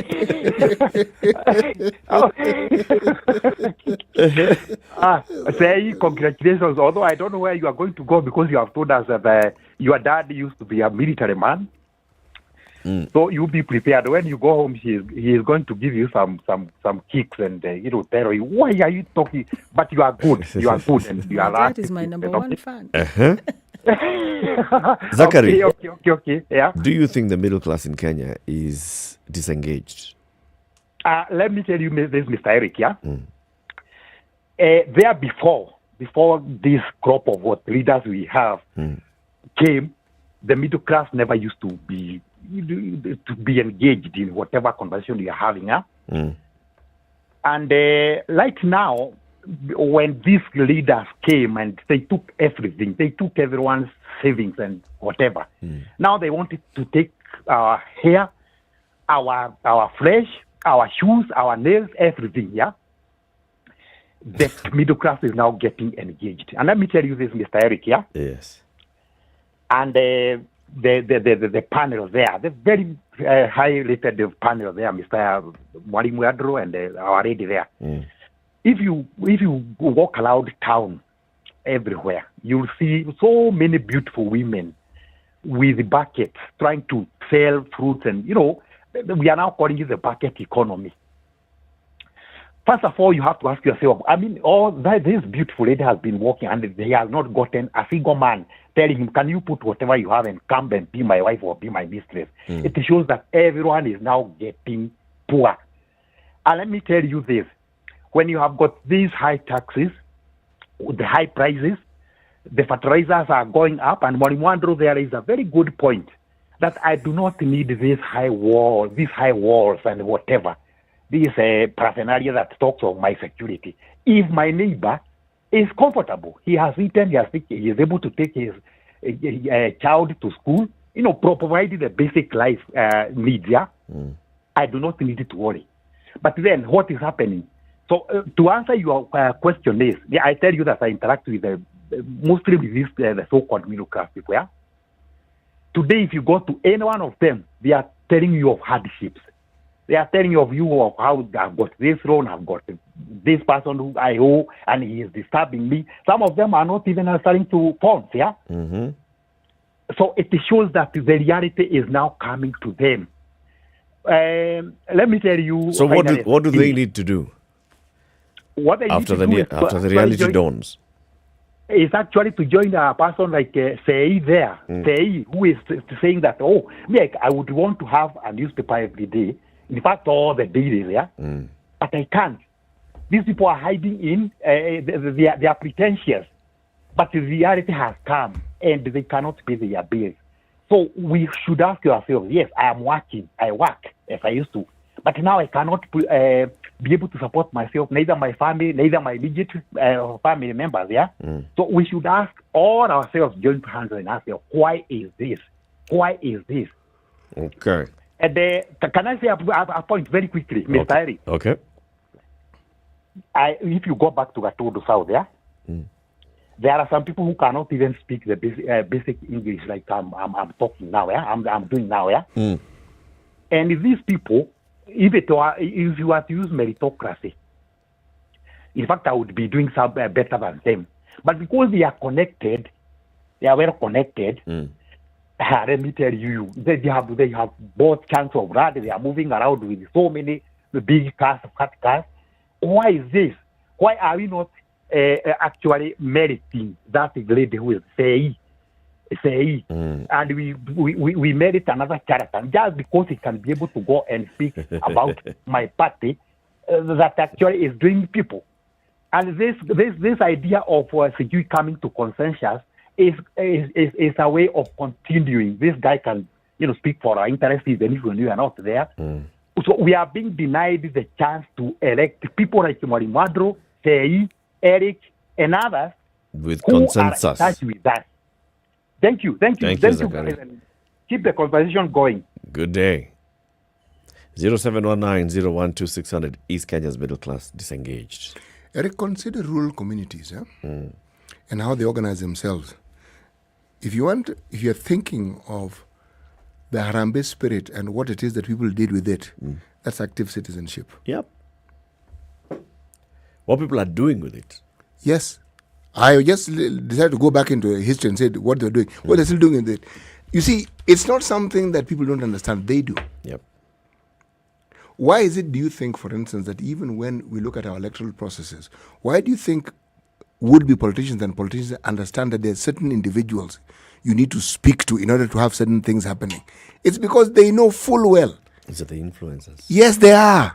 Now, the moment you have someone like that, that's an active citizen. You may not think so, but they are. But for them to be active, they have a support system. Now, that support system is what makes them what they are. That's what brings them to the attention of all these people. So active citizenship is not necessary. It doesn't have to have the connotation of, you're going, it's confrontational. It's basically just being proactive and just doing what we do. Yes. Because every neighborhood has people who are active. Yes. We have all these Nyumba Kumi organizations. People volunteer. Nyumba Kumi leaders are not paid.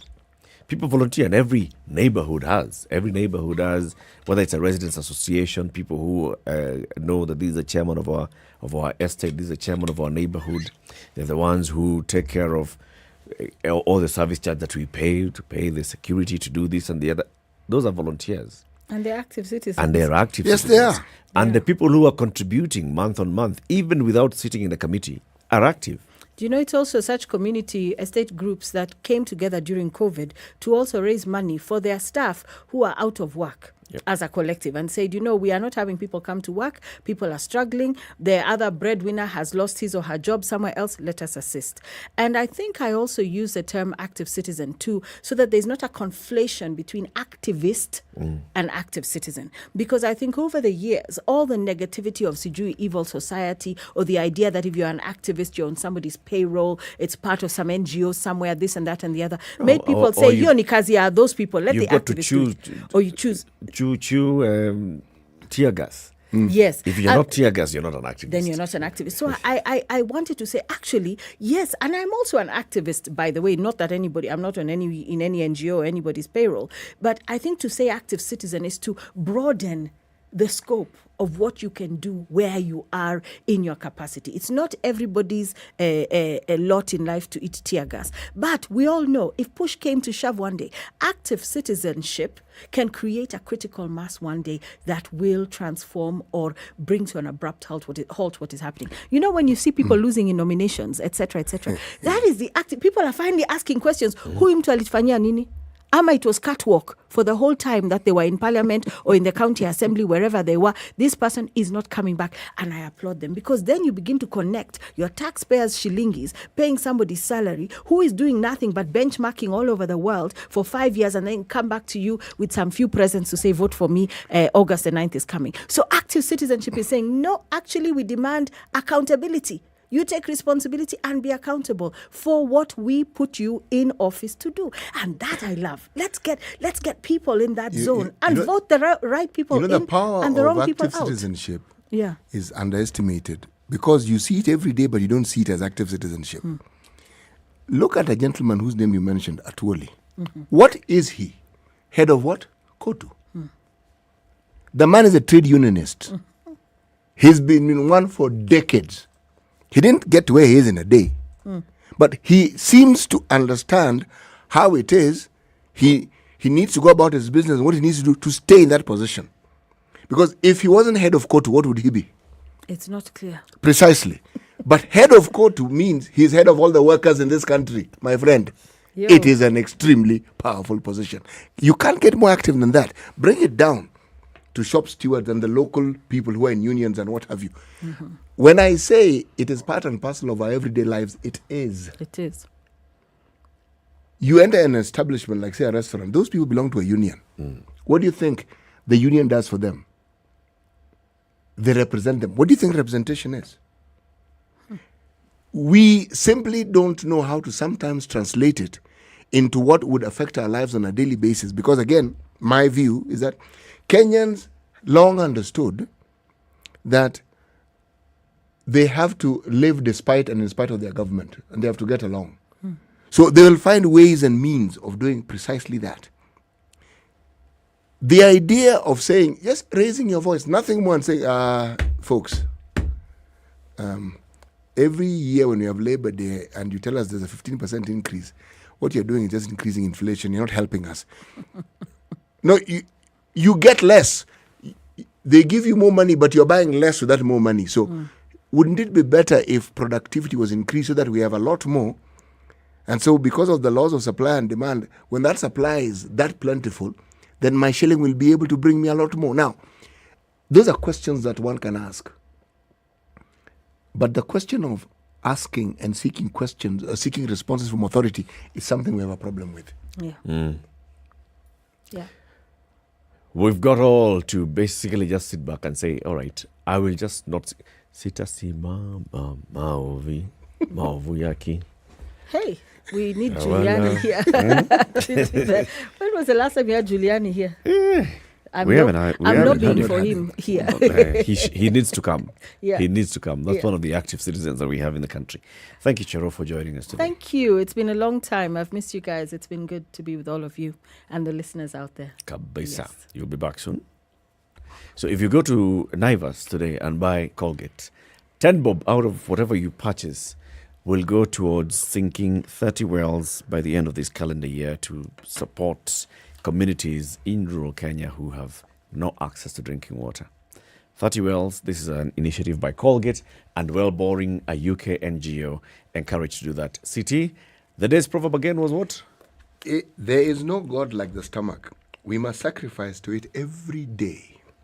No God like the stomach, sacrifice to it every day. Wacha tukafanya tambiko saa hii tu. Good morning. It's 10 a.m.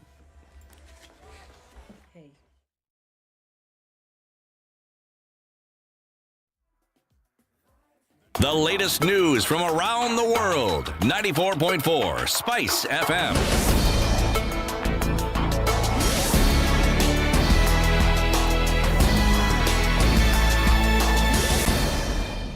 This is Newswire. I'm Dennis Aseto. Energy Cabinet Secretary Monica Juma says fuel supply has been restored in all parts of the country. Juma further stated that the Directorate of Criminal Investigations is investigating oil marketing companies which hoarded fuel in the last 2 weeks, resulting in shortage. She indicated that the process of reallocation of input capacities among OMCs is ongoing and will be completed by April 21st. Now, Communications Authority Director General Ezra Chiloba, who has been on the headlines of a SIM registration, now says that the authority's aim is to protect the interest of the consumer.